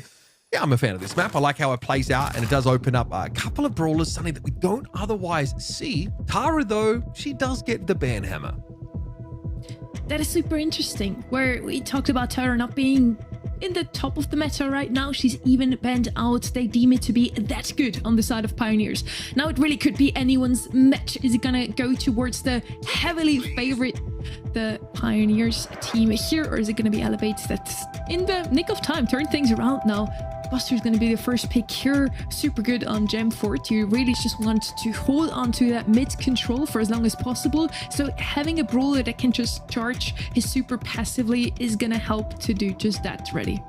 That, and it's a Fate special. He is very good at Buster. I've gotten to speak with him at length about playing Buster, and this is just one of those where when the brawler came out, he instantly knew that it was going to be one of like his next big focuses as a brawler. He's able to play as a tank, and he's also able to play as one that supports his team in the more traditional hero shooter sense of this is a tank, I make a wall that the enemies cannot shoot through. Except for Hank, there are always going to be exceptions. Hank doesn't really care that you have a shield out in front of you. He's still going to be able to get that damage. But Pioneers knew that this was a possibility here, so there's a contingency plan that they have with their 4-5. We're just going to have to wait to see what exactly that is and how Elevate preempt it. Yeah, it limits a lot of other options, like a Meeple 2-3 pick. We sometimes see that brought in here. for a lot of the brawlers that, you know, are very good at controlling that space. Like you could even use Lou, for example. Gray's banned out, Surge also unavailable, but all those brawlers struggle a little bit. So Pioneers at least build the core of their team. It's a Buster, and even if, honestly, even if Elevate don't go for any projectile-based brawlers, there's still value to be gotten there with Buster because he can charge his super by just playing with teammates, and he has crowd control on his gadgets. So still reasonable, still powerful, good base stats, has an impact. The fact that B has survived so deep into the draft for me is that much more surprising. It's because Elevate are really trying to craft like this comp to supercharge their Hank, but they leave through one of the best tank counters in the game. These brawlers, like the Pocos, the Bees, are really, you know, they're not even a variety. It's really just these two brawlers that have such a unique interaction in the game right now, are always in the conversation. If you don't see them drafted, they're still influencing how things are going. And it seems that after that Buster selection, everything else has just been kind of automatic, basically. And another one that is notably left open, keep in mind, is that Lou, which in many ways, having the Poco on your side can enable. And a lot of times, Stu is the way that you deal with the Lou. Stu is also going to be able to keep that distance between himself and an enemy tank, so that's going to be quite vital. I don't understand what Pioneer's approach to those bushes is going to be, because they don't have any like good way of getting vision inside of them on the side lanes, and I think that could be a good attack vector for Elevate. Looks like they have the exact idea. Poco double tank here and has for many years been one of the strongest approaches in the game, and also the fact that you have these long bushes on the sides is going to be the delivery of the hammer to the enemy stronghold. Yeah, and that's why, like, you mentioning Lou there feels like it's an opportunity that Pioneers end up sort of letting go.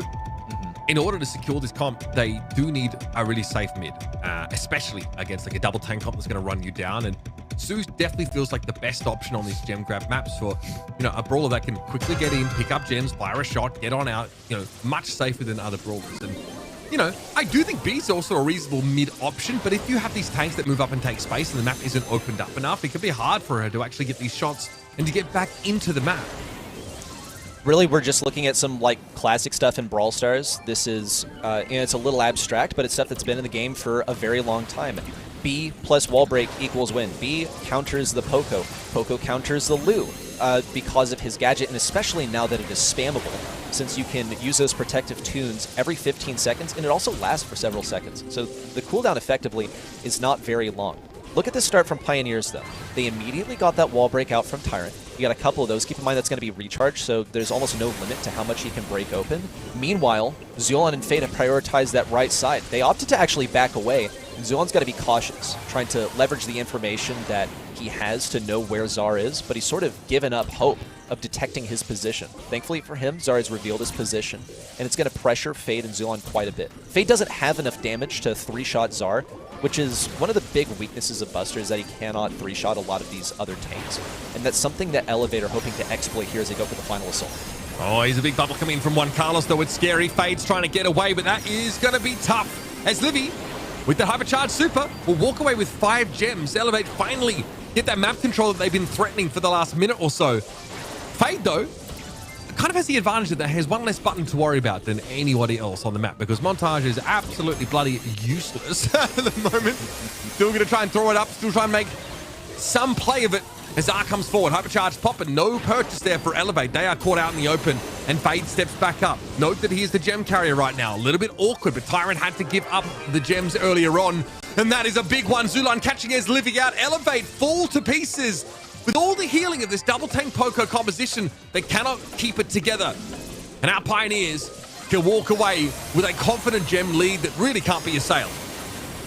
1 second left, and Elevate have only almost backed them up into a corner. Very well executed here for Pioneers. They got pretty much the perfect start, by the way. I don't think they could have asked for a better one. Tyrant hit his shot on the very first attack. He got his super, broke open a wall, and then he did it again once his gadget recharged once again. They broke open that bottom left breakable wall, which is one of the best positions that Elevate actually possess here. They're going to place Juan Carlos over here to try and stave away Tyrant, who this time was not able to get that super right off the beginning, and that is going to hurt just a little bit. Thankfully for them, though, Pioneers have actually managed to isolate that Poco. Zar's trying to push up, but Fade does have a good shot shape in order to clip Zar as he tries to hide in that corner. Tyrant, respectful of Juan Carlos, the damage he can put out. Also, the sustain provided by the fish torpedoes will continue just to chunk him with damage whenever he has the opportunity. Juan Carlos is trying to hide the trajectory of the bubble as much as possible, but Fade knew. He knew it was meant for him. He's the one carrying the gems right now. Finally, Juan Carlos's reign of terror is brought to an end. Tyrant with the breakthrough gadget will further open the map up to set Zulan up for success. A missed slow there onto Czar. He was just on the edge of that range. Now Czar is looking to close in from the bottom side. The hypercharge pot by Zulan on the right side. Czar eliminated after an attempt at pushing, and his Livy is also forced back. KCP, they're pretty comfortable in this position. And look at this. Tyrant's even found some time to break open a key position for Juan Carlos. The spaces for Elevate to safely remain are diminishing. In fact, Pioneers are taking it to Elevate's home front, even trying to target as Livy.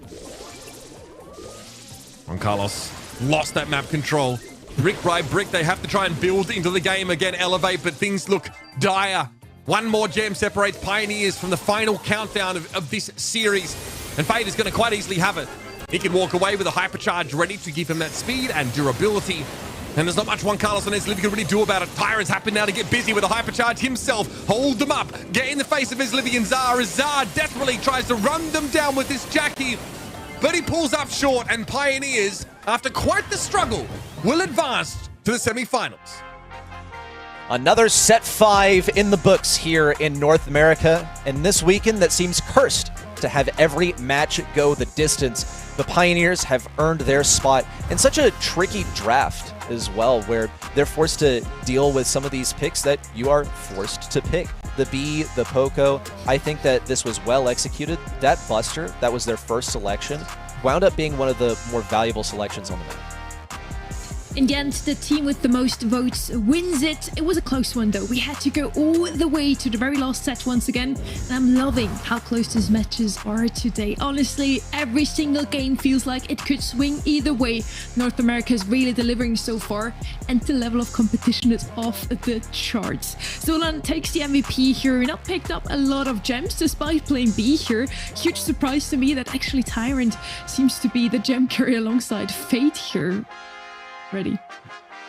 Yeah, Tyrant was doing his job. Like, Stu, a lot of times, is a valuable gem carrier, but I think Tyrant's bigger responsibility was breaking open these walls. I mean, did you notice that as soon as he broke open the walls, Elevate started to crumble? I mean, Juan Carlos was pretty much inseparable from that top right corner of that central gem fort on the map until Tyrant got a single gadget and a single super, and they're basically free as Stu. And this wound up being such a valuable pick. Really hats off to Pioneers for drafting their way out of a difficult situation. Still kind of an awkward position that Buster was in, carrying 19 gems overall.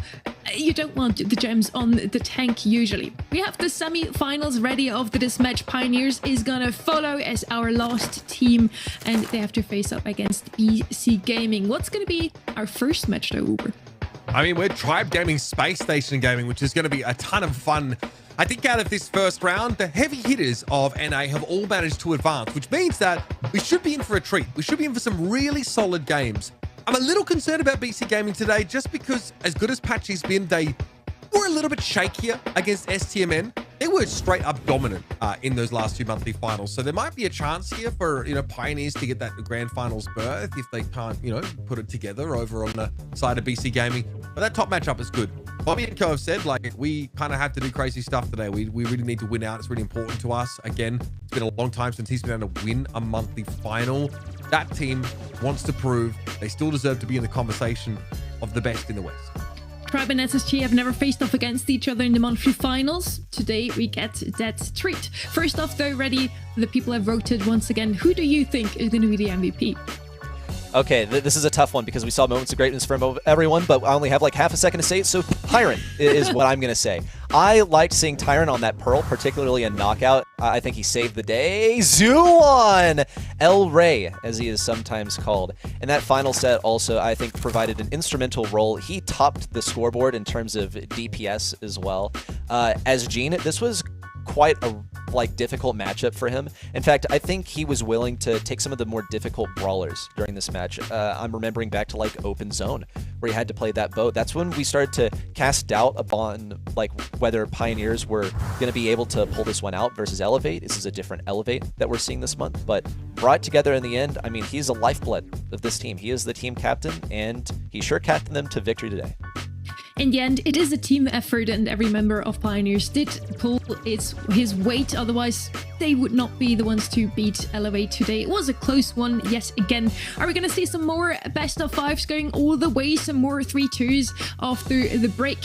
Get ready for the semi-finals and make sure to tune in again.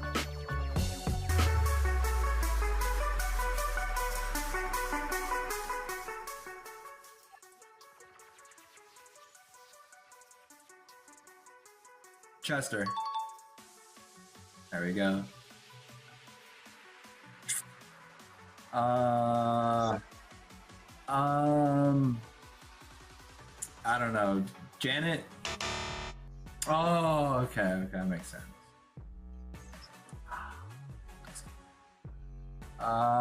May 22. May 22. Not Penny. Not Pam. Alright. Janet? There we go. Okay. Burn damage. Epic assassin burn damage? Wait.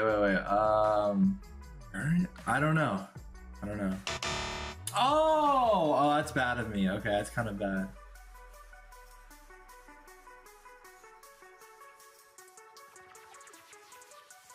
Angela. Nice.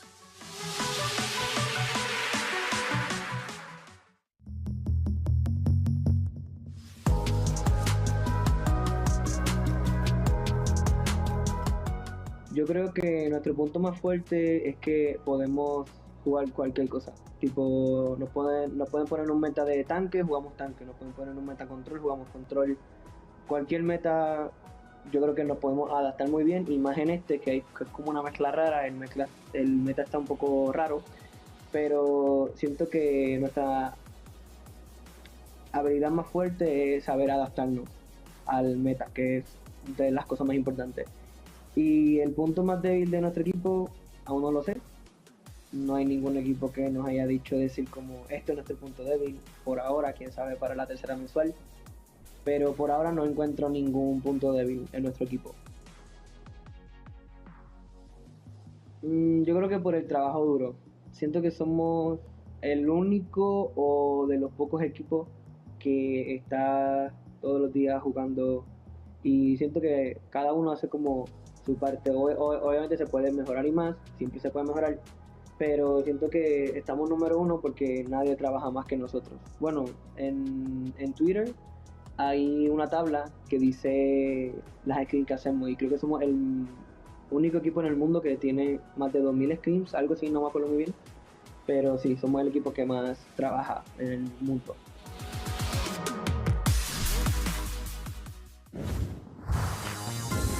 North America has delivered so far, and you're tuned in back again with the April monthly finals for that region. We got Kenny back as well. Did you expect another 3-2? Are you hoping for some more, Kenny? I did expect a 3-2. So far, so good in terms of the score lines. Yesterday in South America, we took some heavy falls in terms of the predictions, but we have bounced back today in North America. It really looked like we are gonna be prediction kings and queens after all. Well, we have a bunch of teams that are now ready to go to Dallas. If you ever always wanted to meet Safety Division, SK Gaming, Humble, Tribe Gaming, BC Gaming, Toxic Lotus, and Revenant X-Spark, you have to get your tickets now. They all will be in Dallas, and if you get a ticket for DreamHack, you also get a little Brawl add-on. If you want that, you can get some socks, a sticker pack, and Kenny, you just want that pop socket. I know it. Pop socket, gotta have it, must have. Coach Uber said to use it on the plane, gotta do it. Goes hard. It does, and so does our first semi-final. It's gonna be Tribe Gaming versus Space Station Gaming. those two don't really have too much history, at least amongst the monthly finals. They've never faced off against each other, Uber. Yeah, which is kind of crazy to think that.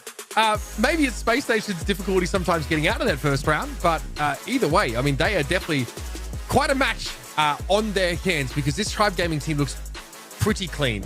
You know, we talked about it coming into this month, like, oh, look, it's been really close. A lot of teams really playing it, you know, quite tough. Tribe Gaming only dropped that one set to Mountain Men. And honestly, I was even surprised to see that. These guys look clean as a whistle. I really do think they're going to be tough to stop this month. A player that we've just seen on camera, we wanted to point him out a little more, talk about details about Luffy. 8 times match MVP in the previous monthly finals, Kenny. That's a lot of times, a lot of former teams, and just a long go at it here in Brawl Esports. And the last couple of years, especially, him and this roster have been nothing short of special. And I think they have a real opportunity to do something special here today. If they win this, they would be in a 3rd grand finals in the year. Having a 3-peat is unheard of across the world, but especially in North America. It's something that has not happened a ton in history. Luffy in the spotlight. Now we're shifting that to Space Station Gaming. Their opponents that had a pretty tough run in today's quarterfinal, Uber. Yeah, absolutely. I think that they're pretty warmed up, though. Space Station went up against Code OG, and it was about as close as a Brawl Stars game can really be, up until we got to Dueling Beetles, and they managed to figure it out. They played a double tank healer style, technically, with the Barley. Sans looked fantastic over the course of that series, though, and the Space Station Gaming team are looking to have their best month yet. We had the chance to have a little chat with Bobby. Let's hear what he has to say about Tribe. They are going to Brawl Cup. They're the top 1 spot in the leaderboard. Tribe Gaming, they've been the best team in NA so far. I think every single team in North America besides us has had the chance to beat them. And I'm not saying we're going to beat them, but if we can beat OG, I'm happy that we have the opportunity to try and be the ones to take them down. I think if anyone has a shot, it's us.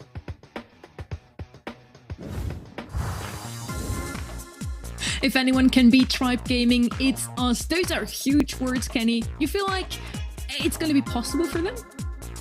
It's definitely in the cards. I mean, they're definitely looking better than I think they have in past month. The competition in North America has certainly heated up, but I do think Tribe are favorites. For me, coming into today, no signs of stopping. Qualifiers look good. Scrims look fine. I just feel like I'm not going to really bet against Tribe unless I'm convicted to do so otherwise, or somebody proves me wrong. Love the mentality, though. I mean, that's the kind of stuff you have to have at competition. You didn't want to predict against Tribe, neither did we. We all said Tribe would take this one. I wouldn't be too surprised if the predictions from the website says the same. The viewers were able to vote, and this has to be the most one-sided vote we've seen yet, Uber. Yeah, definitely too one-sided, I think, based on the actually win probability of these two teams. There's something I want you guys to look at it for as we get into Hot Zone, is this raw aggression from Tribe. If you are not ready for this pace that they want to play with, Sonny, you're going to get bowled over. Space Station hopefully have the composure to deal with this, but I mean, these guys are going to walk up on SSG. They're going to make them throw down, and Space Station have to force Tribe to respect them. They have to pull a lot of weight, pull their socks up here to win it. For the son of Space Station Gaming, Tribe has actually been the only team today that has been able to close out a game 3-1, Kenny. Louis is going to be the first pick here. Makes a lot of sense of Hot Zone, probably his best mode, pretty certainly so. And I'm just super sad. We had Lola, and she has been popping off every single time she has been coming into the draft on Hot Zone. Now she's double banned.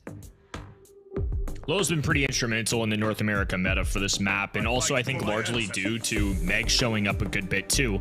So we see Bo right off the rip here for Tribe Gaming. Even last month, Tribe Gaming were a team that were unafraid to draft this brawler, and so I think now that the rest of the world has kind of confirmed their suspicions, it's showing up more and more. One of the top brawlers on this map, and largely due to the multiple sets of mines that you can drop down. The Hypercharge has a 5 stack, and then a 3 stack for the regular super as well. So there's just so much control you can get out of Bo.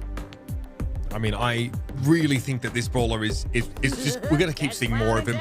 Something touched on it. You know, the hypercharge sometimes is enough to get some brawlers back into the spotlight, and that definitely was the case with Bo, because not a whole lot else about him changed. He doesn't have the most exciting gadgets necessarily, you know, and I think that, you know, what he offers in terms of his map control is just very good, but it's because it combines with being a very potent mid-range poke style brawler as well. So not many brawlers offer you that together. A good example is like Blue offers you good control, but on his shots, he's really only good for disrupting tanks, and in terms of like that raw damage output, it's just not really there. So, Bo does give you a little bit more, bite attached to your bark for that value. And here comes Sphinx now for Space Station Gaming. And we saw this a little bit in SA, Kenny. The use of that super to make it easier to dodge incoming projectiles, especially against the slower moving bow arrows, can be quite helpful. Yeah, Finks is kind of where my mind went, at least after the ban stage. I don't think it's normally going to be one of their top 3 or 4 options, but in North America, Finks has been tested quite a bit. And like you mentioned, into Bo and Chester specifically, I see that Chester, and I'm a little scared to go tank. They may not want to bring out Hank immediately, or at least think about it a little bit. So instead, they're going to go Draco here. That's going to be their tank of choice, largely due to that gadget. Just buys them more time in that hot zone, can up in the face of enemies. And then Finks, of course, is that natural defense against some of those projectiles. I like what we've seen so far from the Draco play. Pretty scary to try and deal with them. He gives you so many options. He can be an anti-tank, or just the kind of brawler that is great at taking up space for himself, healing when he turns into the dragon form, having, invulnerability with a gadget. And it is very rare to see Gale come out as a tank counter. But on a map like this, Gale is actually going to be pretty hard to outrange. Normally, he's fairly weak against like sharpshooter-esque brawlers, but Space Station have all got mid-range brawlers on top of this Draco, and this is kind of a rare spot where it looks pretty decent to bring the Gale in, and you might take a jump pad for the mobility and easy access to side lanes as well. Twister on an open map doesn't really get you there. Gale showed up a lot for Tribe Gaming in scrims. It's one of the brawlers that I had noted specifically for them, and I think in large part due to this launch pad, so we're going to see them take that there. So that's a good shout by you. And after Lou, it's kind of been their next step to taking a tank counter, and I'm sure that's largely dependent on bans. I'm not saying it's an every draft kind of thing, and I'm #1 Gale fan in the planet, but very real about it. I think it does have a chance of working here, though, very specifically into slowing down enemies. Look at this Bobby, just can't move forward. If Draco doesn't really charge his super, he's either forced to pop a desperate gadget like that, and he's still going to go down. It ultimately doesn't make a difference. They have the range with Bo. They have some coverage with Chester for high DPS, so I think you can afford a Gale here towards the end. All right, well, very convenient sized super there from the Lou. Should cover over the point, but Tribe Gaming were able to get a pretty significant lead amongst all of that. This is eventually going to clear. Bobby probably has his gadget back in a couple of seconds, if not right now. No, a couple of seconds, I guess. And so won't have a chance to use it. He gets pretty crushed here by this Gale pick, and like you mentioned, the slow as well. As Bobby now tries to approach this point, it's going to be quite a nuisance to get there. And don't mention this, there's even more where that came from, right? The Chester is so devastating, great area control, and Sans has to use a Fink super off the point. Bobby popping a gadget up in the faces of Zeus and Luffy. Gets the takedown onto RBM. Mine's going down. Hypercharge for Chester. He's frozen, though. He can't get the follow through. Zeus there for coverage. And RBM will be able to slide back in here. Some good kills back and forth, but ultimately, it's just equated to Tribe Gaming possession. Yeah, and most of the time on the map for Space Station has been trying to wrest control of the point back and not actually sitting there on it. And no point if they had like a full team wipe. No point if they had full control. They're getting incremental additions to their capture progress, but it's not really enough. RBM here, hyper super, it hits different. Sans knocked to the left corner of the map. Chino's forced to cower behind the Indestructibles, and Zeus can now pick up behind this Tribe Gaming formation and basically put them in a position to snatch this first round away pretty easily. Now they're going to be able to just buy some time. Bobby can't close the distance here quickly enough, and it's Tribe Gaming starting off strong here in game #1.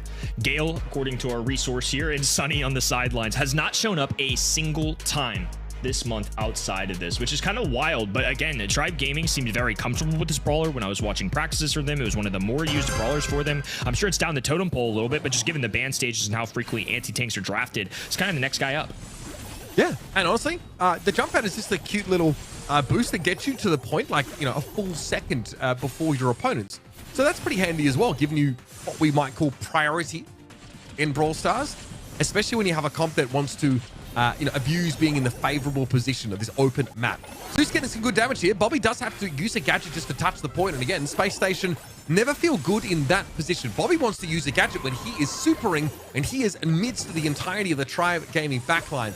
And now RBM can slow him up such that these bow arrows hit very, very hard. Luffy will make it impossible to pursue him as well, throwing down that AoE super.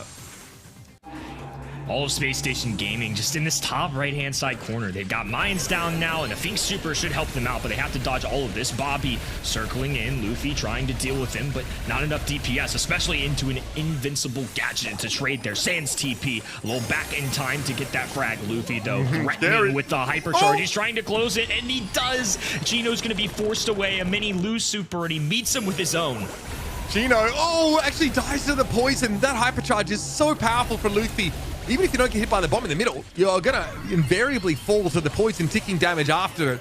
86% and counting. This is brutal stuff. Space Station have never really been in this game, and it feels like the Gale pick was just what the doctor ordered against the tank brawler that doesn't have any additional mobility.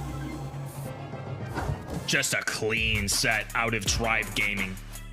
Bo, Chester, and who would have thought? Gale 1-for-1. And as Gale's biggest fan, I have to throw this out there. Gale has a 100% win rate. Lumi has a 0. Facts are facts, folks. That is just beautiful, honestly. Gale, therefore, the better brawler than Lumi, even though never really banned out, never really facts picked up. He has to be the better brawler. It's just true. And yeah, Tribe win with it. They have been winning ever since they lost that one single set against Mountain Men. And now they just take that momentum also into the next set. Uber 7 kills on both Luffy and RBM. Now that's a statement. Yeah, and I mean, what a devastating betrayal to the entire tank class for RBM to switch to one of their natural predators, but it works perfectly.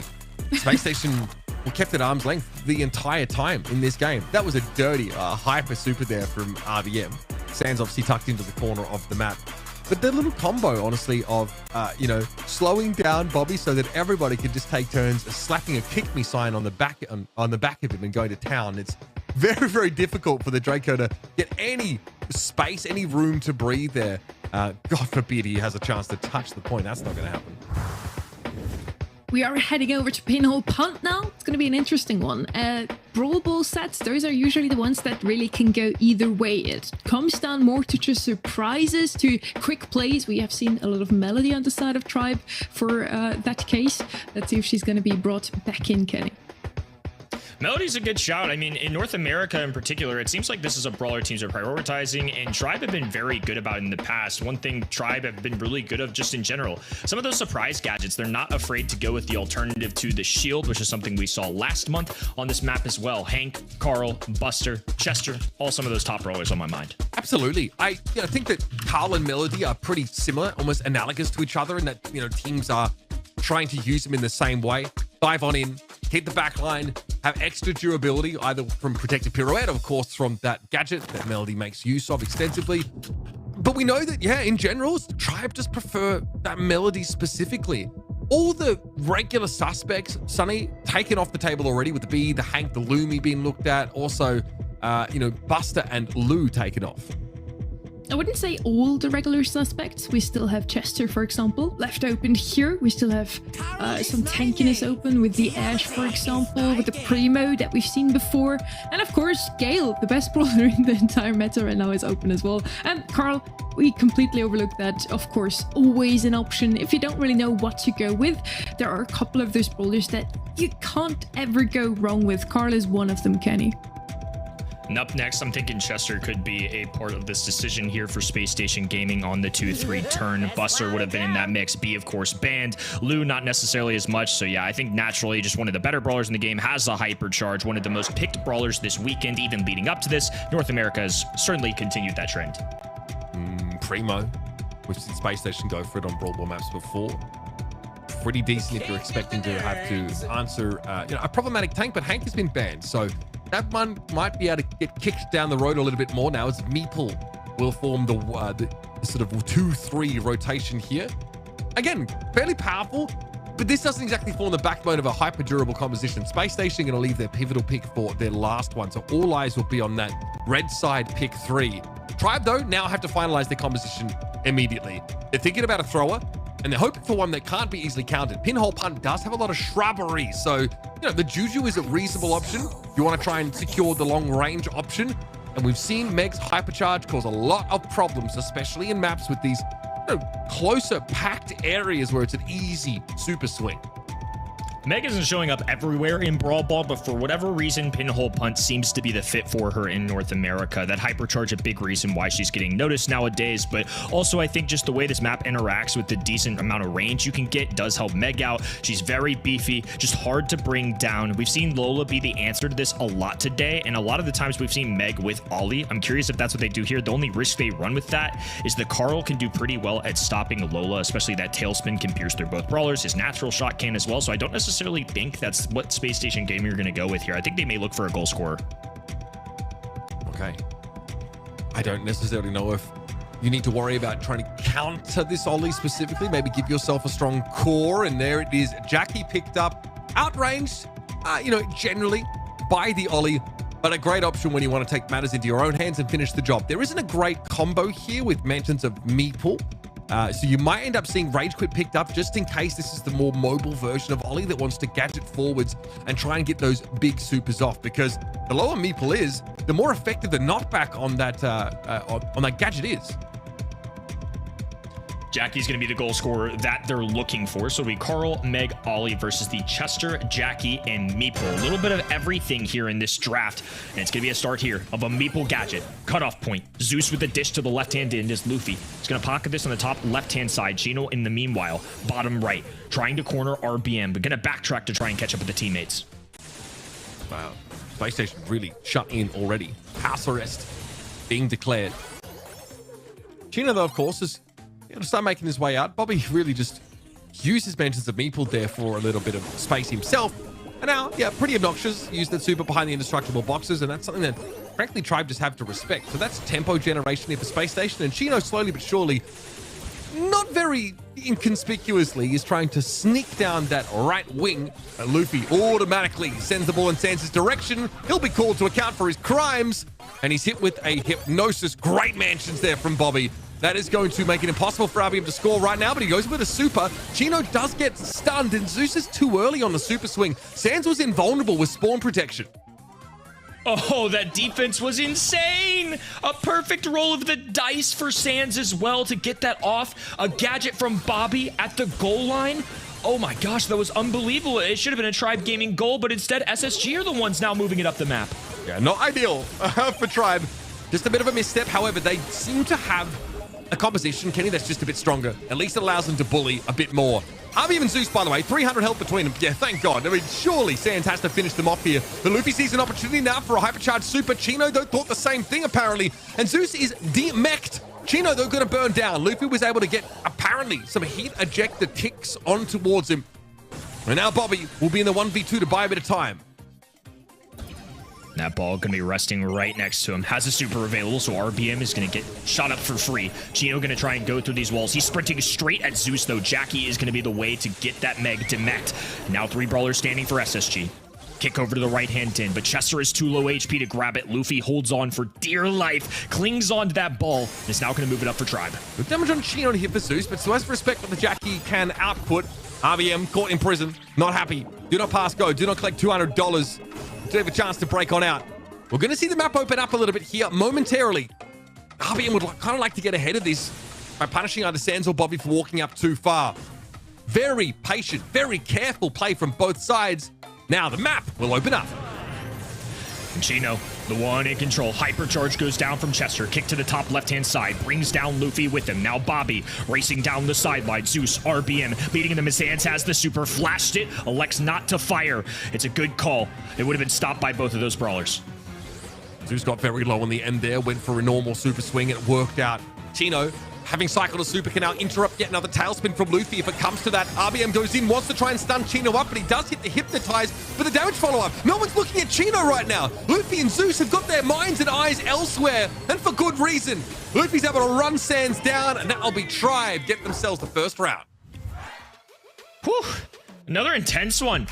Just a good go from both of these sides, but it's just Tribe in the very end who can squeeze one by. Few opportunities there, and honestly, could have ended even earlier for SSG had Tribe Gaming managed to push through that goal. Just the heroic effort there on defense. Put a lot of work just to get them to that point, so SSG extended to overtime. Unfortunately for them, not much more than that. Tough for Space Station. Feel like they're not in a position to be the aggressors, but they don't feel favored in overtime either. It's kind of a tough spot to be in. Right, gadget used there by RBM catches Sands out despite the super being thrown down. Luffy will eventually get caught by Bobby, also using super. So big investment there from Space Station in order to adequately defend. But it's worthwhile if it gets the ball back to center map and if it gets SSG back on even footing. Zeus now throwing this up. Oh, RBM, no way! Slides forward and dishes it in the net. That was a checkmate. If they tried to get close to him, if they tried to stand in the way of that goal, it wouldn't have mattered. He had the hypnosis ready to go. Brutal stuff. Not a darn thing that SSG could have done about it. Now Luffy ready to throw down. Sees Sands slip the ball past him, but Chino's fallen, and Zeus wants to get this one over and done with. I respect the man with dinner reservations, honestly. RBM tries to walk in, caught up briefly, but not long enough. Tribe go 2-0. I expected this to be a 3-1 kind of scoreline for Tribe Gaming. Right now, it doesn't necessarily feel like that. We'll see what happens here. I mean, plenty of Brawl left to be played, and this weekend has been very prone to set 5s and even some crazy reverse sweeps. But Tribe Gaming have just been a step ahead of the region. It just is what it is. I feel like the drafts have gone well for them. The mechanics have gone well for them. As good as SSG played on defense in that first game, it still wasn't enough to grab a set. Don't jinx it, Kenny. We don't want jinx, to see another 3-2. We actually do want to see some more. Bro, I know. You need to be arrested. You are trying, to jinx every 3-2. So I have I can't believe this. Arrest her! Constable! I listen to Queen, not Bro, usually, but that's alright. Round 1 really goes to show that SSG are pros at taking the pace out of even a Tribe Gaming, though. We did go into overtime in that round number 1. Round 2 was a bit more one-sided, let's say it that way. Kenny, you did point out how the synergy between Bobby and Sands is really one that is unmatched in Brawl Stars otherwise. Yeah, I mean, some great work overall, and the numbers and at least the stat line there aren't too shabby, but just not enough goals, obviously, being knocked down for Space Station Gaming here. Look at this play right here from RBM. That was perfect. If Bobby had walked forward, he was going to get hypnotized, so RBM would have just kept walking it in or got some free tags anyways. And if not, it's just a stop. It's a wild play. That's a great heads-up decision, and Ollie's been a really good brawler this week, and I love that they're still finding ways to utilize him like that. That was an awesome work and job done by Tribe. What I was trying to say with the synergy, that Bobby and Sands have just been playing together for the longest time, and maybe he was right. Maybe if somebody can beat Tribe, it's gonna be them. But so far, it's a 2-0 for Tribe Gaming. And if not even SSG can beat them, it just means nobody can. Tribe Gaming is just the one that we're meant to be at the top of this region, Uber. Yeah, I mean, I disagree. I think if anyone can beat the Pioneers, can potentially beat them. I also think BC Gaming at their best can beat them. I don't agree with young Bob Worth, but I do understand why he would say that. I mean, you know, Space Station. You gotta believe in yourself, right? Exactly. They do want to believe that they can beat the best. So I respect it. I don't have a problem with it. I just, you know, on an academic basis, I tend to have my reservations about his theory, fam. Hard Rock Mine coming up here. Oh, Hank's not bad. How interesting. That's a decent option. That is a good point here, Hank. Definitely a brawler that you want to have amongst your roster in Hard Rock Mine. Whenever I see this map, I just still feel like Rico is the pick, but that's just age-old science that I'm applying here. Gray is going to be the pick here for SSG, and yes, later on maybe we do see a Tribe or an SSG play up against BC Gaming and Pioneers, or Pioneers. That's our next semi-final here, Kenny. Great to start, though. Hard Rock Mine, gotta look out for those tanks. Something we've commonly seen throughout our last couple of weekends. It's a Gray with either a double tank or a single tank. Some of those tanks have included Buster, Jackie. We even saw Rosa last weekend, and Ollie could be in the mix. But this is a start that they're looking for because it's a flex pick as well. If the other side goes strong anti-tank, they can still just go a different direction. Gray is a solid brawler in his own right, so I don't mind this from SSG. There's the Hank that we were talking about before. Yeah, in it comes. You definitely want to try and secure it pretty early. Space Station are kind of aware that the Hank is looming, but probably feel like they do have an answer. I mean, any brawler that can disrupt, any brawler that offers like even the smallest window of crowd control, knock-ups, stuns, knockbacks, anything of that nature can be a big problem. It really ruins the DPS of Hank, but if you don't have those, and most of those abilities are normally attached to like supers or gadgets, sometimes you just don't get them frequently enough. Okay, 8-bit is obviously a classic here. Cheat cartridge means that you can play aggressively, pick up gems, and get out safely. It's a good option. Also plugged in means you have that extra little bit of speed to overcome one of your bigger weaknesses, and clearly Tribe don't feel like there's a natural predator for the 8-bit still working. Yeah, the 8-bit isn't necessarily what I thought was going to happen. It is a brawler that shows up on Hard Rock Mine, but I just haven't necessarily seen it as a way to directly answer all of these tanks. Could make sense. I mean, he's a beefy brawler too, but there's that Jackie I was talking about before. Gray plus Jackie. Now I'm curious to see if they double down and go for another aggressive tanky brawler, because with all the amount of health points, the biggest perk of this composition is you get these teleports set up, then you send in your big brawlers, and you're constantly rotating in the map. Your KD might not be fantastic, but as long as you walk away with 10 gems with 15 seconds on the clock, it doesn't super matter. Absolutely. What is the... Okay, Janet. Oh, right. Ooh. Okay, so obviously this makes sense. You're looking for a mid that can't be run down, because what can tend to happen, even if Space Station get a lead, they don't want to give map control to the Hank comp. It's a big problem. As they start to do that, Hank just encroaches more and more. He doesn't care about walls. He doesn't care about any other spots that are safe against other brawlers. So Sans might feel like, all right, if we get map control and we start to give space, we might need a way to have our gem carrier become invulnerable for a certain time. I also like the idea of going on a dive mission to try and take out the other gem carrier. It's just the problem rather is that Zeus is too tanky, as 8-bit to sort of die to, a Sans hypercharged super. So I'd say it's more for utility, more for that survivability that we see the Janet here, and it's very reasonable. I think a gadget's also great on this map, and then a Ruffs to round it out. It's a really interesting draft from Tribe Gaming. We haven't seen Colonel Ruffs a ton this month, or really in months general as of recent, but it's not a bad pick. You get the bounce shot. It's a reason why Rico has been so coveted in past years. It's just having the ability to get this left or right hand lane and play the walls has been super helpful for the team. Now he has a hypercharge that can feed a hypercharge to either RBM or Luffy. So I see the logic in it. I'm just kind of curious to see how it pans out. We really haven't seen something like this. All right, RBM bubbling up. Chino, struggling. Obviously, Hank is amazing against Counter Crush. Really, really good. Obviously, does those damage in bursts and not in smaller increments. He has to try and outrange if he can, though. Chino comes in with a super. Yeah, RBM's like, okay, you know what? I know I'm going to get hit a bit. I need to try and fight you. Chino thinks that he has the advantage here, but against the fish torpedoes, it's hard. That extra sustain for Hank is really scary. Little TP away for safety for Luffy. Bobby, low HP. Gonna take off to this left-hand side. Will survive for now. Has a walking cane ready to go. A little preemptive, though. RBN was long gone by that point.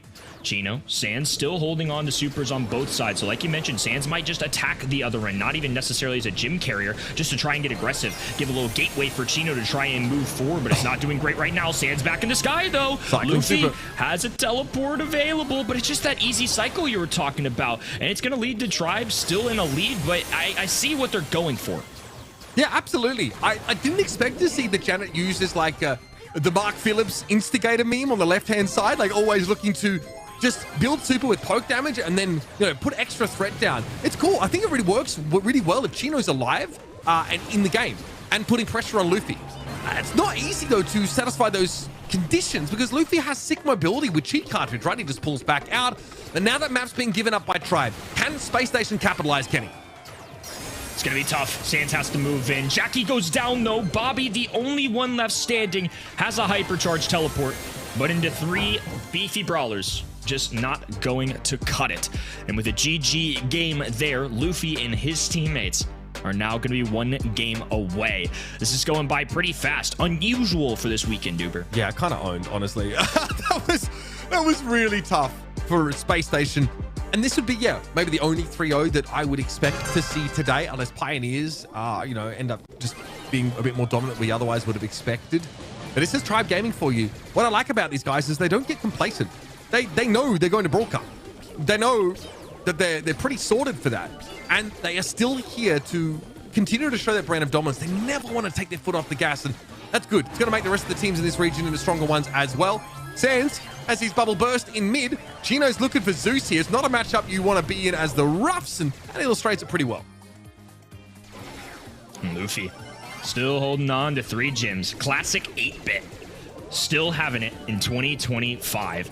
Alongside him, a Hank and a Colonel Ruffs. Just a really interesting synergy, a really interesting combo that Tribe Gaming are making work well. Known for their drafts nowadays, but the mechanics have really improved with this team over the last couple of years. Zeus's growth has been awesome. Luffy coming into the scene and RBM joining these fellows last year has just made it that much more special. Chino with a nice pull there. Jim swing the other way. Luffy trying to gun him down, but it won't quite be enough. Yeah, Bobby's got to be the gem carry now. Looks like they were sort of allocating those gems to Sands for quite a while, but there's not much you can do about RBM when he gets up in your grill like that.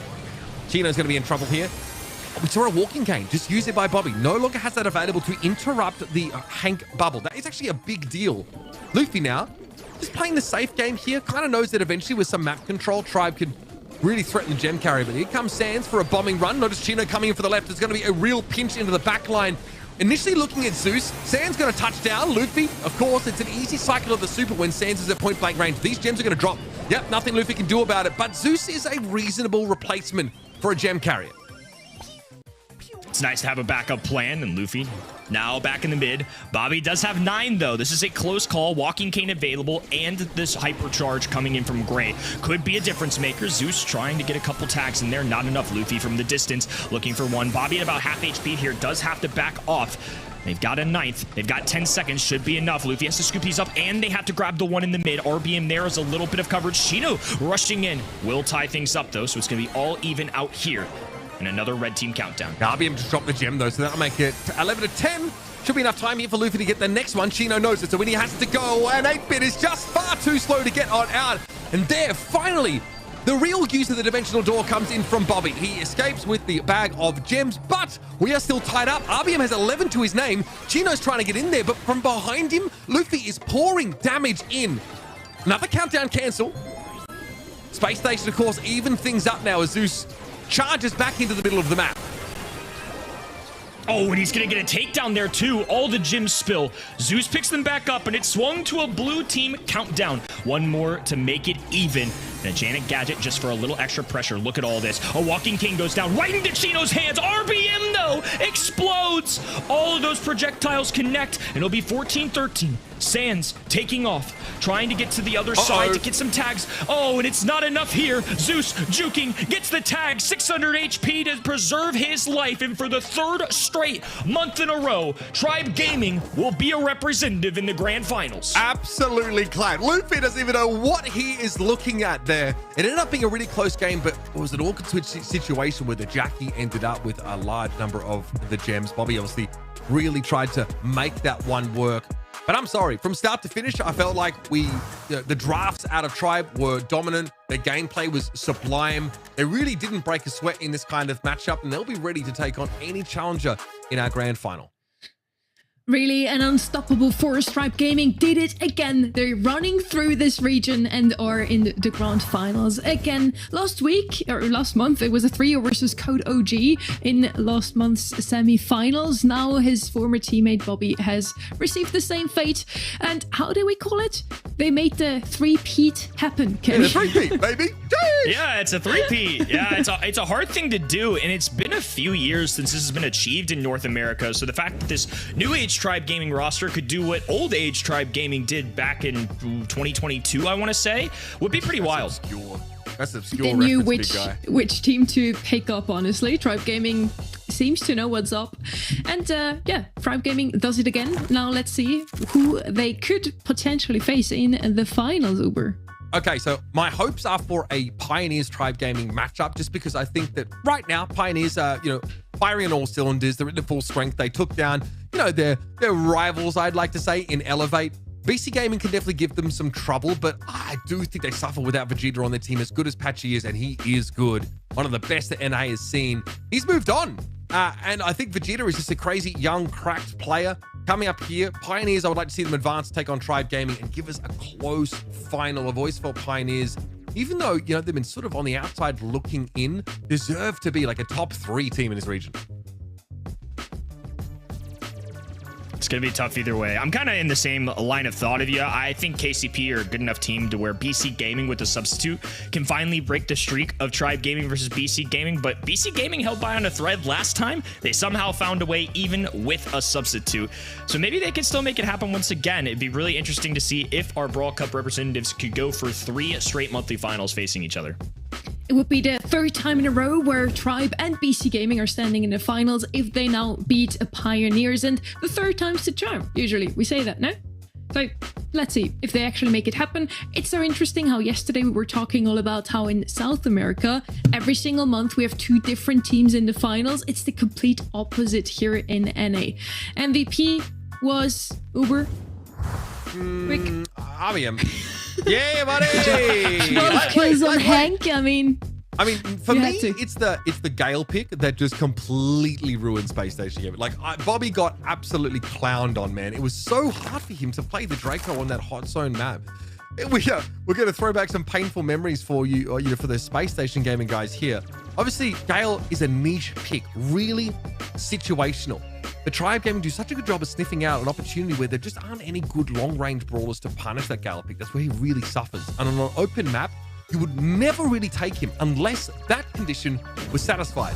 But there were no true long-range sharpshooters that could sort of punish Gale, and even on an open map, he found success. Really heads up look from, that Tribe squad. I think that's one of the reasons why they're one of the best in the region. The very first 3 of the day. With that, so far, we're on the same level as yesterday. 32 matches out of 35 could still be possible. Just want to throw it out there again because Kenny is jinxing everything today. But yeah, our next one should be a very close one. It's Pioneers versus BC Gaming. We're heading into a quick break. Arrest her. Just so Uber can't say anything. Take her away in shackles. The Gale.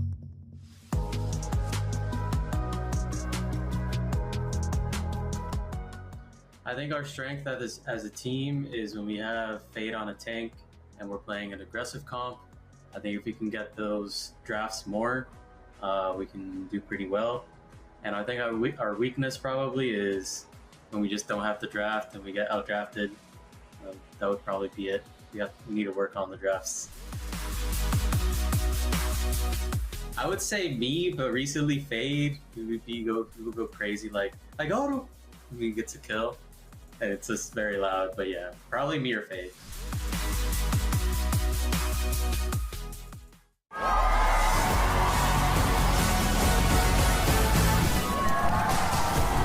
All regions from across the globe are sending their best champions to prove to us, once and for all, Humble, 50%, Crazy Raccoon, have fallen short. which region is the best in the world right now. They'll compete for LCQ and World Final slots for their home region, altering the competitive landscape for the rest of this year. So prepare your flags, your patriotism, and cheer on your home region champions. 23rd to 25th of May, live from DreamHack Dallas. Get your tickets now and join the fun in person. Or watch online at event.brawlstars.com for amazing Pro Pass rewards.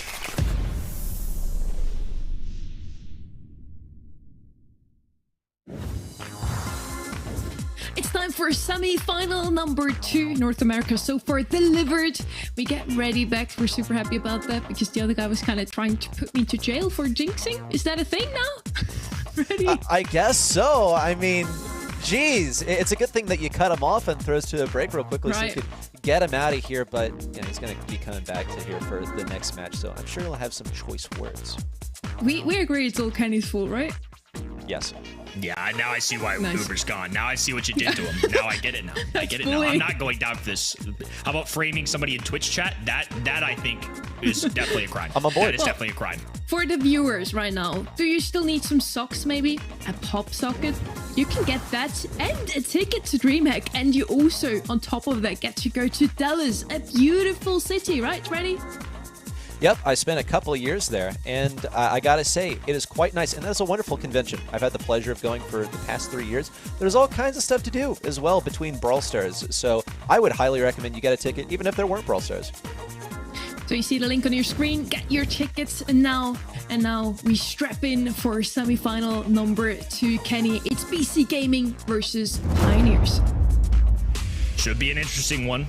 3 straight months could be BC Gaming taking on Tribe Gaming. This time it's a little bit different though. Patchy is filling in for this roster. That's right, one of our 2 players who's got a birthday is in our semifinals. He retired, he's come back, he's 100% so far in the BSC, and if he made it to a grand final, that would be quite the run in retirement.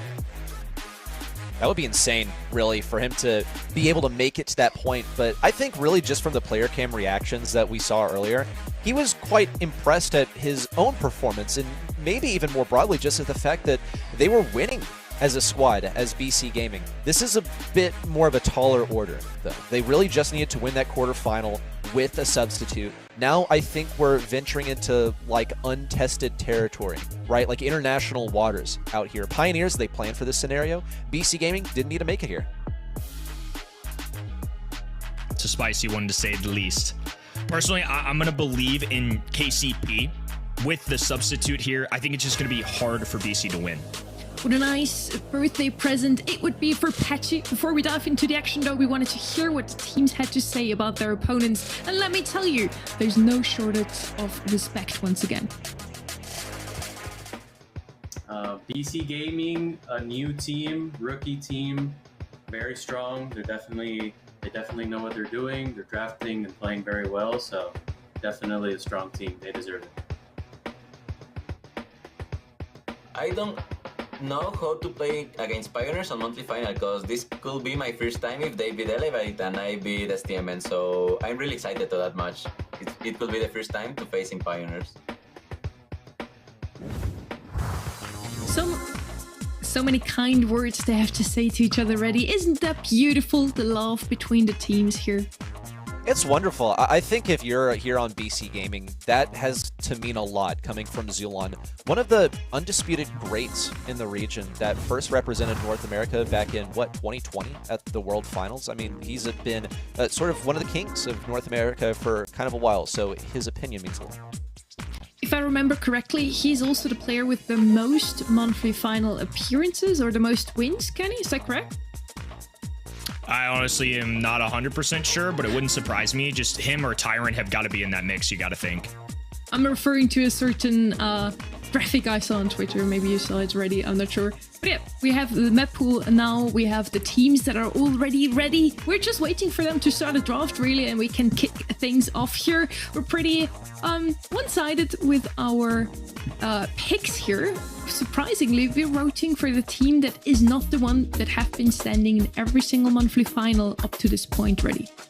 If it were a risk to vote for BC Gaming in that first quarterfinal, it would be that, but like times an order of magnitude over here, because we're talking about Pioneers who came into this preparing for a scenario in which they could qualify for the Brawl Cup versus BC Gaming where they're missing a member and they just have to make it through that quarterfinal to guarantee some things for themselves. But what I can tell you about these individual players is that their intuition is top-notch, okay? Like, preparation does go a long way, but there's the potential of overcooking, over-preparing. I think BC Gaming used a lot of the same brawlers, like, over and over throughout their last match, and they're going to have those same tools at their disposal once again. They don't really need surprises. I think they can execute in the moment. We're in semifinal number 2, draft number 1. None of those two teams has played Golden Gulch so far today, but CodeOG versus Space Station Gaming has, and we saw Kenji on this map, Bell Daryl, Mandy, Ollie, and Buster. From those, Kenji is definitely the one that sticks out for me here. It was the set that went all the way to round number 4, which is not something we usually see on Knockout. Ollie's been out, Hank, Kit as well. RT is going to be the first pick here. Pretty solid coming down off the side of Pioneers here, Kenny. Looking out for a possible meeple here. Mandy, a popular one in this spot. Bell for a little control, maybe a bounce shot. And of course, because of the ban stage, Buster is going to be a tank of a note that has escaped. So Hank was one that was banned. Ollie was banned. We see the kit combos out of the way. Lots of opportunity, plenty of directions that BC Gaming could go. And to your point, Reddy, intuition's a great word for it, because I do feel like in the past, I even made a note of it. They haven't been the best by any means in scrims, but at some point, you just got to throw that out the window and just use your own two eyes. Paralysis by analysis is a very real thing.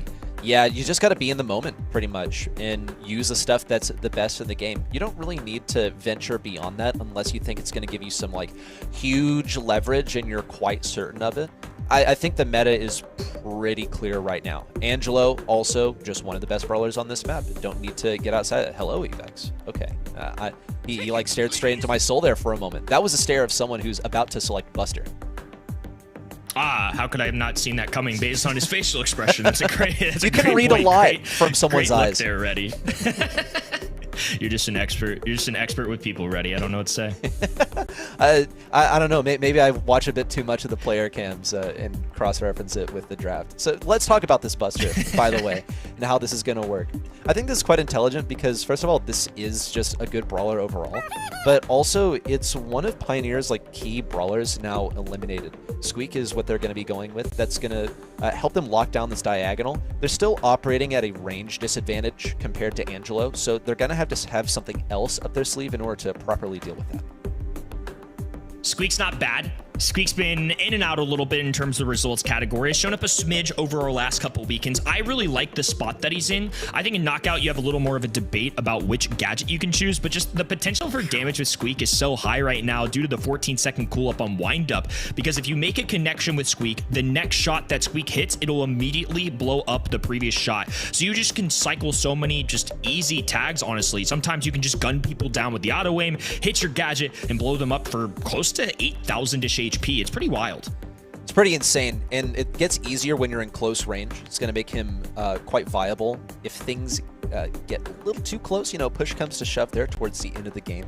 Also, valuable hypercharge. It is part of the discussion. In fact, the only brawler that doesn't have a hypercharge here on the screen is, in fact, RT, and he's pretty much the safest selection that could have been gone for here by Pioneers. It's going to be one that makes it difficult for, say, like Diego Gamer to get right on top of him. But Diego Gamer is going to be playing this at long range anyway. It's just, you're sort of forced to pick RT early on to keep yourself safe. And I anticipate Zulon would be happy to, you know, carry that mantle, because typically he does pick up some of the more difficult, like less advantageous brawlers for the squad. One of the most tried and tested, you call them a king of North America. And this team in general, Tyrant and Zulon, and now Fade, who joined them last year, have been around for a long time. It's these newer players, this rookie team that Zulon called them, that have been the consistent force in North America. They have a fill-in. Patchy is joining the party here in our North America semifinals, but Pioneers are trying to get their first grand finals of the year, and it would be pretty huge for them on the leaderboards. Massive damage on Zulon. He's going to meet an early fate, actually, since he was hit by that gadget from Patchy. Now all that Pioneers really get to do is farm up their hypercharges, which is quite valuable for Tyrant. He can get a hook out here and maybe pull someone out of position. BC Gaming, likewise, are dedicated to getting some supers of their own. Evex, especially, since he charges that hypercharge simply by staying next to his teammates, and knowing also that Pioneers are not going to give a real effort at pushing them, means that Evex can pretty much just get this hypercharge for free for the next round. They're going to win this round. It's quite unlikely they would lose a 3v2. This is a great start to the round for BC. Especially with the Buster Super, now they can just walk forward. Fade is pushed to the fog. Gray is a single shot brawler, can't multitask, and he will walk away. White flag goes up. BC Gaming win round. All that's left really for BC Gaming to put the cherry on top of their preparation here is to get Diego Gamer a super. Besides that, they have Evex with a hypercharge. He's also lurking on the right side. A bit of effort checking this right side. They didn't see Evex, so they needed to check that area on the right. Evex is going to go for it. Punished by Zulon! He had a winning position and got way too close to Zulon. Now it's just Diego Gamer. He can still conserve and get some value for the next round, but I'm not sure why BC did that. I'm not either. That seemed a little too much for me. I mean, Buster can do good damage, but even if he lands a pull and then a couple consecutive shots, Zulon could just drop the static. You kind of have to know better, I think. That was definitely a mistake on my end. Well, Evex is still going to get this super for free, and he held on to that hypercharge, which means quite a lot. But he is now well advised against getting anywhere near Zulon. It's the risk of trying to sneak up on someone in the bush, is when you don't have intel on the other folks in the bush. He does not win against a tank, I suppose, that Zulon pretty much becomes when he splits the top half from the bottom half. They're actually also letting this control go to Pioneers because they don't really have the materials to get it on their own. Ideally, they get Diego Gamer a hypercharge, and they're able to push with Evex towards the end of the round. Patchy about half HP. Will take a moment to recover here. Piercing shot going out of Diego Gamer. Zulon fade with lots of supers. It's a full house. Every single player has a super available. And especially when this fog starts to move in, you're going to see a lot of buttons clicked at a very rapid pace.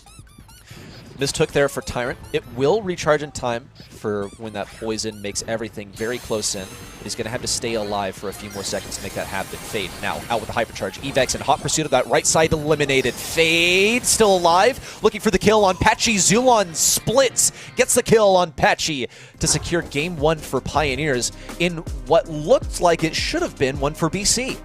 BC had such a strong start. I mean, the opening round was nice. The round number 2, I think just a mistake. The second you see a 3v2 in the early game of a round, it really is quite difficult for a team to come back from that. At a professional level, it's just when the mechanics are this high, you can't afford mistakes. Really difficult to just make it happen. And Pioneers in round 3, I think, won a pretty clean one. I mean, that was one where either side could have taken it, so I'm sure BC Gaming are kicking themselves a little bit for dropping that game. It hurts quite a lot. BC Gaming managed to catch Zulon by surprise in that last one, using the Carl gadget to eliminate him. And he's not going to fall for the same trick twice. This time, BC need to find out how they're going to actually use this Buster Super in order to get in position. This time also, noteworthy, Pioneers have gotten their supers online quite early on. Tyrant, especially. That teleport is going to be very instrumental when the action happens, but BC Gaming are determined to not let that happen too soon. They are just enforcing the stalemate because they know that they're going to exercise their prowess in close range. Everybody just trying to charge up those supers. Diego Gamer dropping one of his own. Zulon trying to navigate all this. A teleport from Tyrant. He's diving in. Doesn't land enough tags, though. 3v2 situation. Vex misses the gadget. Diego Gamer looking to knock an arrow, and it's just a lone fade. Not going to be able to deal with all the health points of the other end, and will fall to the fog. It's going to be a BC Gaming round here. So similar start to what we saw in that round number 1 of the previous game, but this time round 2, very different. A sneaky start here for KCP. Zulon on this left-hand side. They've seen Tyrant, they've seen Squeak, and now Zulon will finally pop out. So BC Gaming just make a safe rotate to the right-hand side. Zulon was stealthily coming up that left side. I think he was hoping to find Evex off guard, like Evex allowed to happen on that right lane last time. Usually you see this played East versus West. Now it's West versus East. BC Gaming taking a similar position as they did on the west side of the map in the last round. Patchy trying to catch someone off guard, but taking a decent amount of damage along the way. Note that Tyrant has earned his hypercharge, by the way. It's a huge play waiting to happen towards the end of the round. Even better if he can save it for the next one and just get a good old-fashioned teleport to win this one. The stat boost is honestly, I think, the biggest part of Buster's hypercharge, and I think a lot of casual fans may not realize that it's just so powerful for these tankier brawlers to get the extra stat boost. Diego Gamer getting a stat boost of his own from his hypercharge, and Vex moving in as well, 2750, and he goes down. Patchy swooping in. It's a trade. 2v2 situation, trying to swipe through. Tyrant lands the final blow, and KCP will once again tie up the game. 3 hypercharges in 0 rounds won as a result. That one's got to hurt for BC. They used all of their late game utility. You see them scouting out some of those bushes as well. After game number 1, can't blame them for very thoroughly scouring these bushes for any pesky busters or RTs that may be lurking there, but the positions are all obvious now. And the same sort of dynamic now ensues. BC Gaming quite disinterested in taking this early game aggression. Just going to let Diego do his thing.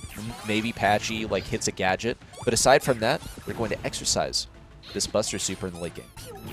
There's a nice gadget coming out of Fade. Forces Diego Gamer to use a gadget of his own, and now it gives a little extra ground for KCP. Patchy, preemptive pop once again, misses. Gives him a little bit of zoning, but not quite enough to be very effective. Another tag coming in from Fade, down to 350 HP. Diego Gamer nearly fell. Meanwhile, up top, it's Tyrant taking on Buster. Vex does have a hypercharge available as the fog closes in. All the action gonna go down. A couple purple buttons being clicked. Vex moving forward. Zulon teleports, downed. Now KCP are falling like flies. BC Gaming come through and tie up the set. This is the BC Gaming that we expected. Not necessarily dominant like they usually appear to be, but still formidable. They managed to take down a pretty scrappy STMN in that quarterfinal. Now here in the semifinals, they are here. But this is a much different playstyle. They're playing pretty passively, and they're also throwing, well, Or maybe it's actually Pioneers throwing caution to the wind. They're trying to take the same side as BC, pressing them out of here. It's a rotation from Diego Gamer over to the right side. Looks like BC Gaming, more than anything, just want to play passive towards the end of the game. Pioneers recognize that as their win condition and are applying much more pressure than they did in previous games as a result. Vex traveling with a teammate to charge up his super, but his buddy Patchy has fallen down. That is an early blunder coming out of BC Gaming. And now Fade, Zulon, and Tyrant have a huge advantage. Down to a 3v1. Diego Gamer just one tap away from going down, and Pioneers execute them in a quick fashion. In terms of strategy, this is an arms race. It's about locating where you faltered in the previous round and then correcting on it immediately. Pioneers knew that they just had to go aggressive. Now BC Gaming, they have to go aggressive in response. They're missing a key condition here.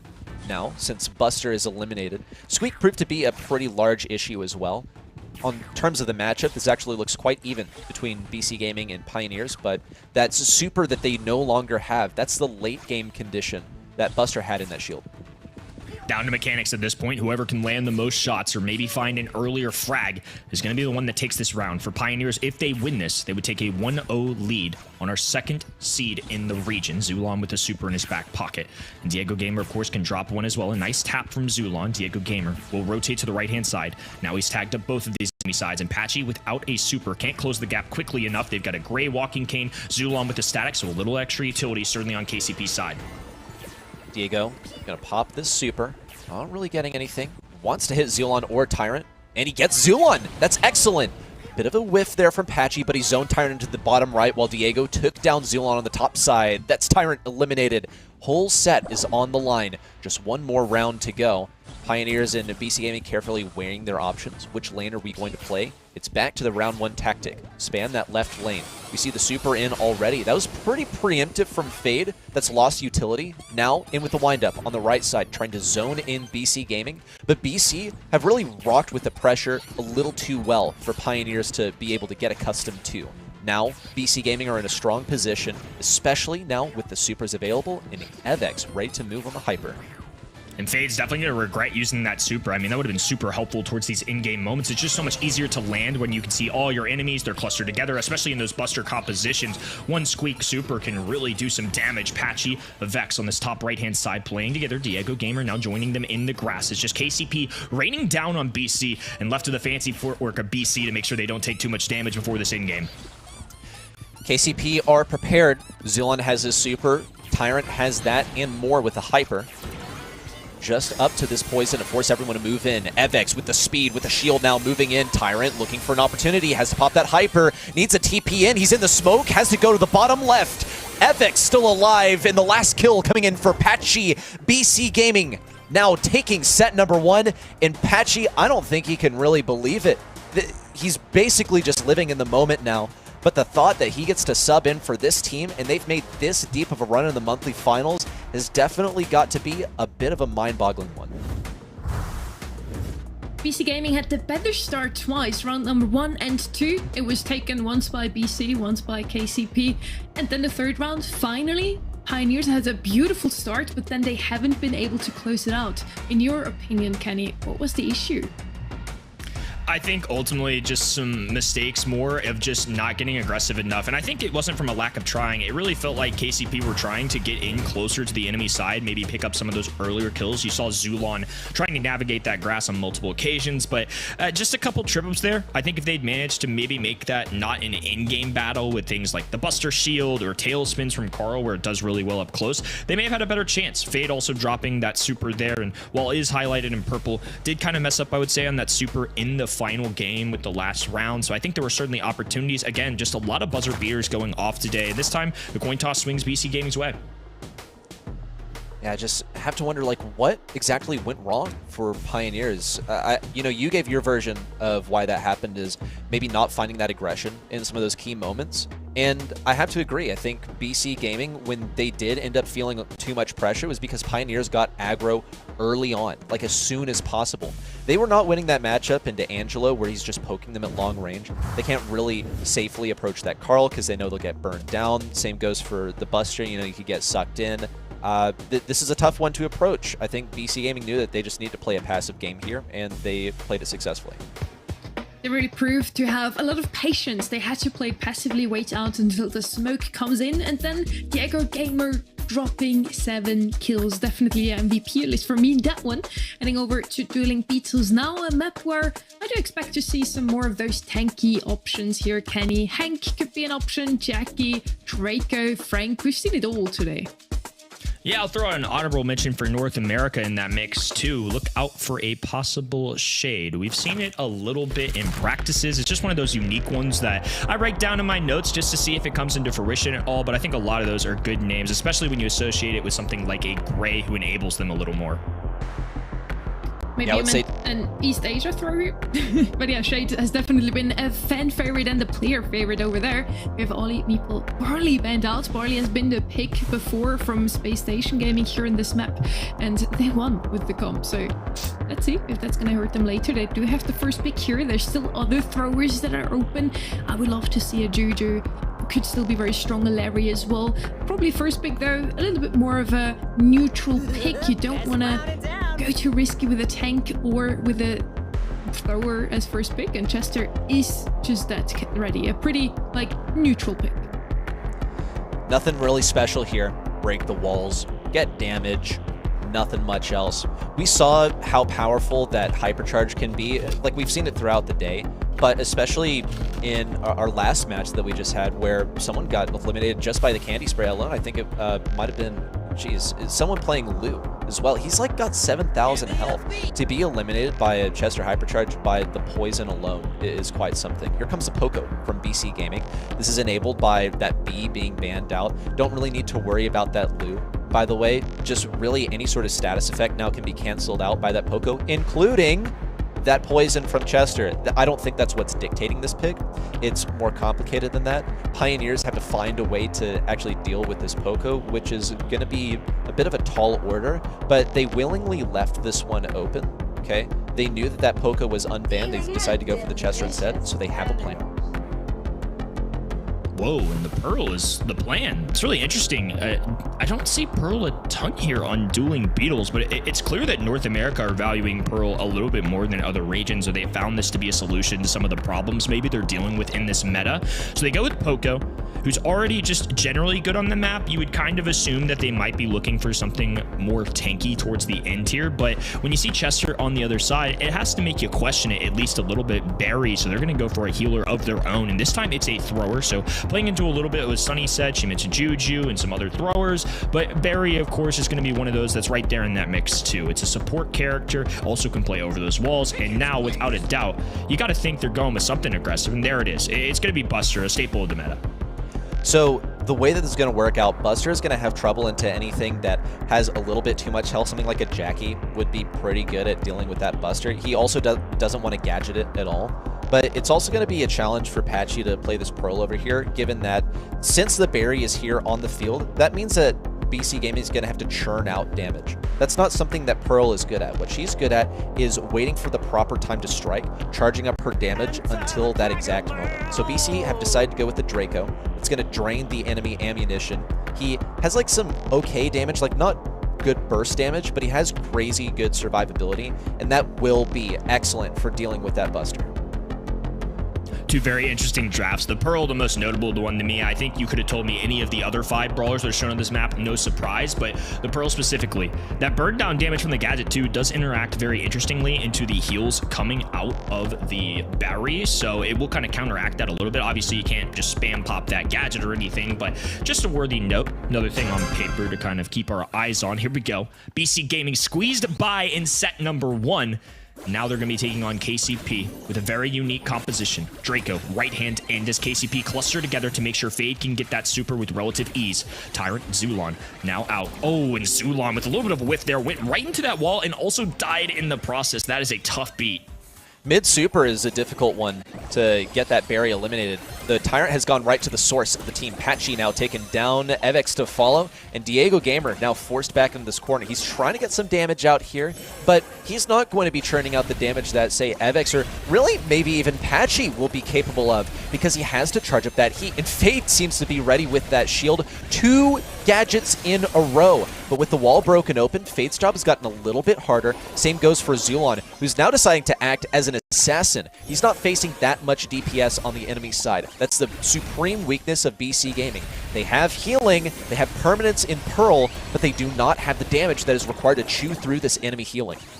Zulon has certainly bounced back from the mistake early on in this game. He's gotten now, I believe this is what, his second hypercharge charged up. He's dealing damage, he's getting heals. A good berry goes such a long ways. It's one of the better brawlers if you can make it work, and Zulon is thriving right now. They've climbed up to 95%, and I think BC Gaming know that this game is over. They're gonna have to make some serious halftime adjustments in this set if they want a chance. After seeing the Pearl, I don't have issues with the execution, you know, the way that Diego Gamer played it. It really just comes down to the brawler overall. It's an outdraft for Pioneers.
Down to the brawler overall. It's an outdraft for Pioneers. They have the better healing, and there's not enough DPS coming out of BC Gaming over here.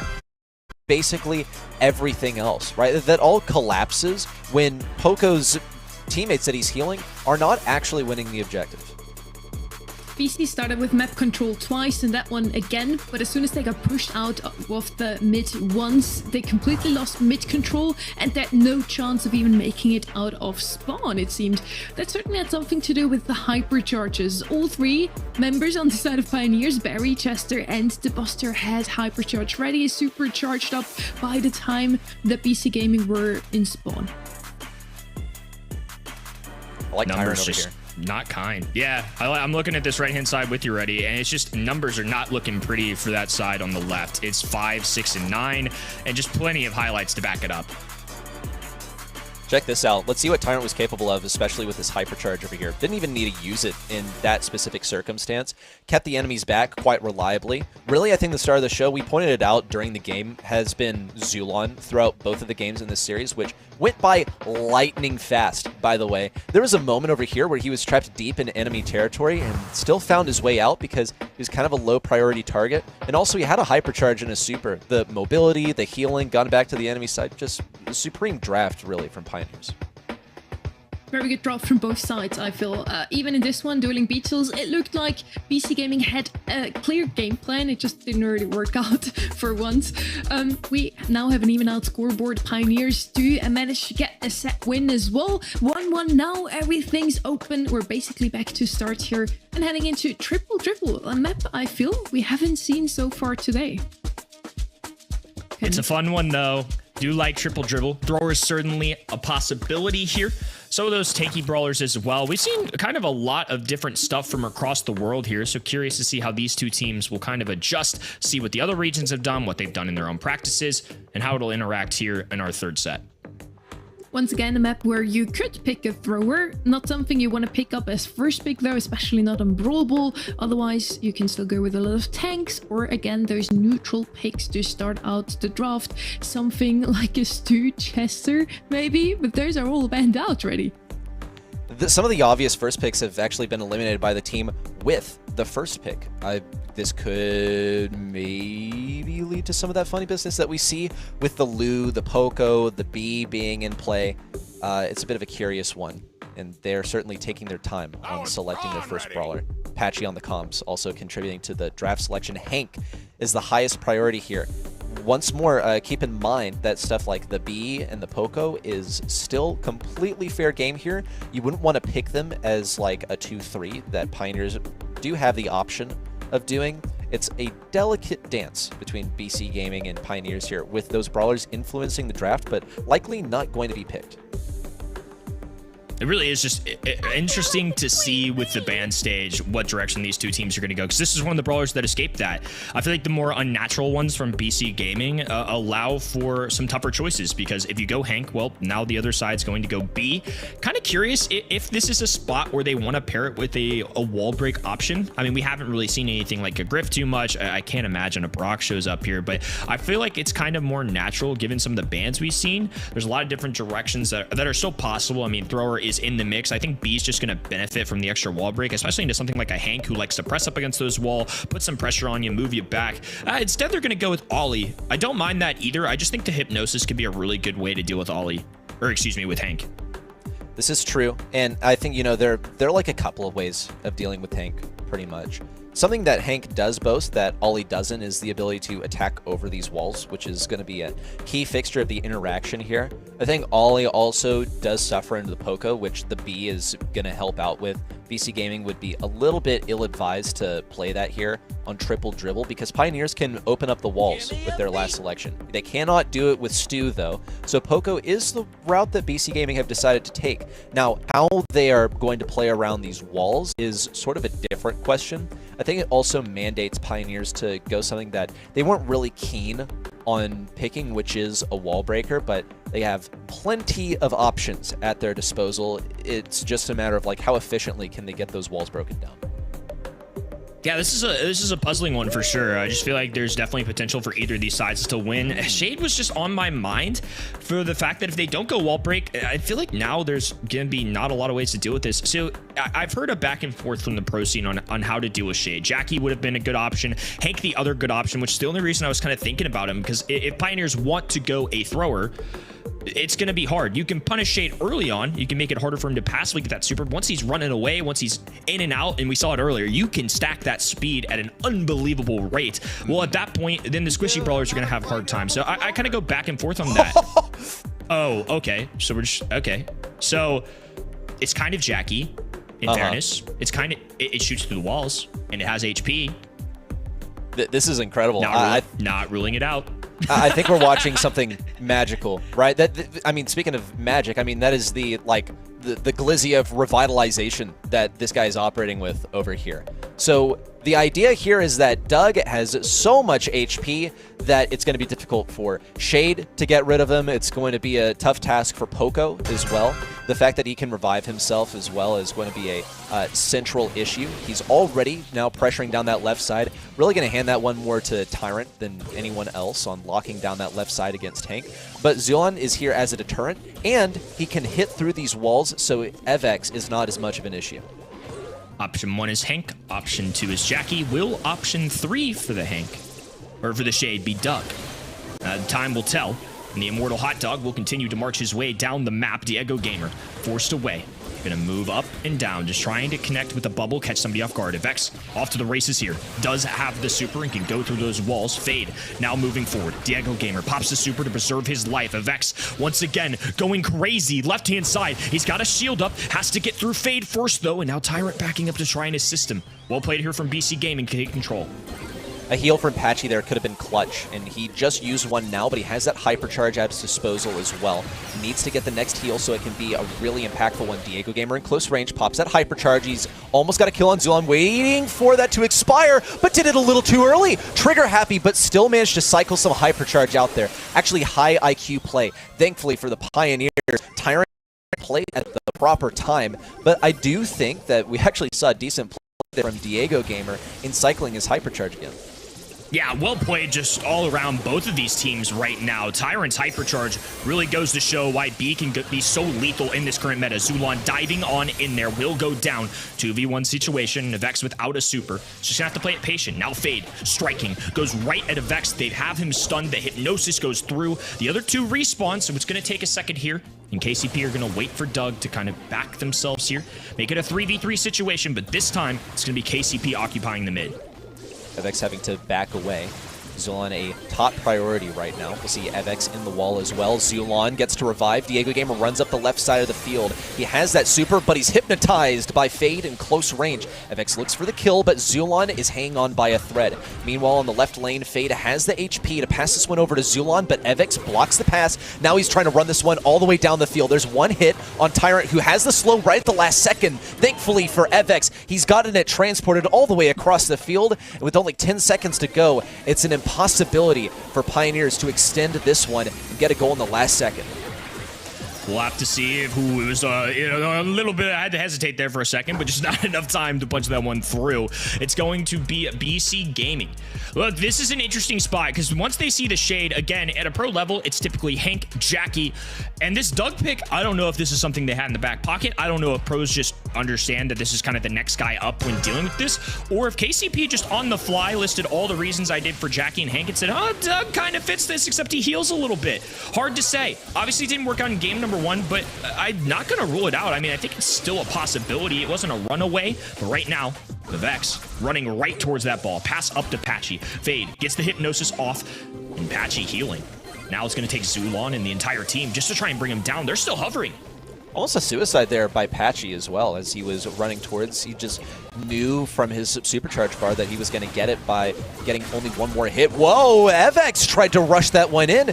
He also got that assistance from Patchy because it was nullified, that slowing that Tyrant was able to offer. Patchy also pops that hypercharge just to get the kill on Zulon. Going to need a bit of assistance in getting this one in the goal. Evex has the help, but Fade has that close range hypnosis if he needs it. And Zulon also can put the hurt on him.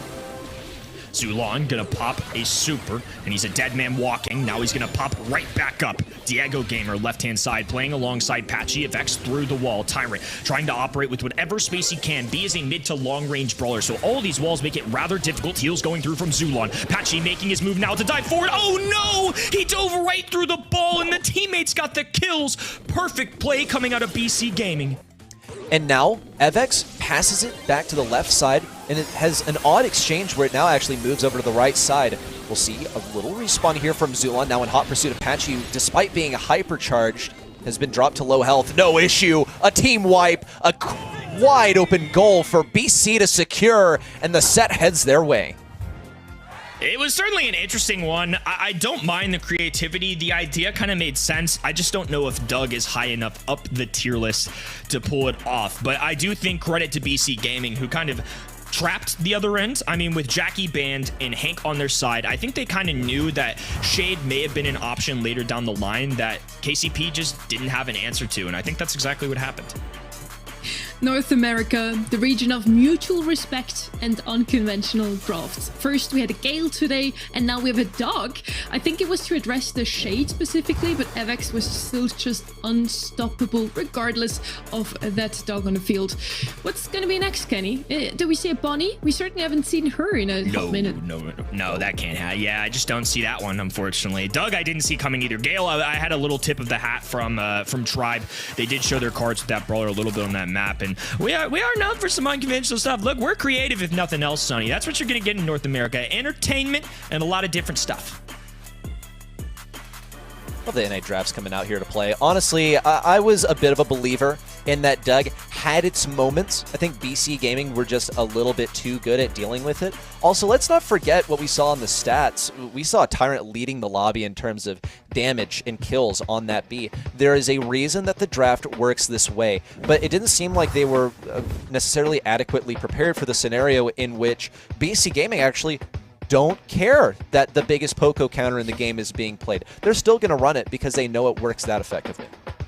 To your point, Kenny, I love me some creativity, especially in draft, and it seems like NA has it all for us today. Multiple 3-2s, some very creative drafts. I'm super excited to see Last Stop now. The one brawler that I expect to be on here is going to be Carl. I think most picked up brawler on this map, together with the 8-bit maybe, a wish from Reddy every now and then when we are getting thrown into this map. I love 8-bit here. Just 8-bit in general on Gem Grab. Now I'm biased. This is not even like a competitive thing. It's just like, I like that brawler. He's quite fun to play. Now, on this map in particular, first of all, yes, he's quite strong, but also, unlike some other Gem Grab maps, it is incredibly easy to get to the enemy side. That is why it is a priority to defend the bush that is led into by that enemy's jump pad. So you'll see some of the close range brawlers being run over there. That's where like the Chesters of the world start to appear as well. And there's the first pick as well from BC Gaming. Yeah. Speak of the devil, and he shall appear. Maybe you just know Ball already. Maybe that's what it is. Just a perfect timing. That's why we pay the big bucks, brother. Lumi, of course, going to be banned in that top right-hand side. Otis and Squeak, the more unique ones. But yeah, I do think Chester is the natural first pickup here. Sunny mentioned Carl as a choice as well. I think Carl has potential to show up. I think this is one of the Gem Grab maps that I'm maybe not as keen on him being on the map. I don't think it's a must pick by any means, but I do think it definitely has potential. Janet, going to be a safe mid gym carrier. I like the hypercharge. I like the super. Lola, okay. This is interesting. I mean, definitely not used to seeing Lola necessarily as a standalone. A lot of the times it's into Meg or a direct response to something, but it's not bad for the map. It has shown up a good bit in North America. It just seems to be one of those brawlers that NA is keen on. Well, another thing is it's usually picked in the absence of Carl, which is a totally viable lane over here for BC Gaming to pick up for themselves. It's entirely counterable, by the way, so maybe something that Pioneers are keeping in the back of their heads, but it's also not like it's an unwinnable matchup for that Lola as well. So a Bell now for BC Gaming. That's a more like direct call out of that Lola, like a more direct counter. I think it also would be quite strong into Pioneers like running an 8-bit or something like that. Did I mention 8-bit? By the way, I won't shut up about that brawler.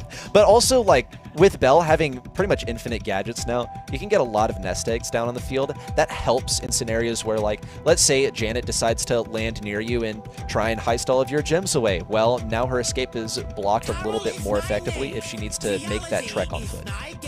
Carl going to be the 5th selection in our draft, so a little further down the line. They make the call. I don't really mind it so far because, again, we see that Lola spawner, so for similar reasons that people would like Bell for a little outrange for the bounce shot, well, Carl can kind of deal with it the same. It pierces through. However, an answer to the Bell is going to be this Piper.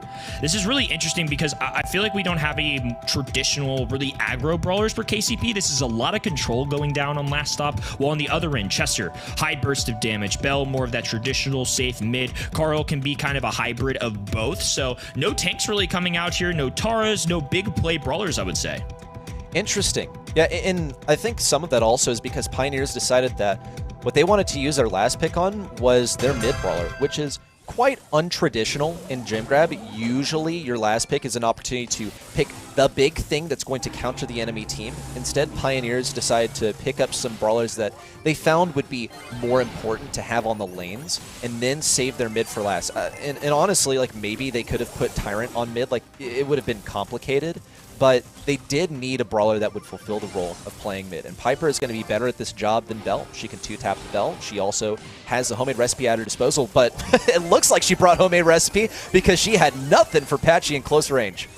The loss of lane on that left-hand side from Tyrant into Patchy just made it a problem. It carried over to Zulon, who traditionally Piper, a great matchup into Bell with a little outrange, a little extra damage, and a little extra distance. Patchy, once again, moving down the map. The substitute for BC Gaming, looking like a hero here in set 4. So much pressure now exercised by BC Gaming. They just got to keep this up for a little bit longer. Note the nest eggs now littering the field. Zulon wants it. Oh, did he know that the nest egg was in that specific position? What? He was piloting around that so effectively, and he also managed to chime in to help Fade win that lane on the right. This is absolutely key for Pioneers. This is the beginning of the comeback. They just have to keep the pressure up and maintain BC Gaming's position in this spawn trap. Evex is doing his best on the right side, but he falters no matter. BC Gaming got that one last gem that they needed. They're retreating back on the back left, a bit of a hazardous position for them, especially with this hypercharge now appearing on the right side, and Tyrant ready with the super. Zulon could activate it, does have a hypercharge, and they're in that corner. They do get the reset. Tyrant circling around him like a vulture. Patchy with a gadget. Tyrant has to hit this launch pad quickly. Oh, and Diego Gamer responds just in time. The long-range shots, though. Zulon, perfect precision, and now it's 10-7. This is a much closer call all of a sudden. Okay, and not enough time for Pioneers, really, unless they're seriously executing the math right now. Not enough time to tie this one up. They got to get in close range. Upset Patchy. Just one kill is what it would take. Fade, he's marked up. Zulon in with homemade recipe. Misses its mark. Patchy safe and sound in the back right. And a match point coming in for BC. An instrumental part of the success here for KCP if they want to win this set has to be a win on that left-hand lane, assuming it's identical to what we saw last time. Janet just lost early. Carl popped off with a tailspin, got into Janet, and then as a result, it carried over directly into Piper, and Piper up close isn't going to be able to hang with Patchy. It's just part of the problem. There were a couple early lane victories for Patchy, and as a result, it got them a nice win. I love this decision here from KCP. Early on, they saw it was an issue last time, so they're going to send a few Zulon shots that way, make Patchy's life a little more difficult. Didn't work, though. Fade still contesting on that right-hand side. Zulon now forced away, and Tyrant just hasn't really found a way to work around these walls. Patchy's lurking. I would say it was also an improvement, though, that Tyrant was able to stay alive on this left side, because last time he died quite early on. It led to Zulon's early demise. You see Tyrant on the left side. He just doesn't have any CC to deal with Patchy. Whoa! But Zulon, the marksman, has it gotten down on the left side. He has had to forfeit this position versus Evex, who almost got the kill on Tyrant, blowing up just a little bit of those walls on the left side. Diego's now coming in for the pinch, and it's successful. Excellent positioning from Diego and Evex. Nicely done, and lots of kills going down. KCP doing their best, but it's not enough to grab a single gem so far. Diego Gamer with all 9 in his pocket, 2 nest eggs down, so even if they want these gems, they're gonna have to trip over these mines. Manly does it. Now a gadget. Pop for Piper. Patchy cycling through, swoops in and out, and we'll start this countdown. Fade looking for the position on the right side. It's tough when he's burning down into nothingness. And Tyrant trying to circle overhead. Diego Gamer now picking up gem number 10.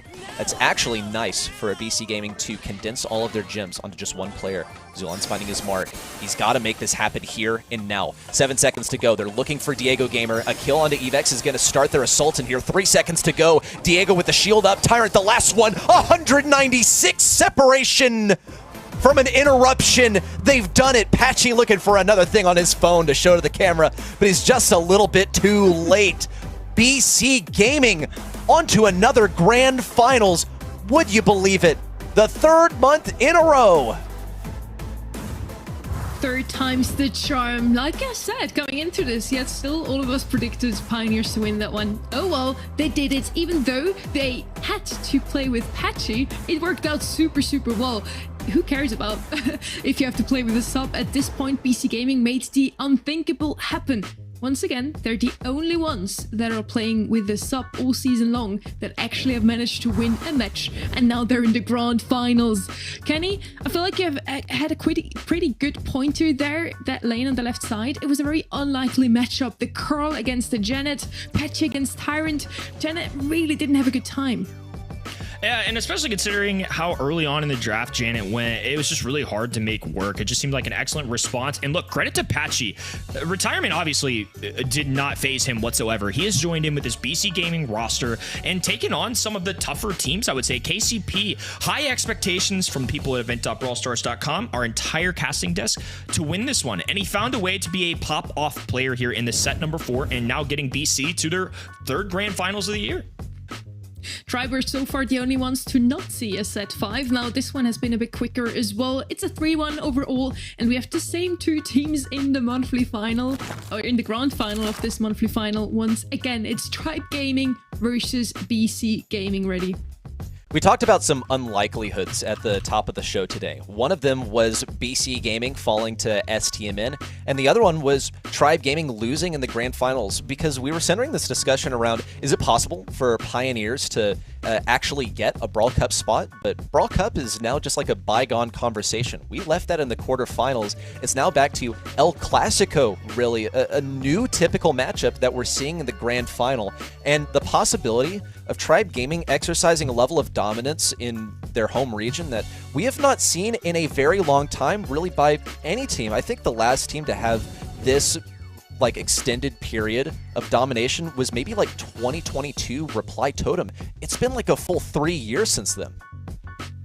It's the El Clasico of NA, and both of those teams are actually going to the Brawl Cup, so they can now already prove who's going to be the stronger one in a LAN event, maybe. It's beautiful that we have another MVP vote incoming, and just the result of it is so sweet. I don't know, this whole region is just super sweet, and the viewers are as well. The MVP is actually the sub, Kenny. It's Patchy.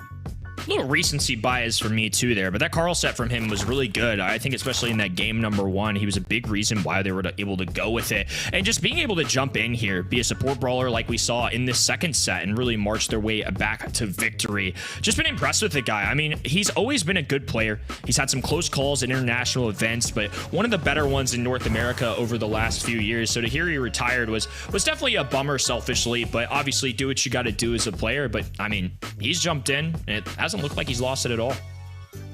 Make sure you get your snacks ready, your drinks. It's time for the grand final. But first, we're gonna head into a pretty quick break.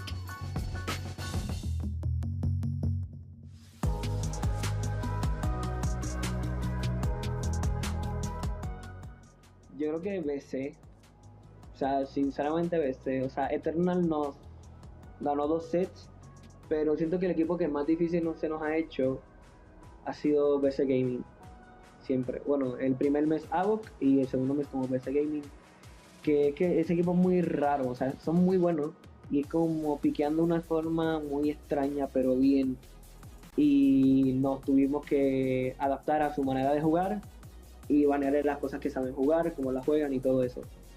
Y, o sea, nosotros en la primera mensual no pensábamos que ellos iban a ganar y estábamos baneando cosas normales.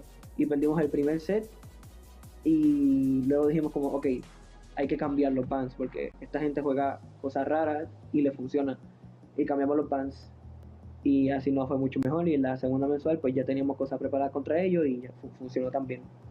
Y sí, creo que el equipo más difícil es BC Gaming, pero si no es BC Gaming puede ser quizás el Bait. Creo que es el equipo que para mí también nos puede dar más pelea y puede ser complicado.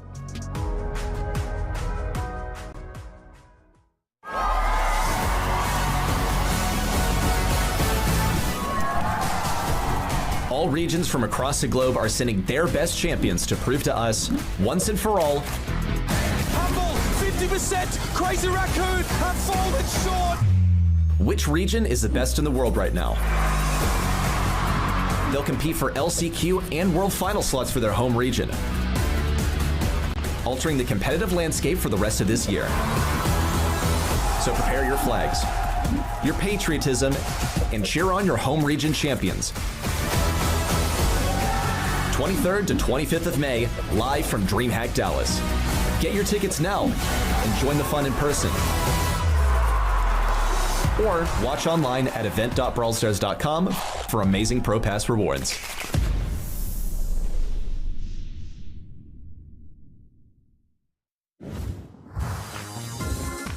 I hope that was enough time for you to get your snacks. For everyone just tuning in now, you tuned in at the right time. We are ready for the grand final. The stage is set.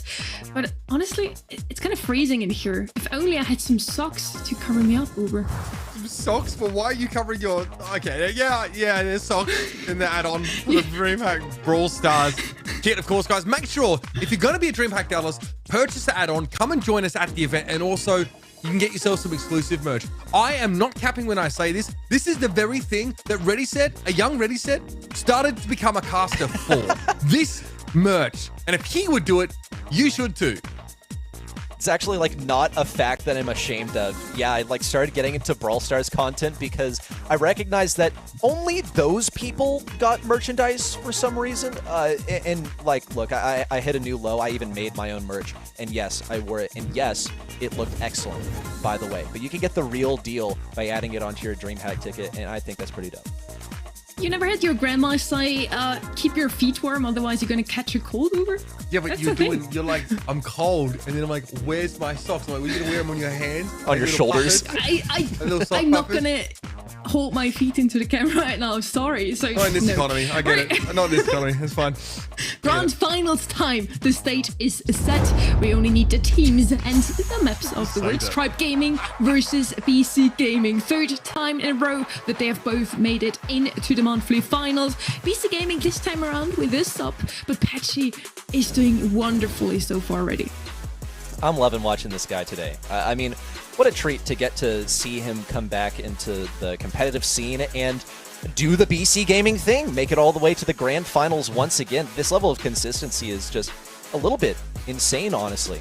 But we see Tribe Gaming as well. They have taken grand final after grand final, and they could actually sentence Patchy to the same fate that he met numerous times throughout the last year, which is 3 second places, okay? Luminosity, he and Patchy made it numerous times to the grand final, but could never finalize it.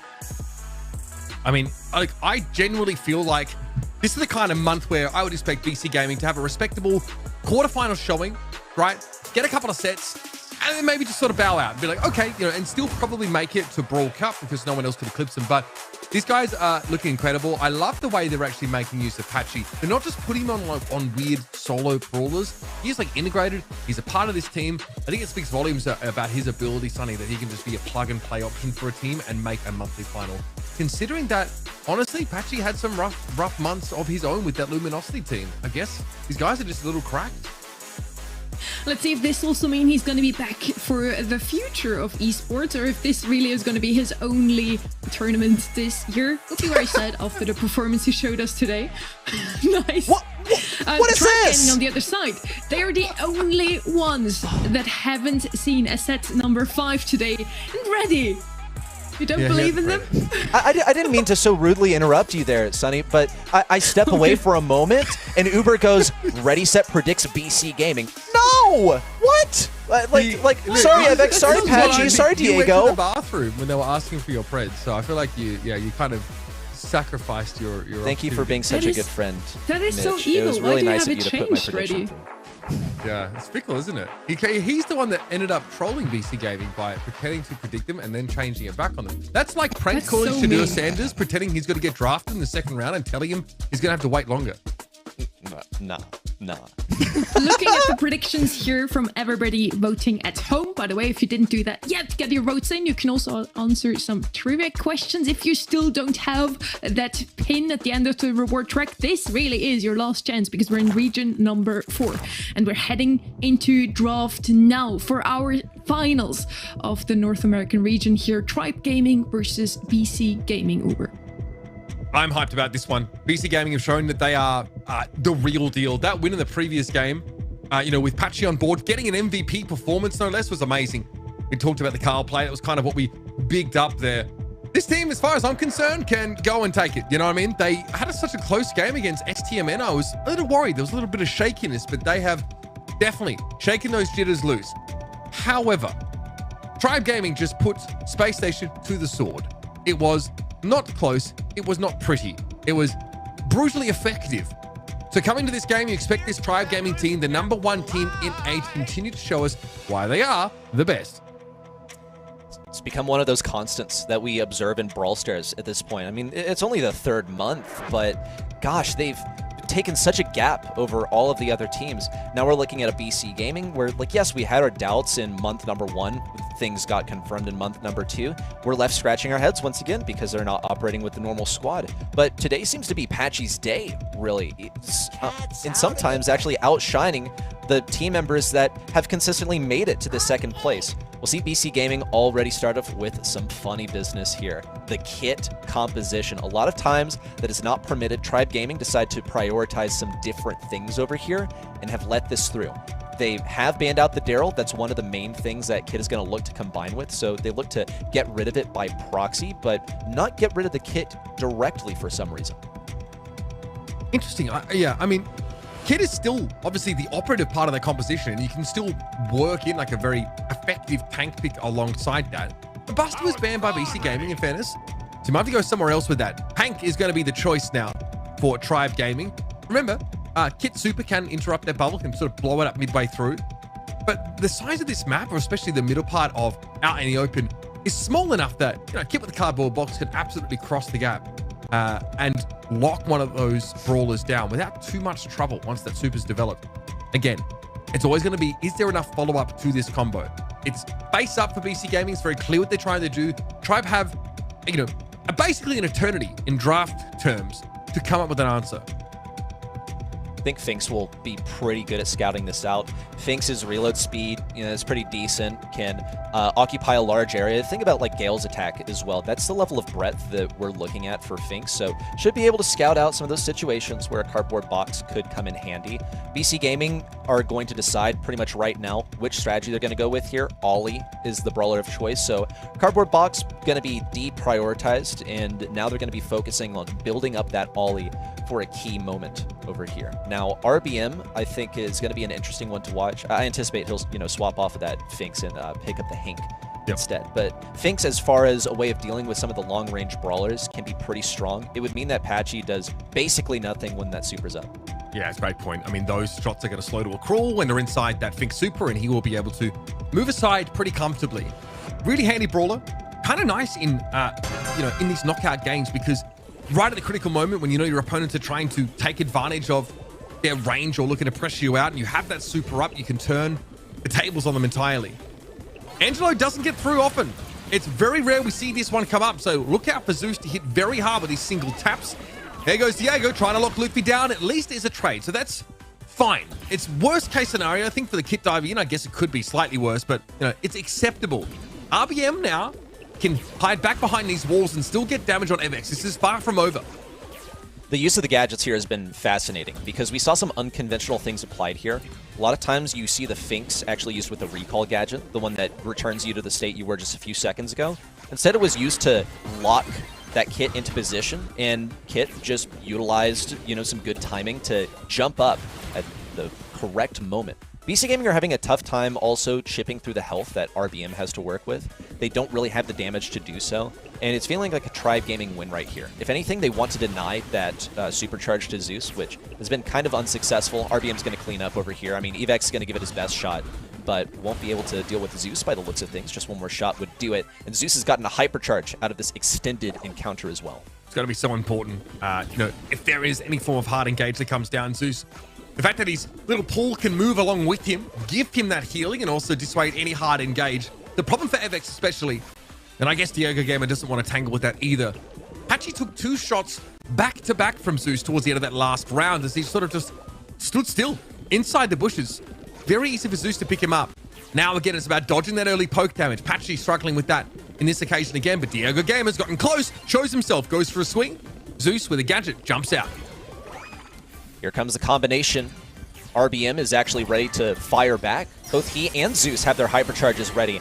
Evex and Diego Gamer now backing up. They combined and they weren't ready to commit at all. Ideally, they could have softened up some of the enemies first, but didn't really look like it was in the books for them. Patchy on this RT has just not had the damage output that they've needed, despite the fact that he is reliably hitting these shots. RBM cornering everyone in. Diego Gamer going to be the second to last one to fall just before Evex, and Tribe Gaming clean up flawlessly. Yeah, strong showing there in that first game of this set from Tribe Gaming, and you can see just how bad it is for Evex to give up that map control. Once he gets behind those walls, he's really weak to Hank, and he himself can't do a whole lot. I think it was at that point that they sort of realized it was time to pack it in, and we're going to struggle from there on out. Good looks though, Tribe Gaming, cool, calm, collected. Zeus on the Angelo, definitely a force to be reckoned with. Well, he was aggressed very early on. Diego Gamer went for it right off the beginning of the game. Zeus hits him with one. RBM looking for another one. He's got that speed boost, star power, that gives him a bit of additional speed when he has that bubble fully charged, and it almost let him close the gap versus Diego Gamer.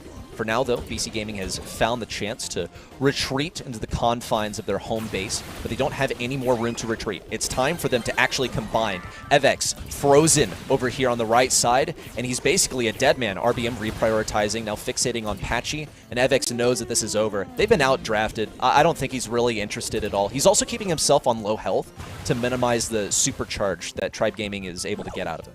Yeah, good little note to pick up there. It looks like this Sphinx gadget forcibly separates the kit from the Ollie. So that's why Diego Gamer actually ends up going down first there while the Ollie gets locked in place. That seems like a backbreaker. That's the last thing that Diego wants, because the whole point of him joining up with Evex is to shield his relatively low health pool. It's really interesting because BC Gaming obviously were not expecting this, given the way that they played into this, left them fully vulnerable to that Sphinx. Thankfully, though, they've managed to get a win in this round. A big turnaround for BC Gaming, and a rapid one at that. Maybe some of it due to the fact that Luffy was not actually prepared with that gadget. It's got to be off cooldown now. And BC Gaming have also realized that, okay, this is what's happening. We got to make sure that we don't combine. Actually, here comes the Kit Super, able to freeze RBM. It's 2v2. Hypercharge from Zeus is able to poison down Evex. It's Patchy versus the world. Just wrong choice of target there, going after the Hank. There's just not enough burst damage there with the RT, unless he maybe drops legs to actually punish that. So like you said, I agree. I think an outdraft there for Tribe Gaming. D'Angelo is very powerful on this map because, of course, he gets off the mark so fast that it can shoot the enemy team while they're still on like that little straight corridor that leads out into the open and get a lot of early damage. Very, very punishing stuff. Angelo and Hank on the same team. Ugh, it's tough to come back from that. Just a little reminder here, again, those two teams have been back-to-back standing in the monthly finals in this region. Both times it was a 3-1 for Tribe Gaming. Just to put on a little bit more pressure for BC. We still believe in you guys, though.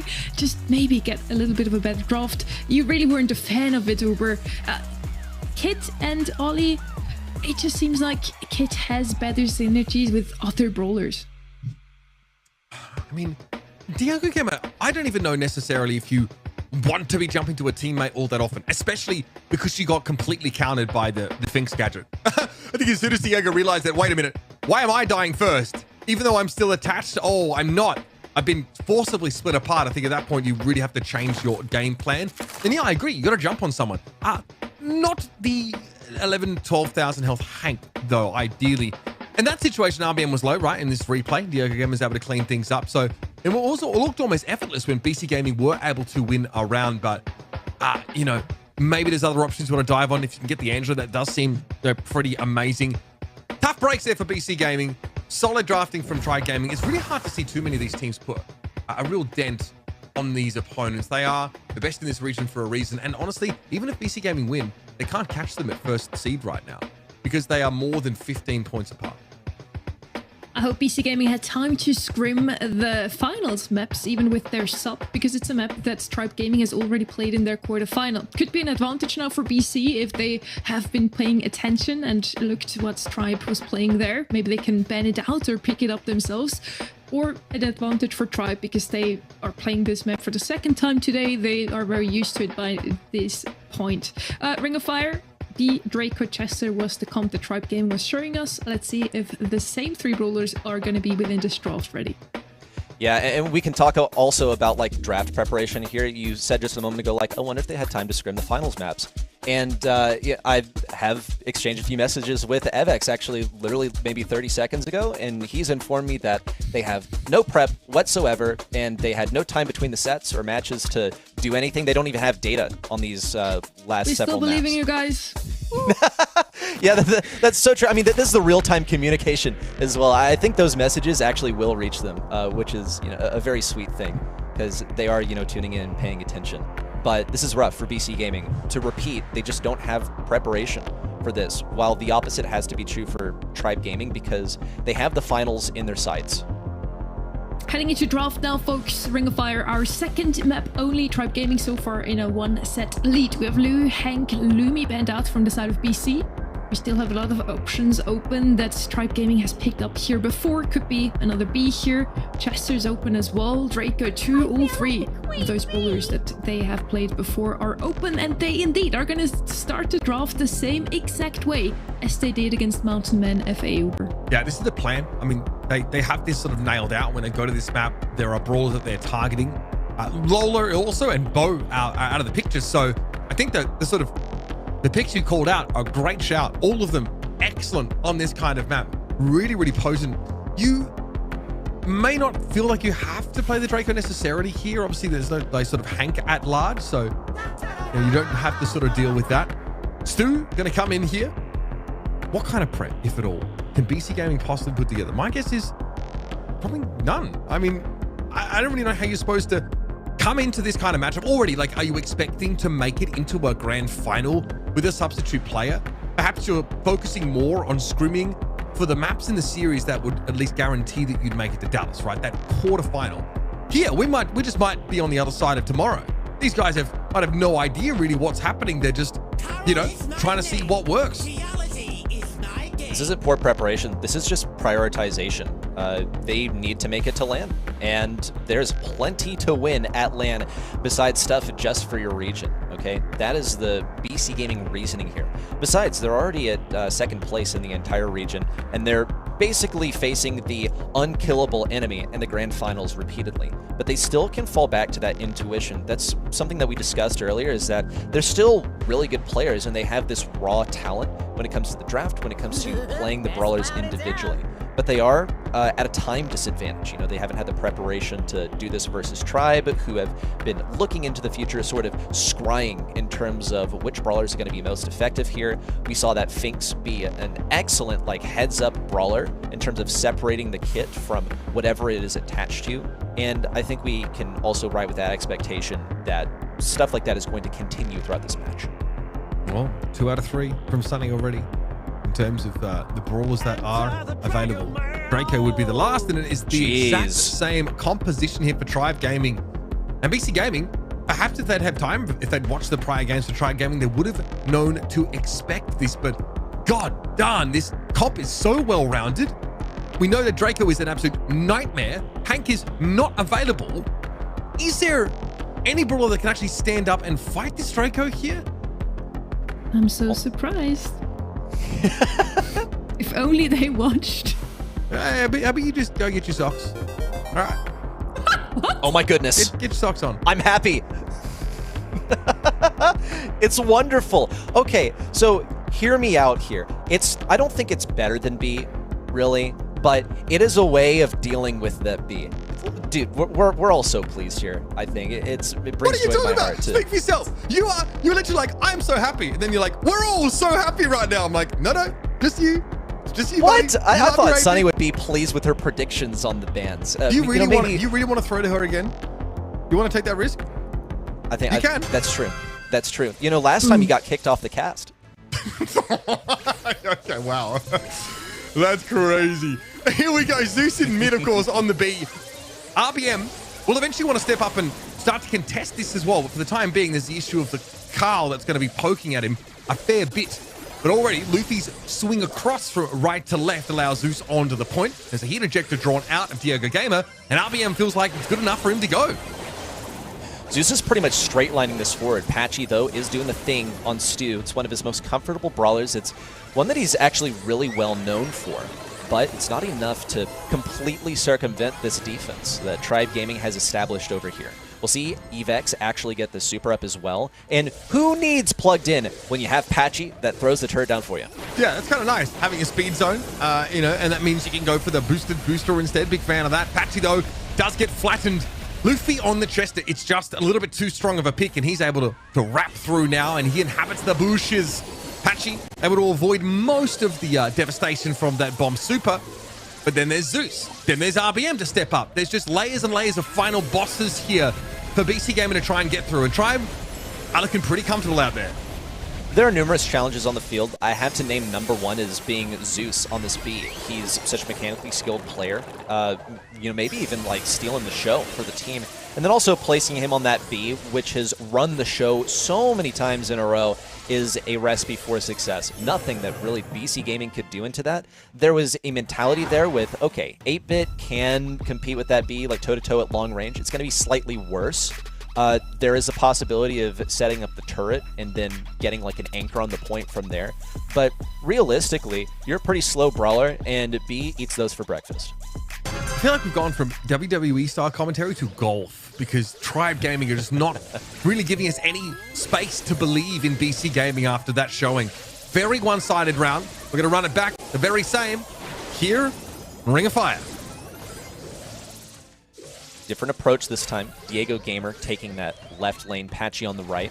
He was shut down by Luffy, who also swapped over to the right side. RBM's going to have a tough time on the left side, but Luffy's got his back. Now Patchy rushing in pretty much solo and only needed one more shot to finally eliminate Zeus. FX, with a quick heads up on the left side, was able to rid those bushes of the pest, but RBM is back to cause yet another infestation of these bushes. It's distracting BC Gaming from this huge thing at mid, where Zeus is finally encroaching on the territory once again, going to slow down on Avex. Could not get the kill. Diego Gamer with a wide swing around the left side also got a kill, but Luffy has been instrumental in exploding things on the top right, using a hypercharge to clear out any semblance of BC Gaming control.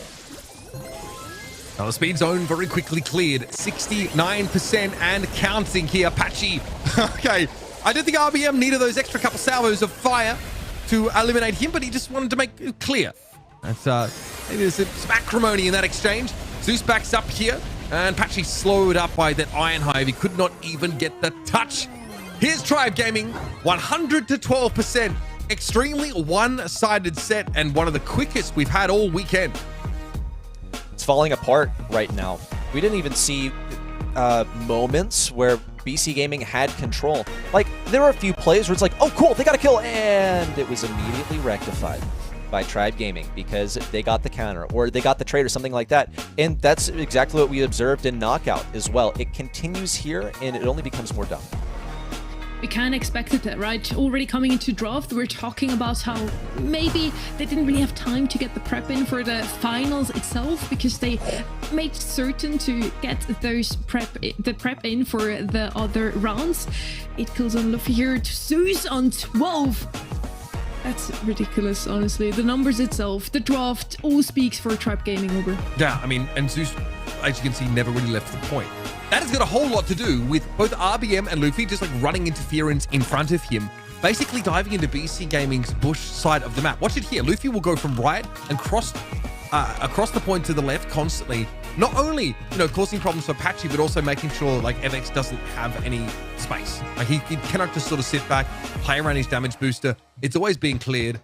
When you have side lanes that are winning so heavily and an incredibly powerful mid that has a lot of self-peel, I'll call it, in terms of, you know, like built-in slows, it's really hard to overcome. And I mean, yeah, the look on Diego Gamer's face is like, yeah, they got us. Honestly, they got us in the draft. There's really not much we can do about it. Yeah, I think you figured it out here, Uber. We commented on Zeus's Bree before, and he just looks like a menace on this bowler, just tapping left and right. And as you mentioned, the 2 lanes just constantly winning. There was no chance for BC Gaming. Now their last hope is going to be Super Beach, and I would recommend banning B here. Ready? Yes, it has been a massive issue. Get rid of the stuff that dictates the meta currently. There's going to be plenty more powerful stuff on the table. I think the weakness here really is that BC Gaming, they don't really know what Tribe is going to ban. They don't have a semblance of what they want to play. They just don't have the stats. They're going to have to rely on intuition. But that only can get them anywhere after these blind bans come through. That's where the mind games come through. That's where the rock, paper, scissors is possible. And we actually saw one of those scenarios earlier today where a team just found themselves checkmated simply off of the bans alone. We'll see them fly in. Tribe Gaming with a double thrower ban as well as the stew. BC Gaming getting rid of that B, of course, but Lou has been left wide open. That is important, but also the Poco is wide open. It's true. Important and a little cringe. You know?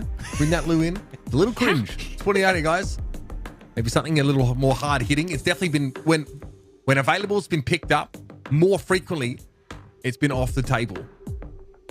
Very powerful to be able to cycle supers and a hypercharge that will essentially lock you down for a long period of time. It's also really dirty against Hank because you can just pop his bubble by freezing him up. Look at that disgust on FX's face. He's thinking about picking Lou. I can see it. He's considering going to the dark side. Don't do it, brother. Stay in school. Stay in the right lane. Lou? I would have hoped for a meeple here, honestly. Maybe in Max for a mid. And throwers, yes, 2 of them are banned out from the side of Tribe Gaming, but we could still see a Larry. We could still see a Juju. They left the best 2 open, in my opinion, ready. They've got some good options here. It's just a mystery of like, okay, there's the Max as well. You talk about Juju, I think that gets even stronger here because that that Stu is out of the question. In terms of wall break, Jackie now going to be the strategy that BC Gaming go with. They know that they have to bring out the big guns in sort of the pre-packaged victories because they're sort of flying by the seat of their pants right now. Now, Tribe Gaming were prepared for something like this, no doubt, because I've even heard rumors that they calculate out every possible draft that they can think of and think of a way to solve that scenario. But they have started with something that is a pretty broad sort of canvas for them to build a comp around. I mean, if that's true, that's pretty insane. Killer obviously has a lot of time, or maybe it's Sugas actually. That would make sense, providing the drives. Okay, what is this? A Willow? All right, we gotta hold on up here. Obviously, this is a pick that we've seen offered on Brawl Ball maps. Being able to take control of someone and potentially score an own goal is really, really powerful. But there are some distinct drawbacks to using the Willow. You're not operating with much damage, first of all. You're also susceptible to things getting in close range. Now, you have a gadget that you can work with. You can dive, avoid the damage for a short period. I think it's going to be quite effective for fending off a push, say, from Patchy on this Jackie, which I anticipate he will be playing since he's a really good Jackie. And I think Willow will also just be quite effective in dealing with that because you don't have to kill the Jackie in order to get that mind control. Okay, Shade comes in here. We are getting some pretty crazy picks coming into Super Beach. I'm definitely here for it. That's a brawler that Diego Gamer can use to really threaten Zeus, no matter where they are on the map. 2 brawlers that can essentially bypass walls. Might indicate that BC Gaming want to be the aggressors here. Tribe, though, they like to play at that pace, right? They're an up-tempo team. That's why they tend to drop sets here and there. We saw it at the start of the day. In their first series against Mountain Men, they wanted to get aggressive, wanted to push up even on those bounty maps, and it did come back to bite them on occasion. But we've seen the same for BC Gaming before as well. Crazy individual skill on this team. Let's see what they've got for us. Immediate aggression. It's going to be Patchy piloting the Max today, actually. Diego Gamer waiting for the opportunity. That was Zeus diving underwater. Diego has really bad reload speed. Is that Jackie? He will eventually fall to the effects of Luffy, and it's just FX on the top side. Not going to encroach on Luffy's territory. Instead, going to try and provide a foundation for Diego Gamer to aggress once again. This time on a different lane, getting close to RBM, where he actually does have a winning matchup if he can get in close range. The super is available and didn't have the ammunition to take down RBM. We saw Diego Gamer fall. Patchy trying to intercept. He's successful. FX now picking up the ball, or at least trying to get close to it. RBM with the Rats of Justice now laying down the hammer on FX, and it's looking like a slaughter. RBM's able to cycle that hypercharged super multiple times, but lacks teammates to really make a play for the ball. And here's FX again, just runs Zeus down. They can dive, of course, with that gadget. And FX eventually is dealt with. Hypercharge, though, from Patchy, Diego Gamer, both going for it here. The little helpers, though, all drag the Jackie down. Now there's a player advantage to work with. FX, though, got the ball passed to them, mind-controlled and slotted in. Oh, the Willow vibes hit a little different. BC Gaming should have known they'd be walking into that. It hurts. It hurts to score on yourself, but BC Gaming are firing back. They got plenty of firepower. FX with the super forward, clearing the way for Patchy. RBM was on a deathly low amount of HP, and despite that hypercharge from RBM, it was just not enough to fend off that offense. That is the power of having that high health Jackie running towards the enemy team. They have to obey your presence. But with the Jackie out of the question, Zeus has another mind control. Gotta walk it in with Patchy and Tribe Gaming to a match point. It is tough. Going to a match point set, you are BC Gaming, you know you have to pull out all the stops here. If you want to have a chance of being the monthly champions, and Tribe go and take a Willow, and you know it's so simple. Willow has the ball, Willow passes the ball to you, Willow supers you, takes over, and scores a goal. There's a very limited counterplay to that when Zeus's super is at the ready. Diego Gamer is just going to make a beeline. He knows it. Zeus burns a gadget early. Diego still probably be able to take them down after the fact, and they do. An important fight there for Patchy to win, and the field is open. BC Gaming have the run of the place.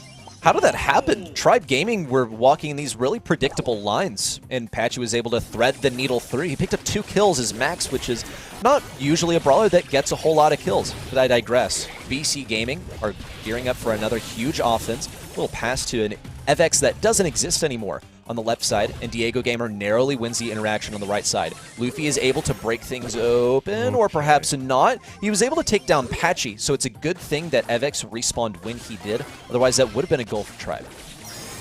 Okay, hard and hoodie there for FX, and Diego Gamer might try and... What the heck was that? Buddy, no way. Throws down that super. Everybody caught. No one able to interact with the ball in that state. And so he's able to shoot it straight through. Ridiculous game win there for BC Gaming. And there's life in their veins, yes.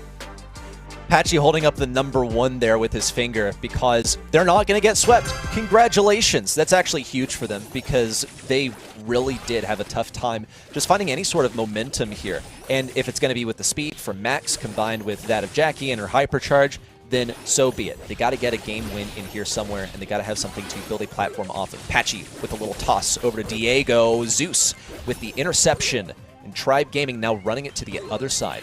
Yeah, RBM could walk it up here. Shay just doesn't quite have the deeps needed.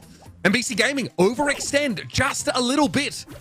Last time, they were able just to roll over the top of Tribe Gaming, but RBM's tough to get to. Diego Gamer again trying to run up on it. This time with a super. Guy mechanically brilliant at the game.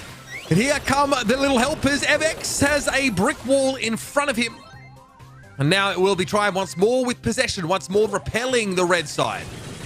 BC Gaming actually do have the damage this time to fend off the Tribe Gaming offense, so that's already an improvement over the last goal that was scored on them by Tribe. But Tribe Gaming are gradually whittling at their numbers. They already took down FX. Now up next is Diego Gamer. Wall broken open on the left side. It's a wide open pass. FX, despite his best efforts, is still going to get spun on, spinning himself. He knows it's over. Tribe Gaming with a three-peat, 3 months in a row. And for Luffy, this is just a Sunday. Wait, hold up. Is that the Italian brain rot? Of course, you instantly know what the meme is straight away. Again, I'm actually ashamed that I don't know the name of it, by the way. It's okay. It's okay that you don't know the name. I don't think any else of us do either. What a strong showing, Sonny. A 3-0. Just as we're hyping up this region for being so competitive, there is one team that wants to remind us that they stand head and shoulders above the rest. After all of the set 5s this month, or this weekend at least, NA now finishing off with a 3-0 win from Tribe Gaming. It hasn't been this not close the other 2 months. 3-1 for the last 2 months. Now finally a 3-0 for them. And they write Brawl Esports history. That's their first ones this season to have won 3 monthly finals ready. Incredible performance here from Tribe Gaming. They have RBM leading the charge over here on one of his most characteristic brawlers. And the one drafting for him, by the way, killer in the back end, maybe the second best Ashe in all of North America. Tribe, there's just this wonderful cohesive squad. And they show up today to get their 3-0 in the semifinals and the grand finals. They have crafted such a gap ahead the rest across this region. Now, this wasn't the strongest and most traditional showing from BC Gaming. I think let's give credit where credit is due. BC Gaming had a phenomenal run throughout the day, but with Tribe Gaming showing up in their usual form, there was simply not a chance that they could do it. Man, I mean, this is a 3-time monthly champion. This is dominance in this region, the kind that we kind of saw from South America last year. And despite that, I still feel kind of like, you know, BC Gaming is the second seed coming out of this region are still going to look great. This is a BC Gaming that isn't at full strength. This is a BC Gaming that is missing one of their star players. I mean, they all are, to be fair. The fact that Patchy can slot into this team and get them into a grand final is insane. Speaks of his experience and, of course, his personal ability. But I'm not too worried if I'm BC Gaming. You are going to be taking on the whole world in Dallas. You are going to, in theory, be at full strength. So I'm not too worried for them. The other regions better strap in for NA. Both of those teams are gonna do pretty well. I feel BC Gaming might also win a monthly final a bit later on. We still have 3 to go until LCQ and World Finals. The MVP, we kind of called it already here. Ready? Who do you think it's gonna be? I have a feeling it could be Just Zeus. cheat Let's one see. time. Just RBM, cheat one time, RBM. bro. Just look at the Discord. Oh, this is true. RBM. Of course what do it's you know? RBM. Well, they're all MVPs in my heart. They all have their own little specialty. Bro. I'm not even just saying that. This is a full team of goats. It's actually remarkable that we see all of them in the same place. But RBM, I really think that this team was looking crazy as Killer, Luffy, and Zeus last year. When RBM joined after last year's Space Station NA dissolved, it just leveled them up to this unstoppable force. Yeah, I mean, I'm really impressed with this little Finks tech. I think that was something that I personally didn't have on my bingo card coming into that game. The Willow throwback is great. There are definitely some conditions, I guess, where she can sort of thrive, and I'm gonna definitely have to ask Tribe like what gave them the go signal for that. I'll be very curious because it was good. There's a reason though, because of its low damage, that it's not a really popular pick at the moment, but it seemed just right for that matchup. I hope you get a chance to do just that, to ask him what exactly was all about that Willow pick. I said it before and I'm going to repeat myself here. NA is the region of mutual respect, Ready proves that as well, and unconventional drafts. We have seen a Gale for the very first time all month. Not a single other region has picked them up before. 100% win rate in the hands of none other than Tribe Gaming. And now Willow also picked up for the very first time amongst all regions.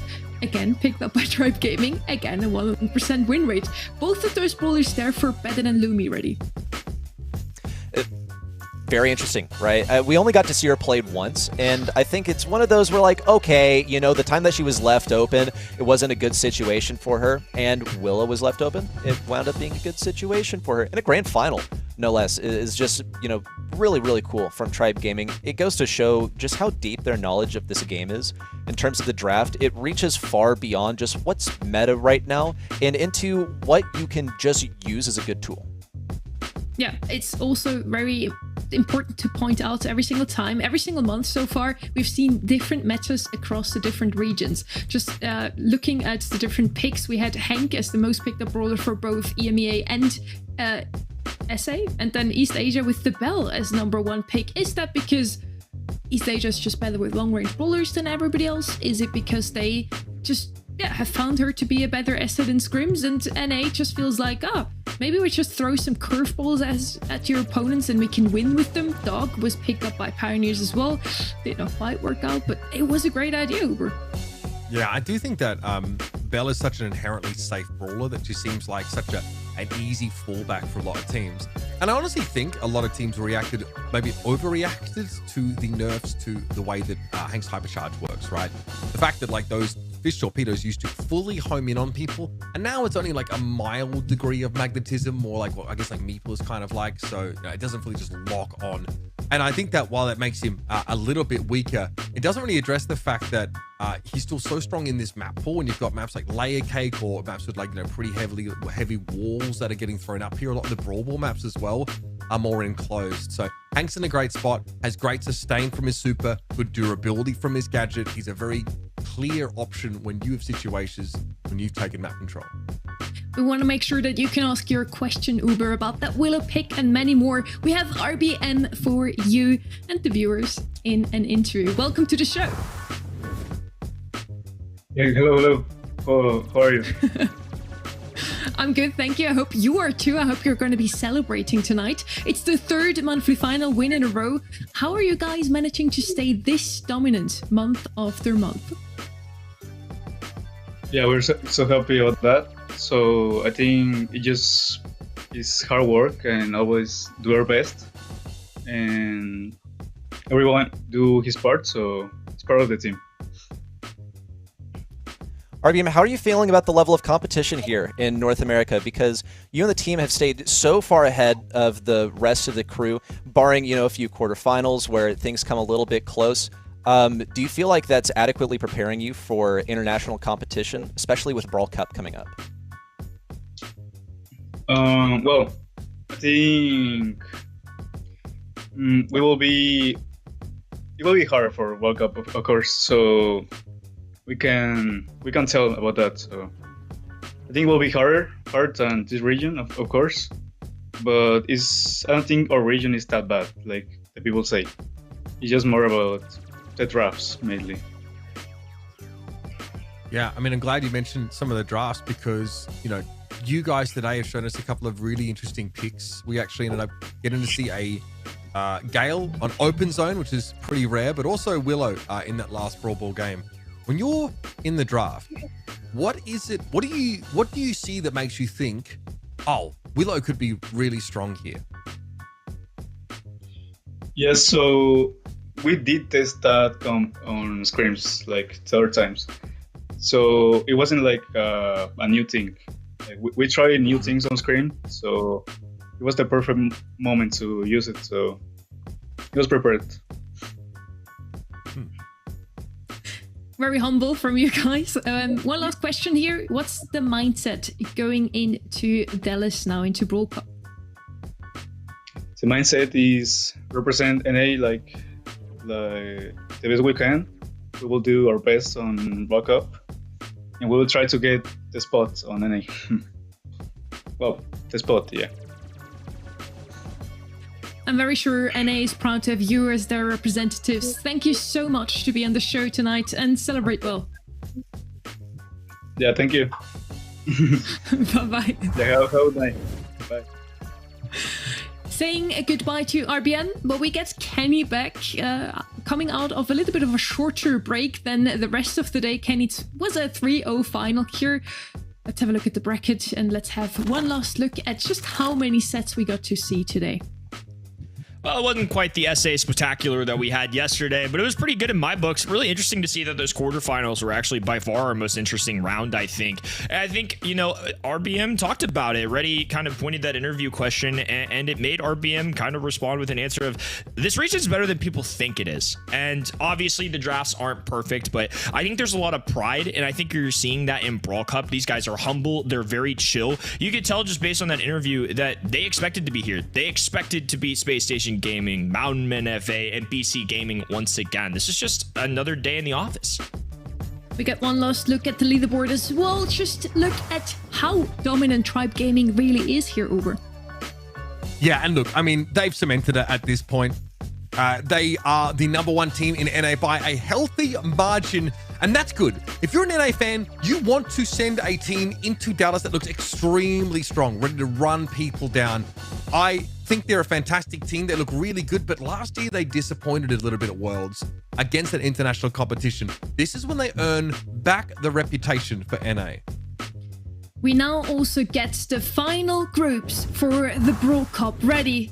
Guide us through. It's nice that we have this finally fleshed out, so here's how it's going to go. Group A will be SK Gaming, Zeta Division, BC Gaming, and Revenant X Spark.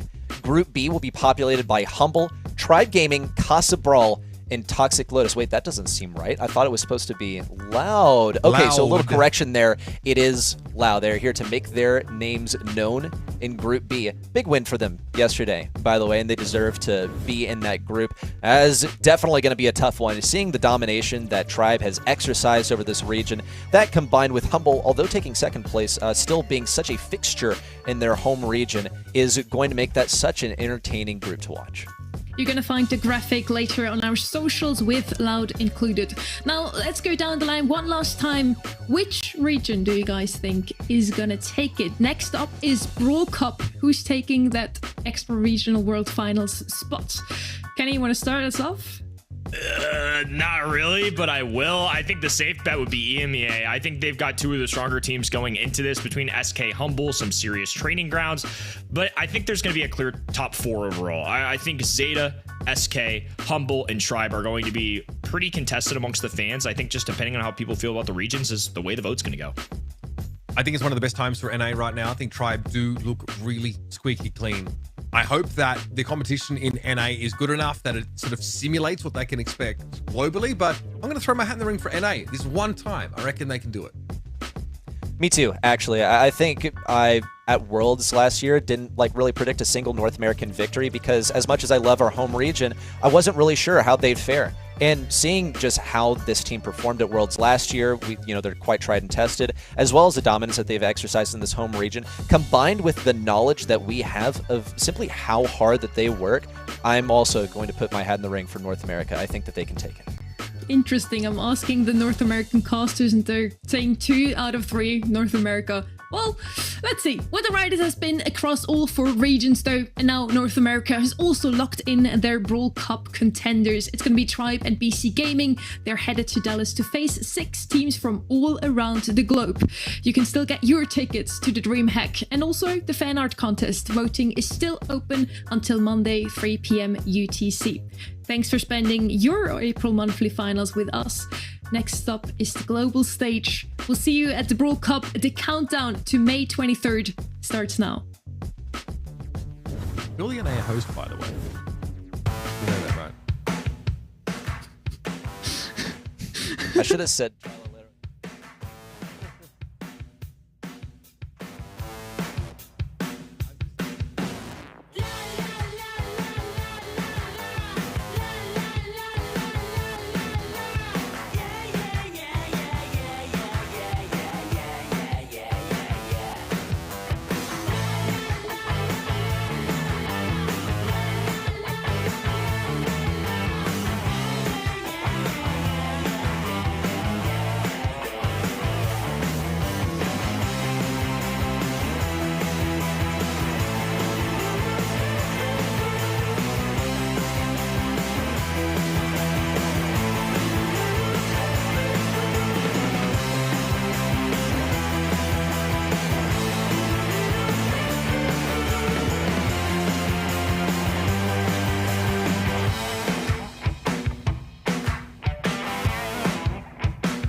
On the highway and I'm feeling breezy. Going beast mode, yeah, another species. I'm the top one cause they cannot beat me. Foot on the gas in another gear. Can't slow me down, this is our year. I'ma say it loud, I'ma say it clear. We run the world, get a whole sphere. Now wait.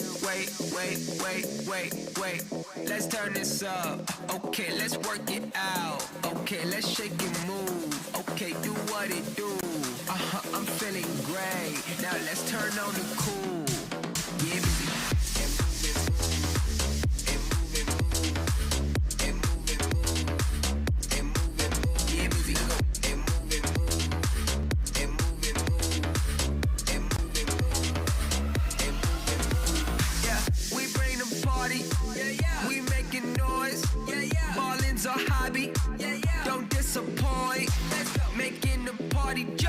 Time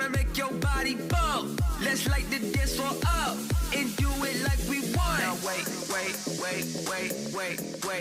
Let's turn this up. Okay, let's work it out. Okay, let's shake and move. Okay, do what it do. I'm feeling great. Now let's turn on the cool. Get busy.